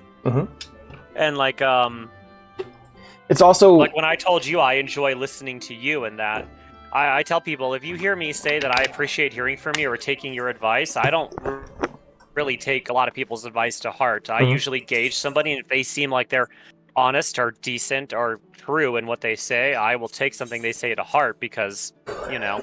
Yeah, and there's also a lot of just, what's the word? There's a lot of times where you're expected to do things that you just shouldn't have to do. There are so many things that you should just say no to. Like, yeah, you don't need to be a slave to be a good employee. That's a big one. Oh yeah, I've walked out of jobs once I developed, basically you could say once I decided to grow a pair. I got sick and tired of a job one day, and I said, you know what? I said, fuck you. Yeah. I just walked out, and I was afraid. I was frightened. I was like, oh, what am I going to do? I don't have any money. Why did I do that? That was so stupid. But then the more I thought about it, and the second time I had to do it, and then the third time, I was like, you know what? I was like, I'm better than this. I was like, they can never pay me any amount of money to make me, let them devalue me or make me feel like garbage just for just trying to live and do a job, you know? Yep, another good lesson I've seen is never. This is one that I personally play into, and it's actually a very controversial one. And it is, you don't need an excuse. You don't. I'm waiting for Millwood to stop talking because I actually want to talk about this. One of my things that personally I believe in is helping people is something that you should just do naturally. If there's someone like going, wait, no, you shouldn't do that because X or Y, look into it. But because like my 2 favorite examples of, so I always give money to the homeless. If I see a homeless person and I have loose change, and if I have cash, I give them the cash. People will be like, but what if they buy drugs? It's like, yeah, what if anyone buys drugs? What if the person who gets paid at the gas station goes and uses their gas station money to buy drugs? Should we fire them? Like, that's not my responsibility. That's theirs. My responsibility. You shouldn't care what they spend the money on. You should give them money to help them, and it's their responsibility after that to help themselves. Yeah, I have respect for my fellow human being and expect, because the idea is that comes from a very bigoted mindset, which is if you're homeless, that means you're irresponsible and you can't take care of yourself. Because why would you be homeless if not? Right? It's an idiotic bigoted mindset. It's an archaic worldview. Yeah. The world's not so black and white. It's very complex, and situations vary widely. And the other thing is, the other example of charity, which I abstain from, is, well, let's say I go to the gas station, or Walmart, for instance. Walmart's a good example. Would you like to donate $20? Would you like to donate 10% to the children's hospital? No, I'm good. Thanks. Reason being is the reason why you got to understand why that's there. Why would an objectively evil corporation that serves the interest of its shareholders be taking money for charity? The reason is because they don't have to. It's so they don't have to pay taxes. They then say that money is their money, and they donate your money in place of their own, so they don't have to pay taxes, so they can profit. So don't donate money to charity through Walmart or Wendy's. If you want to donate to those charities, donate the money directly. It's not politics, it's just facts of life. I always told my dad, because I grew up at a children's hospital in the state here with my disability and illness and that. And I practically lived there for the majority of the first 13, 14 years of my life. But I always told them if I ever came into a large amount of money, I would just go write a check to the hospital directly, you know? Potentially. Or you can keep it for yourself. The job of a hospital is to take care of their people. Like, and that's where I disagree with Obi when he says, like, oh, I used to get mad at some teachers and people, but I'm grateful for what they did for me. And it's like, why? Why are you grateful? They got paid, didn't they? Should they... And they're like, but they're not paid very much. It's like, okay, then they should go on strike. Oh, they're not going to? All right, well then, that's their problem to deal with. They'll work through that. That's not your responsibility as a child. You don't got to be grateful for people doing what they're supposed to do. You don't got to be grateful for people doing what they're paid to be doing. They should get paid more. I agree. Yeah, but I agree with that they seem to disagree with that. Because if teachers want to get paid more, they should all go on strike. Oh, don't worry. They will not be missed. Nobody wants to go to school. Hi, princess. Same thing goes for, like, yeah, it's like, oh, we're so miserable. We have to be teachers. It's like, I don't agree. I don't think teachers are actually upset about being teachers. I don't think they actually care that much about their pay. A lot of teachers are teachers because they felt they've been dealt a shit hand in life and they want to bully someone littler than them. I have experienced it firsthand from far too many to think otherwise. Mm-hmm. It's like, if you really care about your financial well-being, take that resume of being a teacher for however long you've been a teacher and go work somewhere where you're going to get paid decent money. Walter White did it. He became a drug lord, and I'm proud of him. Yeah.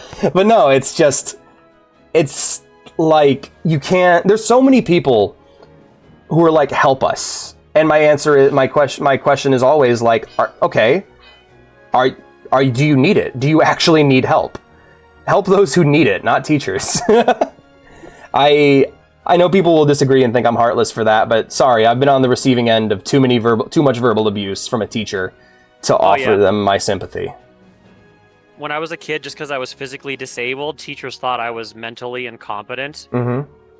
Or that I had some type of learning disability, so they literally just kept putting me in the special needs class. Yeah. I had to fight and prove through testing and other hurdles that I was mentally competent to be in a normal class of education. And then when I started doing very well, they're like, oh wow, you're so much smarter than we thought you were. Mm-hmm. I remember a teacher one time said, oh wow, you're a real credit to people with mental disabilities. Yeah, fuck that. And dude, even as a kid, I was like thinking to myself, this Did bitch. you look as the Admiral bid you? It is a rather Dude, I hated it too. That's why I hated school. Say. Like my high school year, The crimson field is meant to I was just signify so the sick of blood everything, dude. fallen I was so crewmates, sick while of the black kids longship bullying me and represents a taking my pirate crutches vessel. or my wheelchair or crap like that, and nobody stood up for me. That's probably why I have what I like to call white knight syndrome. Not a single person, peer or adult, ever stood up for me. The only time people stopped picking on me is when I hauled off and slugged one of the kids. Yeah. And like, I'm not advocating violence in that, but I'm advocating for standing up for yourself. There's a difference between being non-violent and being a pussy, you know? Yep, there are accepted versions of violence in society. Our society is very violent. Like, but like, dude, I learned people, that day. I was like, this works, you know? Not all the time. People don't want people punching or shooting or stabbing each other over issues like that because it's been built in such a way. There's an Adventure Time bit that explains this very well. And it's basically just, the reason why you can't fist fight other students is because that kind of violence breaks the rules. The rules are, they should work to socially ostracize. You should work with your peers to socially ostracize them into the point where they're so weak that they can't do anything. That's the kind of violence that's encouraged among children. I have a lot of hard opinions. I think kids should be allowed to fist fight. I think they should be allowed to slug things out because a fist fight is better than one of those, the quiet kid bringing an AR-15 to school. Isn't it funny how school shootings increased alongside schools tightening regulations on fighting? My fucking brother got put on probation and had to do community service because a kid stole his wallet and he beat his ass. Like, fuck that. No, yeah. And parents need to protect their children, and teachers need to protect their students, not fucking throw them to the wolves at the first opportunity. No, I have a very cold. I'm very cold towards schooling because schooling fucked me up. Public school was the most traumatizing years of my entire life. and I've yeah. still not recovered. Join me now When my in dad complained remembering about how the those kids who picked fought on in me, the about how name they of would take my freedom crutches for me and or my fell. wheelchair and stuff, May their the principal would just souls say, be "Oh, it's returned just to the harmless sea." teasing." Harmless teasing, huh? Yeah. And my dad actually said that. He's like, this is why kids brings guns to school. And then suddenly he changed his tune, and No, suddenly they had new there- anti-bullying policies. Whenever students said that in school, the entire school would freak out, like, "Oh, how could they say that?" Like I'll be honest, every time I saw when I was growing up, and every time I saw on the news where they were just like, "Oh, how could this happen?" I'm like, "Are you fucking stupid?"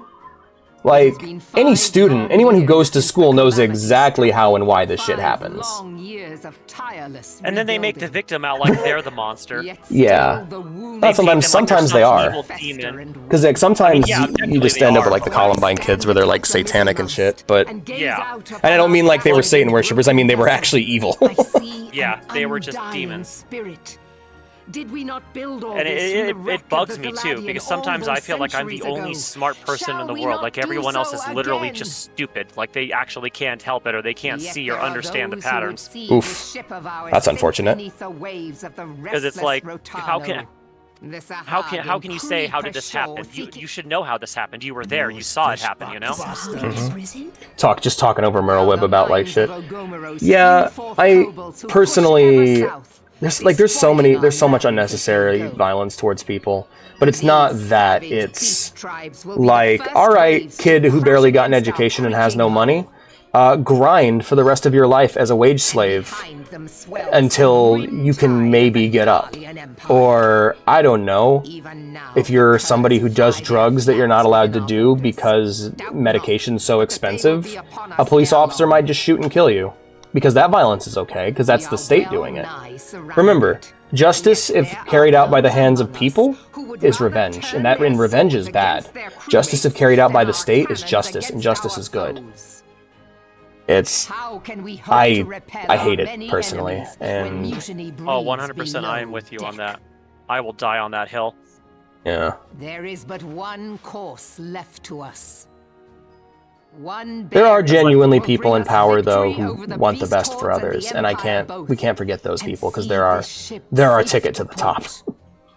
Oh yeah, we gotta work that's with like those I people. tell people I hate cops, but I also recognize that there are still a lot of good people out there that do want to protect and There are serve, good and cops they want out there. to help people. Good cops really help me There's out. not a lot of them, but there are good ones, and I always try to keep that in mind with my My encounters, favorite- because that's not fair to My favorite encounter I ever had with a cop was I was like angry and ranting and saying a bunch of stuff, and he's like, "Okay, look, everything you just said, I wrote it down," and he showed me his notebook, and then he like balled up the piece of paper and threw it away and went, "Let's try this again." Because I was a kid, and he's like, "Look, I could put you away for everything you just said. Let's try this again." And so that taught me, like, okay, there's things I just shouldn't say to police, and in fact, you shouldn't say anything to police. You should stay quiet if you're ever arrested and talk to your lawyer. The only thing I tell police when they arrest me is I want to speak to a lawyer. Yeah, that's what you're supposed to do. We're not taught that in school, of course. Your strength, your skill, your wisdom. Yeah, dude, the world is, and like I told you, it took a long time, and I guess I'm kind of proud to say, without drugs or therapy, I took stock of who I am. I sorted my shit out, and I'm slowly getting to a better place, and I'm happy for it. I tell people I had to learn how to love myself in a way that worked for me. You know, because I'm me. I'm not anyone else. I am me. So yeah, the way I handle it now is, and this might sound a little weird, but like, I treat every feeling I have as another version of me.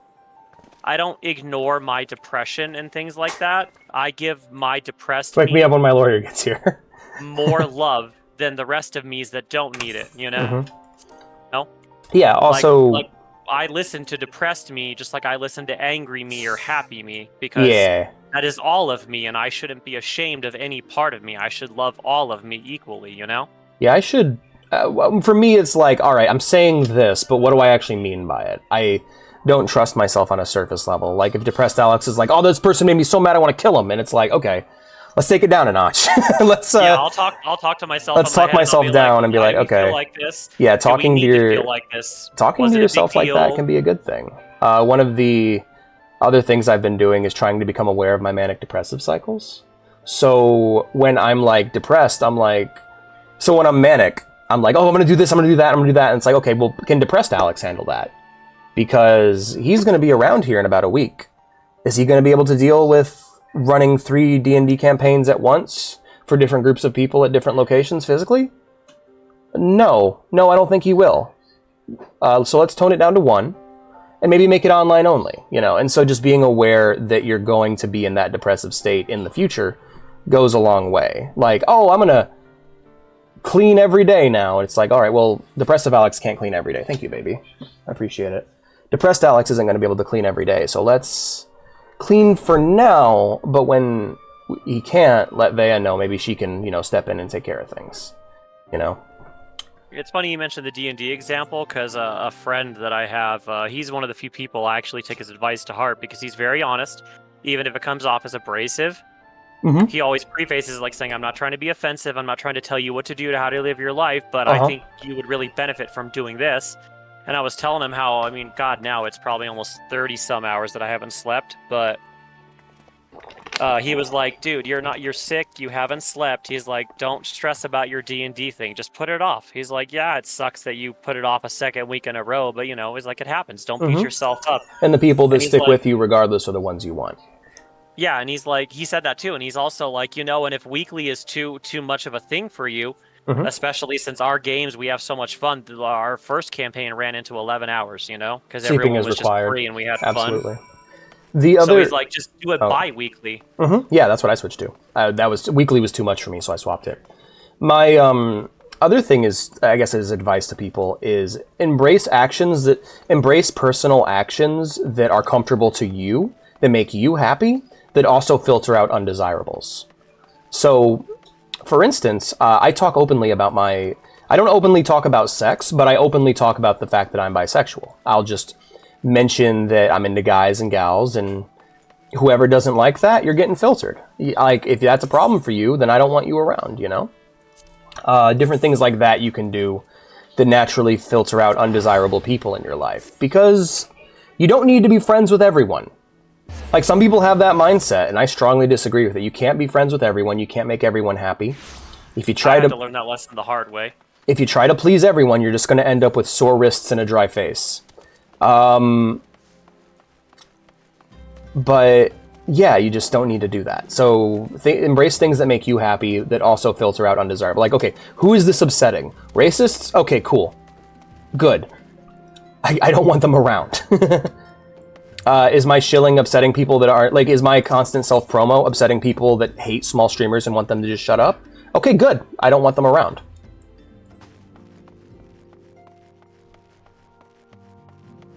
Care so much about who you like. Yeah, exactly. Well, that's like I was mentioning about my depression. One of my promises I made to myself is that if the topic comes up, or if I feel like I'm sharing, even if I don't know somebody that well, I'm tired of keeping my voice quiet. I shouldn't be ashamed that I'm depressed, and I shouldn't care if somebody doesn't want to be a friend. Yeah. I lost a potential friend that I thought was a good friend when I learned they were just really kind of a selfish dick. Like their friendships were one way. And I was having a really bad depressive phase after Anthrocon and stuff because of money and other things. And they were like, oh, I can't be around people like you. And I thought there was something wrong with me. No. And then after learning, I was like, my vow to myself towards the end of the year and for the new year and the rest of my life basically is to be like, I'm depressed and that's okay. If people don't want to be around depressed Lucos, they don't have I'm to sorry, that's part of the package. I have my trauma. I try to manage it, but I'm only human and I can only take so much, you know? If people don't want that, then that's fine. I don't want them in my life, you know? Our adventurer friend will keep. Yep. The wheels of change. Gotta be you, no matter what. Be you regardless. I'm tired of being ashamed of being me or feeling like I'm wrong for feeling this way, you know? Yeah. What was the other one I was going to say? There was another one I thought of that I've been trying to implement in my life, but I forgot about it. So-called remembrance ceremonies were little more than standing. One thing that helped me last year was I bought these cheap little journals, and I had a journal for different things. And one of them Well, was of course things they I'm were proud of, standard and I roving found it the other rebels. day in my drawer because I was moving stuff around and I lost track of it and forgot about it. But I was looking through it, Since and it you kind are of made me so smile observant, because mayhap you I noticed was what mention was looking made of through the it, and it was warriors just of all the light? things I was proud that I did, and they were little things, you know, things I that most suppose people they wouldn't must think have are a big deal. forgotten the heroes who spared But I was like, that Eorzea really a helped fate because it was nice worse to than look the back on that and calamity? just be like, you know, I've come a long No, way. dear Alize, they haven't Right. forgotten these details. They have elected to omit them. It's like with my art, when I tell myself, well, my art Deep sucks, are you the know, wounds it's never the going to calamity grow. inflicted I upon started Eorzea. changing my mentality So to deep, instead of in looking at fact, it that way, that the realm look still at young Lucas. Needless to say, Imagine the if I beast showed him all the tribes art and I their was working on, primals or do how little I was to working on alleviate the comics, or pain. how I had my own business cards So, now. the Imagine task how of salving excited he Eorzea Yeah, would no, be, you know? absolutely. Like, that's actually another one I've been doing, is just asking myself, how would little Alex feel about me right now? And it's almost never... I think my younger self would think my older self is the coolest person ever. Like, I would love to have had my... Like, if I was my own father, I think little me would have turned out okay. And I think I've turned out okay already.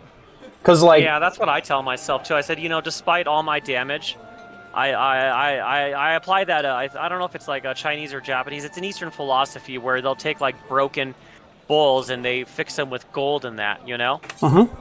I look at myself like that. I look at myself and say, I'm broken, but that's okay. That doesn't mean I'm worthless. If our world is to heal, And we it's must good put for the me because horrors I of the look calamity behind us. at myself and say, I am who I am, you know, cracks and all, and that's okay. Our grandfather Yeah. would never entrust the fate of the realm to But God, that was the despots who hardest thing rewrite to do, history was to their really start convenience. believing in loving myself versus just saying, I don't care what people think and I do love who I am. Mm-hmm. Because there is that disconnect of must be saying another it way to versus cure what truly ails feeling this it. And world, when you and I feel need to find it. that love for yourself inside, it's You are most it's like an welcome to indescribable try. feeling of Our healing paths that may starts differ, to It slowly happens, happen. yeah. Destination It's really is the nice. same. Sorry, I've just been watching this cutscene. No, you're good, man. I've been running back and forth. While you were fixing your computer stuff, I was cleaning my inventory, sorting my armors, keeping transmogs. And now I'm just going out and, since I'm basically I'm like 27 of 30 quest max. I don't know if Oxeltrot, but I'm happy to see you. Yeah. Now that I'm, got my Kokobo, I'm gonna go do all the initial quests for all my job classes and professions just to clear them out. Salve will serve not only Yeah. to close up our So I'm like, dude, my present quest log is wounds, so fucking full. Mm-hmm. but prevent Also, I'm old cheap, ones so I'm from gonna go ride the opening airship anew. since it's only 120. Yeah, I use the Chocobo Porter and the airships to get around to save money. It's a good idea. Like, I can afford it. I got, like, over 1 million gil, but I'm like, dude, I'm cheap in games. There's a reason I got rich in WoW, and that's because I was cheap and I hoarded money. Only with myself. Like, I was charitable with other people, but, like, for me, I'm like, no, I don't need that million gold amount, you know? Yeah, absolutely. It's like, if All I right. want it, I'll just go farm for it myself. That's kind of been the mindset that's gotten me quite a bit of money early on, but I've spent most of it on teleports because I just want to get this fucking...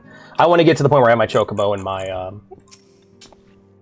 market Yeah, board that's so what I I did can towards profit. the end. Once I started getting the quest for my Chocobo and that, I just teleported everywhere. I was like, Yeah. I don't care, man. I was like, I want my Chocobo now. I love walking around in this world. It's so beautiful, but like, I am done with the slow walking. I Yeah, have done my you need duty. I to need get my things mount. done more efficiently. I'm going to turn you down a bit. You're a bit loud. That's okay. Oh, I'm sorry. It's all good. Don't worry about it. Don't adjust your volume now. Be that loud for the rest of the stream because I turned you down. That's one of the things I'm also working on too, is reminding myself I don't have to apologize for everything or basically anything if I'm not doing anything wrong, you know? I remembered what I wanted to say. Take your offense and turn it into defense. That's always a good way of doing things. The best offense is a collective defense. We are not, as human beings, if there's a problem with society, you're not going to solve it by fighting it. You're only one person. These systems are beyond you and are far greater than you. The best thing you can do is to protect yourself from these systems. Find your own rules and policies and philosophies that serve as armor. I'll just use an example of a very domestic one. I don't like that games come out unfinished. Therefore, I don't buy games at release anymore. Because why should I introduce that stress into my life? If I hear a game's unfinished, I go, well, yeah, you bought it too early. Wait. You know? I shouldn't have, like, every game that I bought recently that's unfinished, I should have waited on it. I would have had a much better time. I literally can't enjoy certain games that have gotten better after coming out unfinished because all I can think of is how unfinished they were. Like, I can't enjoy Cyberpunk anymore. I've been playing 2077. I have a hard time enjoying that game because all I can remember is participating in the hype cycle, waiting for it to come out, getting it, and it was unfinished. And also, they lied about a lot of things. If I never cared to begin with, it would never have mattered to me. Like, if I go play Fable right now, I'm not going to care what Peter Molyneux lied about because I wasn't there to see it, you know? Yeah. That's how it is with me. I've always wanted to play Fable, and I hear people say, oh, don't. It's garbage, or they did this or that wrong. And I'm like, well, it looks like a fun game. Mm-hmm. Ah, I've heard it's really good. It's not what it was promised. Same with Spore. But, no. I will say the one exception to that rule I've seen is 7 Days to Die. Because, yeah, like, it's in beta or whatever. Mm-hmm. Oh, if a game peaks in beta before it's finished, that sucks. That happens sometimes. Like Cube World, that happened with. But it's like 7 Days to Die. They are unabashedly saying, yeah, this is a beta. Yeah. And they're always saying, we're going to put this in, and then the patch comes out. That's exactly what they put in. Yep. They're pretty on top of their crap for a game that's been in forever beta. Like, I honestly hope it never goes out of beta because they just keep giving us more and more stuff. If you accept that a game is unfinished and you play an unfinished game and you're happy with it, that's great. Because then that means you're not getting hurt. For me personally, I don't like to play games unfinished. I like to play games as a full package. I like to play them once and then move on to the next one. That's kind of how I roll as a gamer. 7 Days to Die is the only game that I play that's you can consider unfinished, because I'm the same way. I don't believe in buying a game and then paying additional money for DLC or other crap like that to finish a game that should have already been finished when I paid for it, you know? Yeah. So I just wait. Like any game that's in early access, people are like, oh, you gotta play it right now. Like, no, I'm good. It's in early access. I'll wait for it to be finished. People will literally buy me games that are in early access, and I'll just let them sit in my library. Like, yeah, I don't need to play Valheim right now. I'll wait for it to be finished, and it'll be a much better game. But dude, there are some games that like, dude, it's like it's tempting. I'm like, no, don't. Mm-hmm. I'm like, bad, Lucos, bad, don't. Yeah, Ultra Kill. I can wait till Ultra Kill finishes. I'll play that game once, beginning to end, complete it, and then move on. Do I want to play that game when it's not finished? No, I'll wait. Cyberpunk, if I would have waited till this year to play it, I would have loved it. It would be one of my all-time favorite games. It'd be up there with like The Witcher 3. But it will never be now, because its existence is a continuation of a lie. So, Witcher 4, I'm excited to play as Ciri as a Witcher. That's awesome. I love to see that continuation of the storyline. Anyone who's upset about that clearly hasn't played The Witcher 3 and didn't see how that game ended. And their opinion should be dismissed.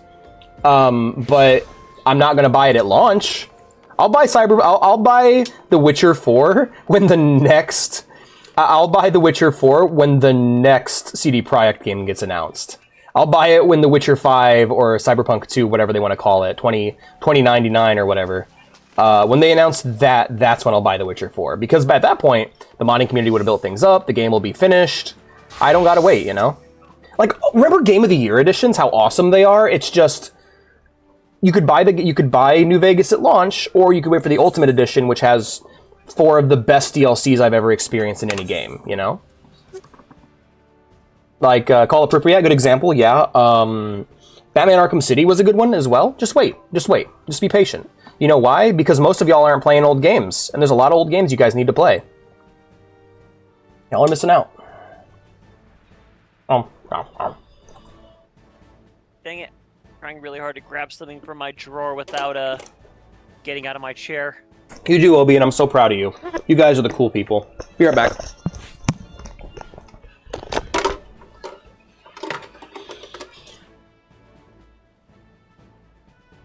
I accidentally unplugged my headset. Ugh, I got a long cord, but like I can't stand it because it gets caught under my chair and stuff. So I have it all short, but I also can't stand that because it unplugs when I stand up or stretch in that. Let's see.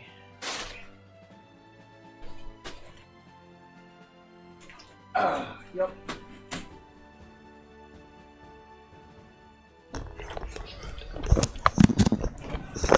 Yeah, the best thing about having my computer was just going back and playing all the games I missed. My name is Boimo Banderson. I'm here to enlist if you'll have me. I don't get to do his voice very often. He's a very sweet boy. He's very shy. Is that so? Well, I must ask you for your name. Ah, but let me guess, it is Boimo Bandison, is it not? Yes, you are just our man, as the Waking Sands describe. Thank you for electing to join us. Now, in order to formalize your... Sir!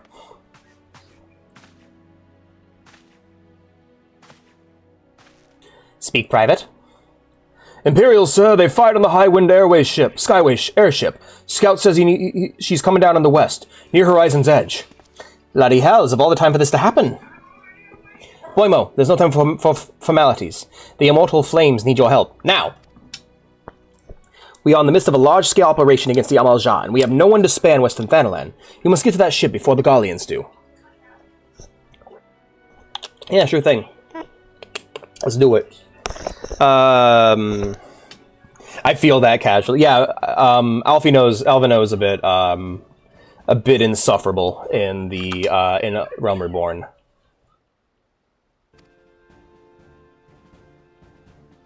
Like, a good example of, like, my personal opinion affecting a game is, like, I don't think I'll ever... You know what makes me sad? I don't think I'll ever love Metal Gear Solid V I don't think I'll ever love Metal Gear Solid V to the level that TJ loves it, you know?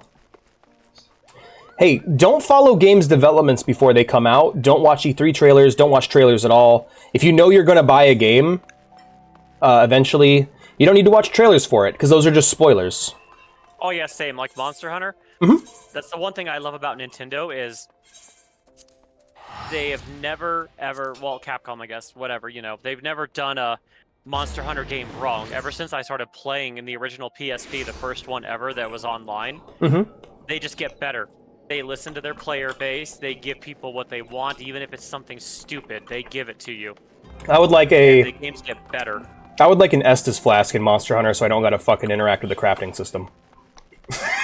Oh, I think in the newest one they have they improved on the auto crafting thing to where you that's can just cool. open up your thing and it automatically crafts stuff, and then it's you can do auto restock. I think. Don't quote me on that because I couldn't play too much of the beta because it was a little wonky. Yeah, I'm one of those heretics. Just enough to get a free keychain. I'm one of those heretics that believe that Monster Hunter should just be a boss rush. I don't like... I mean, maybe it'll change. My opinion on it will change when I play the series more legit. When I bought World, I was like, all right, I want to fight another big monster. Hurry up now. Anyways, I gotta leave the party. They should have a boss rush mode. Like, after you get so far in the game and beat the story mode, they should just have a boss rush mode where you literally just drop in an arena all the time and pick any monster you want to fight, you know? Mm-hmm. That would actually be a good idea. I would be down for that. Like, even if they eliminated drops from them just to keep the you have to go out and work for it like a real hunter would, I'd be fine with that. But sometimes it's just fun to fight the monsters, you know? Dude, that used to be my de-stress game. Like, when I was angry or pissed off, I would just go hunt something in the game. Mine was Dark Souls. But I'm actually learning to do that in Dark Souls now. Like, I don't understand why people said Dark Souls was such a hard game. I had a lot of fun playing it. Even when I died, it was fun. It was funny dying to some giant Taurus demon or some shit. The biggest thing to help you better with Dark Souls and improve in that game is learning that death is not a way back, it is a way forward. Whenever you die in Dark Souls, you drop everything you have right there, and when you get back, you'll have twice as much. You gotta turn... Dark Souls is an exercise in letting go, you know? Yeah. Also realizing that, like, some mechanics that are there to punish you are actually there to help you. Like, the whole dropping all your souls on death is, like, a huge bonus. Hey, guys. Are you alright, sir? All scouts reported the attack on your craft. We come to rescue you. Boimo Bandison, yes? Glad to have you with us.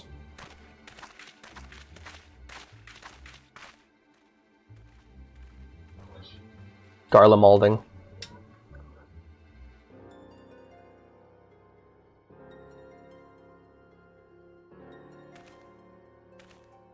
Don't worry, I can take these guys. I'm pretty confident. I have not seen a craft of this design before. That traitor Garlond has been... I have not seen a craft of this design before. That traitor Garlond has been busy. The secrets of Magitech are by right ours. They are not to be squandered upon the savages of this land. Yeesh. Is that a red onion? We are taking this craft back to the fortress. Dismantle it if you must, and bring the engineer. Someone must pay for Garlond's crimes. They mean to take the ship back to Castrum Meridium, along with your friend. Wedge, you have to help him. That fool of a Lalafell was hiding inside the tiny Bronco. Oh, it's the tiny Bronco? That's great! There's an airship in Final Fantasy VII named that I really like. Nice looking ship, though not the best place to have taken shelter, I agree.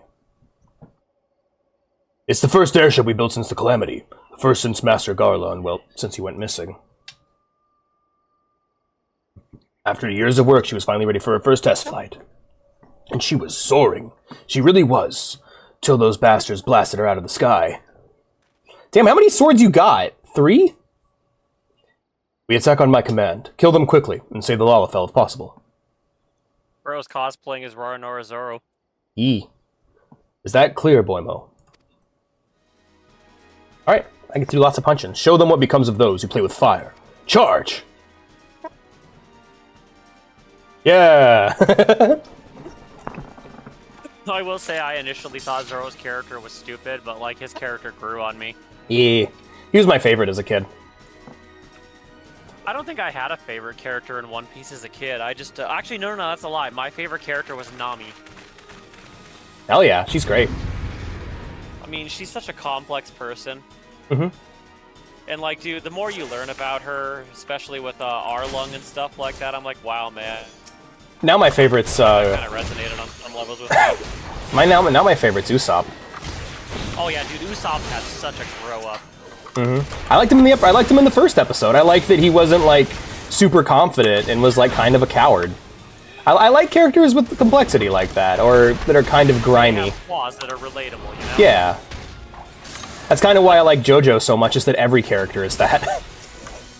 Like, oh man, I love JoJo. Like, later on in the series, of course, because, like, in the beginning it's a very generic shonen anime, like, you know, big, cool, powerful men versus fighting each other.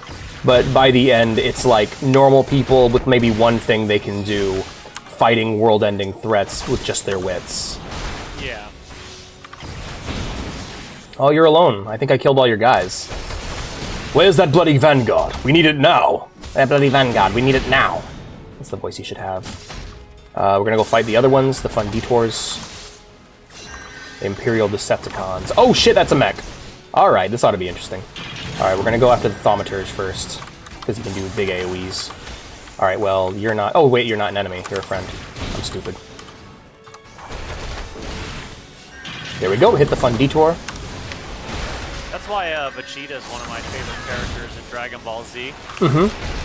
Because, I mean, I get that. Like, I resonate, like, with a lot of Vegeta's development as a person. Yeah. Pride. How he has to change what makes him proud.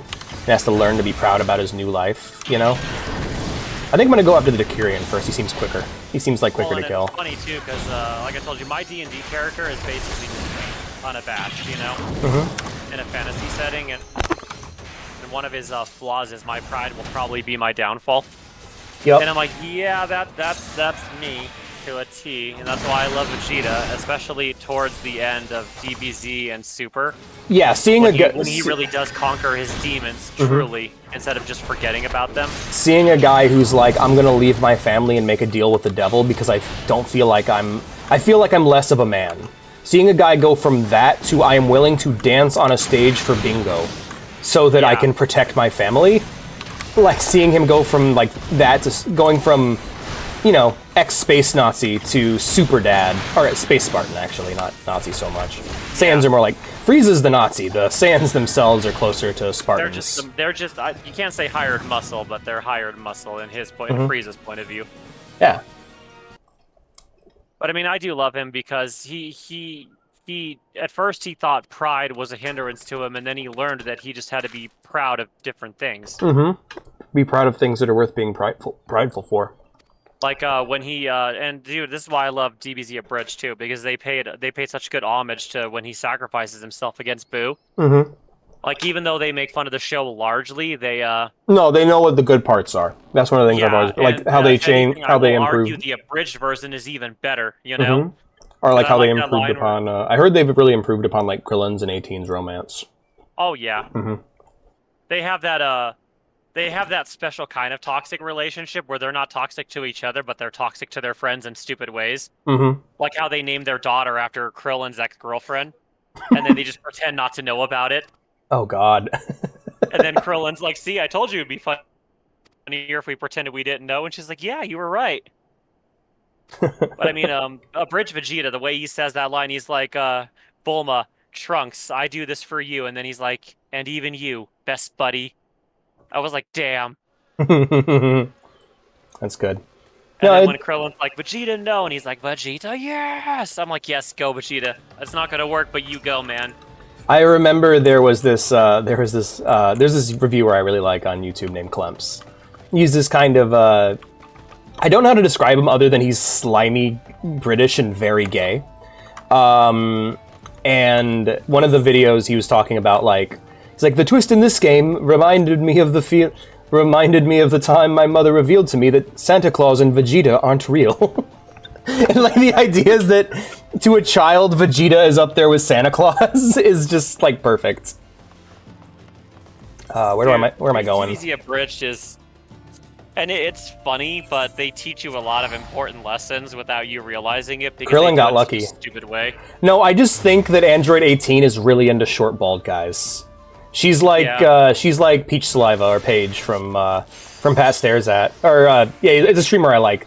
Basically, his wife, his short, balding redhead. His wife is a model. She used to be a model, and when asked how he pulled her, he was just like, she was mainly into me because she likes short, bald guys. Because you never know what people are into. Just because somebody is conventionally attractive doesn't mean their type is something that's also conventionally attractive. One of my favorite examples of that is in one of my favorite sci-fi movies, Paprika. The main character in that movie is this cold Japanese scientist. She's this tall, like, super conventionally attractive Japanese lady.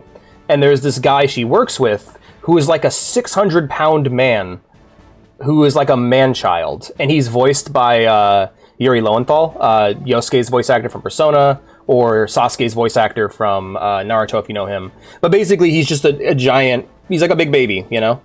And he's kind of a fuck-up, and almost every scene is him messing something up. And, like, the end of the movie, there's this great moment where, like, the dream barriers... the whole thing is about dreams, and about technology meant to dive deeper into people's dreams. It's kind of like Inception, but it's based less around, like, a crime conspiracy, and more about generally improving the lives of people. And there's a moment where, like, the walls break down and she just embraces him. And it's such a great moment because it's like, yeah, no, just because she's this conventionally attractive lady doesn't mean she'd be into someone who's also conventionally attractive. Yeah, she loves that he's big. She loves how huge he is. She loves that she has to take care of him. There's a great moment where she, like, he's just, like, in the dream world where he's, like, or he, like, confesses to her. And it's kind of, it feels like, you know, that happens a lot where someone confesses to a character you know who's not into them. And, like, she just completely reciprocates, and it's a really great moment because you weren't expecting it. It's like, whoa, really? Okay, awesome. It's interesting because a lot of Satoshi Kon's movies, same thing with, like, Perfect Blue and even Paranoia Agent to a point, is, like, they are these... Oh, I love Paranoia Agent. They are these horrific psychological... They're like horror stories. They're all psychological horror stories. Even Tokyo Godfathers to a point. It's all about, like, showing the realness of the world, but also show that people are still worth it. People are still beautiful in their own way. And I always appreciated that. Like, Tokyo Godfathers is a wholesome Christmas movie that exclusively takes place in the Japanese criminal underworld. Or not exclusively, but, like, largely takes place in the Japanese criminal underworld.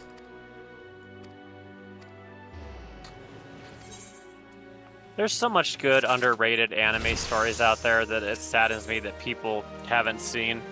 Yeah, no, for real. It's a lot of people who are in anime are in it for one thing. They're in for attractive characters. They're in it for cool fights. Maybe they may watch the new show and move on, or they may watch the new show and find a lifelong love for the medium, you know? Like, there are a lot of people who are fans of Chainsaw Man or Dandadan aren't going to watch another anime ever again for the rest of their lives. They're going to watch this because it's popular, and then they're going to move on. I have yet to see Chainsaw Man. I'll probably end up watching it after everyone else got bored with it. Yeah, I wait for shows to finish. Being an Attack on Titan fan, that was a miserable experience waiting for that to come out because people kept reading ahead and they would not shut up. Basically, the problem with the Attack on Titan fandom is that it's exclusively made up of people who read bad fan translations and then locked in their opinion and spoiled it for everybody else. Like, we don't care. We read the manga. The show's not going to be finished for another 4 years, but we don't care. Here's panels of characters dying and saying ridiculous shit because we all read mistranslations.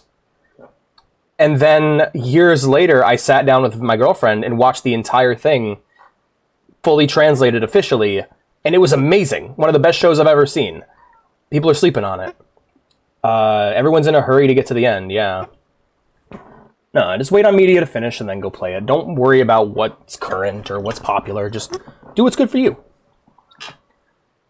Like, there's probably a bunch of shows like that were misunderstood by their fans, and then later, like a good example of another one that we're rewatching right now is Steven Universe.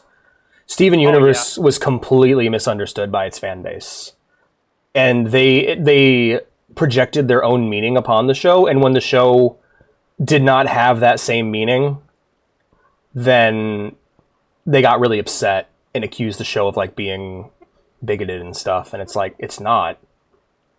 Like, no, it's an amazing show. It's a very beautiful show. Yeah, it's wonderful. Genuinely one of the best ones. I don't really know what is cringe about it. I guess genuine feelings and like characters being good people is cringe. Some people just can't handle the idea of a hero being a hero. They hate the idea of your main character being a good person. I don't know. I don't get it. Same people who like think Superman needs to be dark and edgy. It's like, no, it's wholesome. Or like with Batman. I'm like, dude, I love the old Batman animated series Batman. That is my Batman. Yeah, it's great. He cared about people. Even the villains. Even if they faltered constantly, he never stopped trying to save people because he was a hero in every sense of the word. Yeah, and even the darkest Batman comics, like Killing Joke or Long Halloween or Dark Knight Returns, like, involve that. Him going out of his way. Like, if a criminal is ever like, I need help, he will take time to help them. Yeah. Like, he rehabilitates an entire gang of, like, kids who have lost their way in Batman in The Dark Knight Returns to be his successors, pretty much. It's really awesome. No, I don't understand what cringe is. I don't understand what it means. I know cringe is a very subjective thing. If something upsets me and makes me uncomfortable, like, socially, like, I guess that's cringe, but it's very rare that I, like, watch a cartoon for children and be like, that's cringe, because it's meant for kids. Like, if it's something that's... If something's like, if the way characters act is like over the top and ridiculous, yeah, it's a show for children. That's how shows for children are. That's what kids resonate with. I hate it because of the fan base. Oh, don't worry. A lot of people talk about Bluey being really good. Like, if you watch it from the adult perspective, they say they do like a good job on approaching very important topics that you deal with as an adult to children in a very, I guess you'd say, a way that doesn't talk to kids like they're stupid. Yeah, doesn't talk down to them. I appreciate rating like that because I think more people should talk to their children like that. They should talk to them like they're a person, not like they're stupid just because they're young, you know? Yeah, I agree. They might not quite comprehend everything, but you can come to an understanding by explaining it to them. Mm-hmm. Yeah, my whole thing is, like, I can't hate something because of a fan base because they're not the show. Yeah, they're just other people. They're complain about the show. Like, I will watch a show and then look at like I finished Attack on Titan and it was like the entire fan base is wrong. You guys are wrong and stupid and cringe. Steven Universe, same thing. I finished it. I'm like, okay, cool. My fan base, my relationship with this show is what matters. Everyone else, you can do what you want to do. Every now and again, you'll get something where it's like, oh man, you guys really get this. Like, I was reading some Cyberpunk Edgerunners Dojins last night. It is amazing how well these horny writers understand these characters, and how well it actually resonates with the characters from the show. Visit to your old ones first. Remember, they are now a flame of Ul'dah.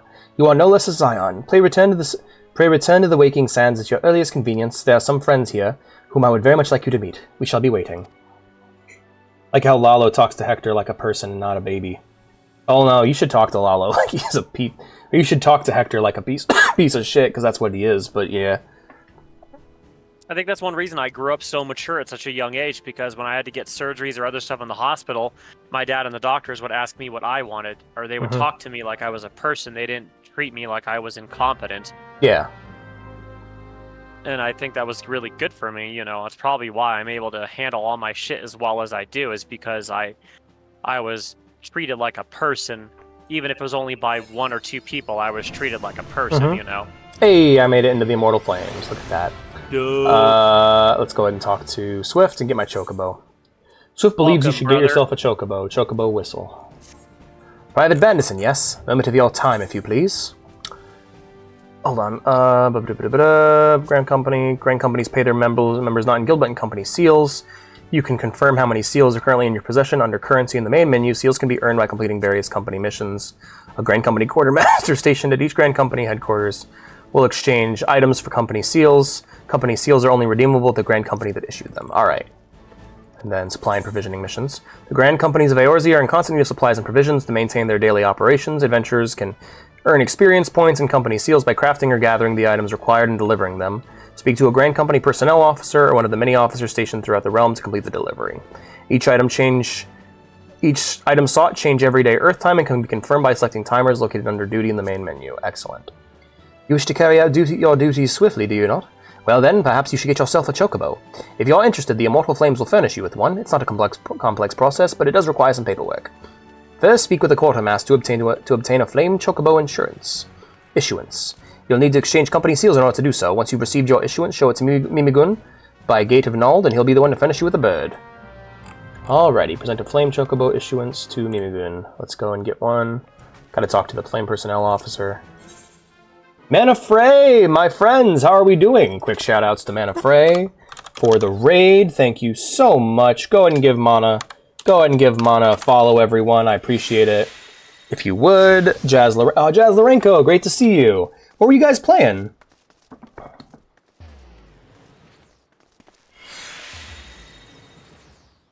Raid-aroo!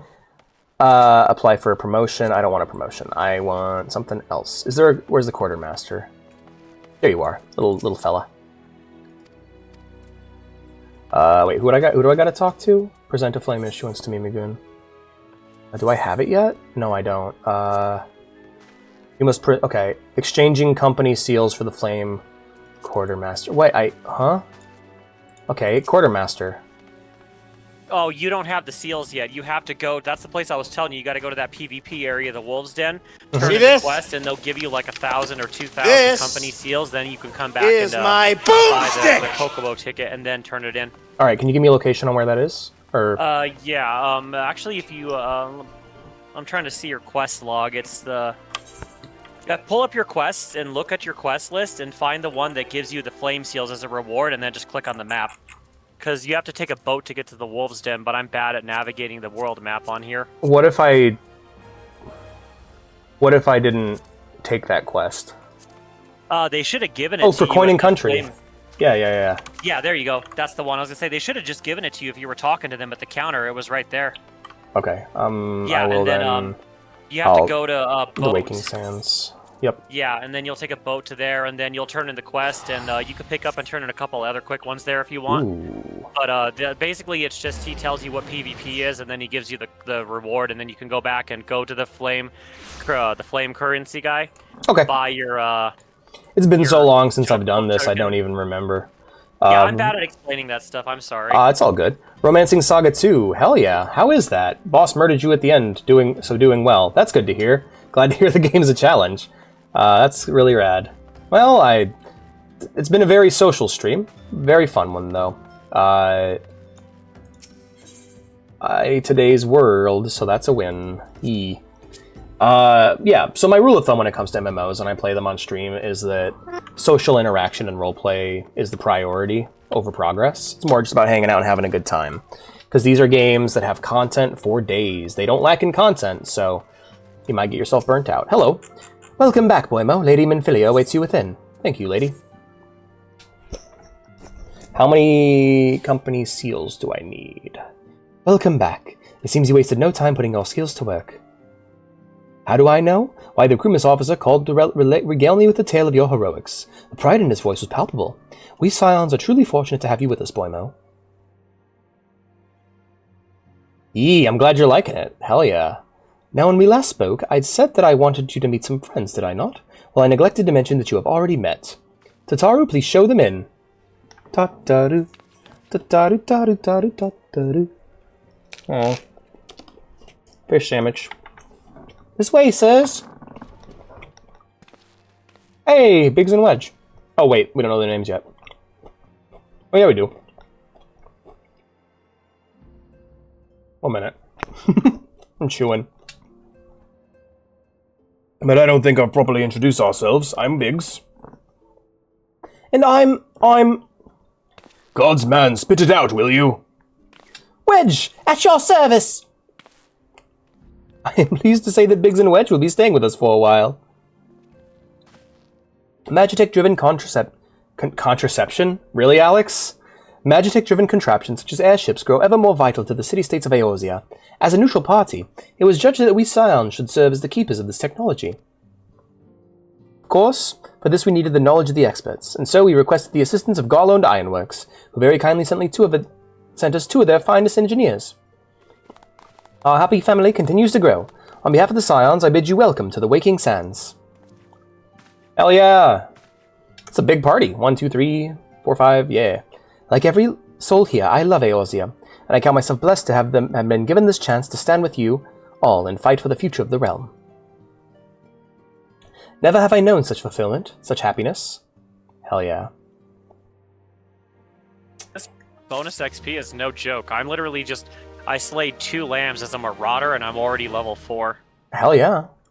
Alright, let's go get that chocobo. Chocobro.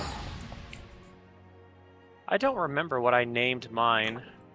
Yeah, I'm gonna have to ask chat. Put it to a vote.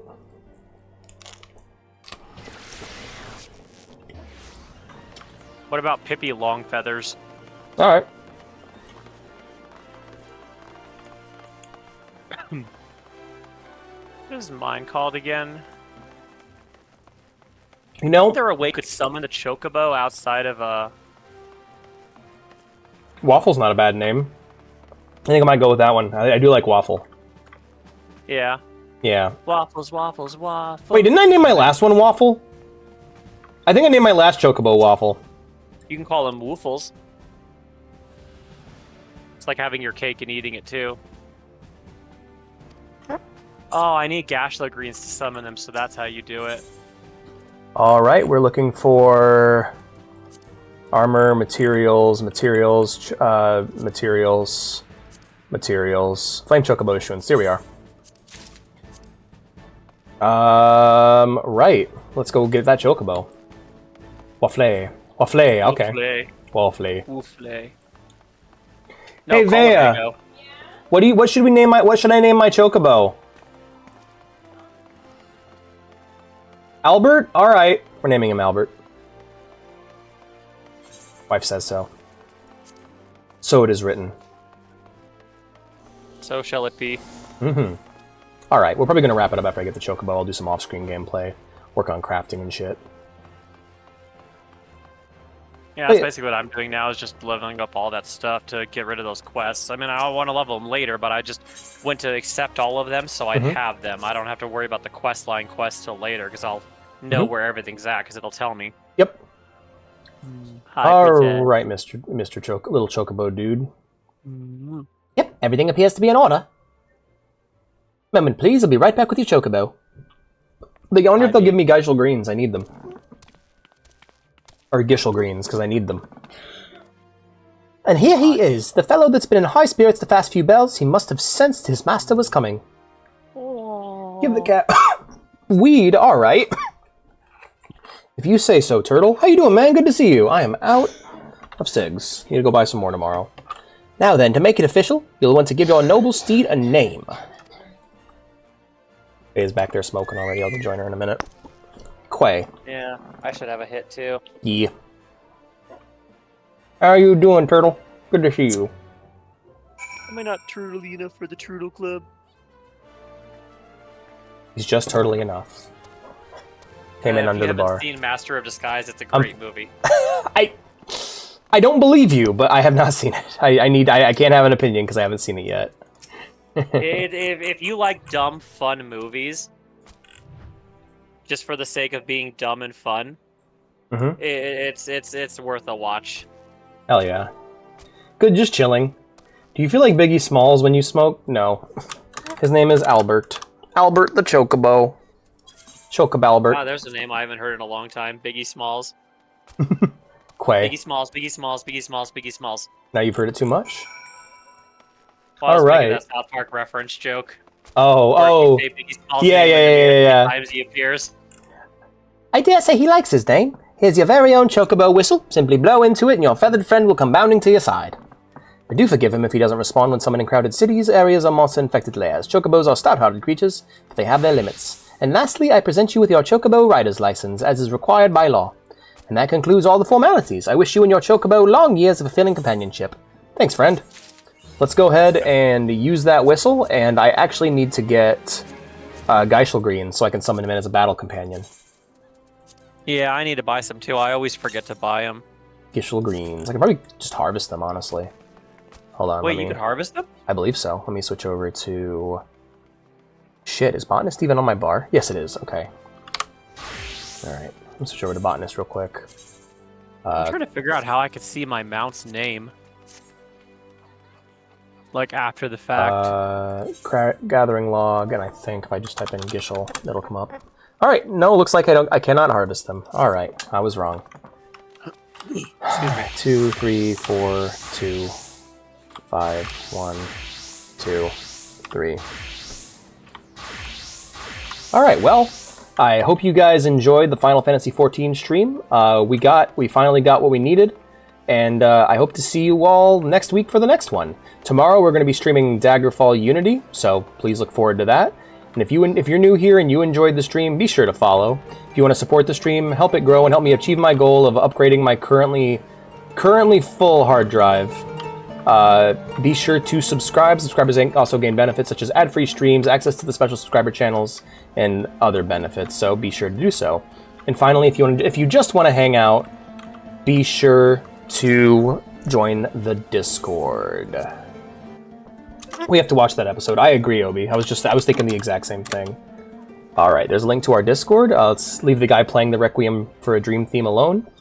And let's head into our comfy feather bed.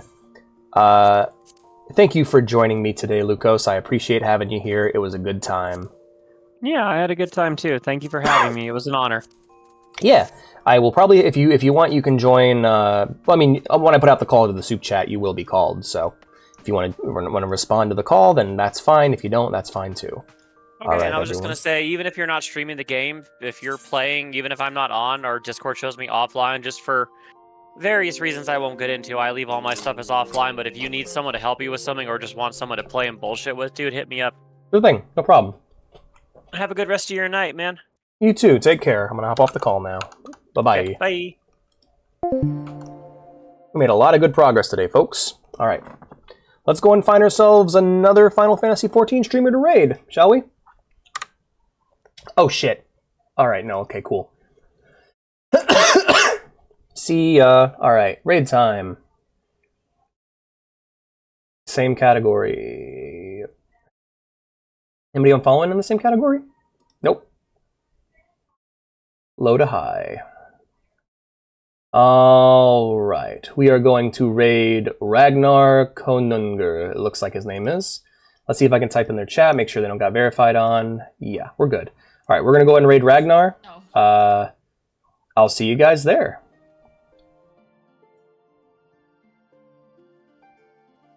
I do want to do lesbians. Ultimate, but You want to do lesbians, AO? I mean, sure, why not? Raid time, bitches.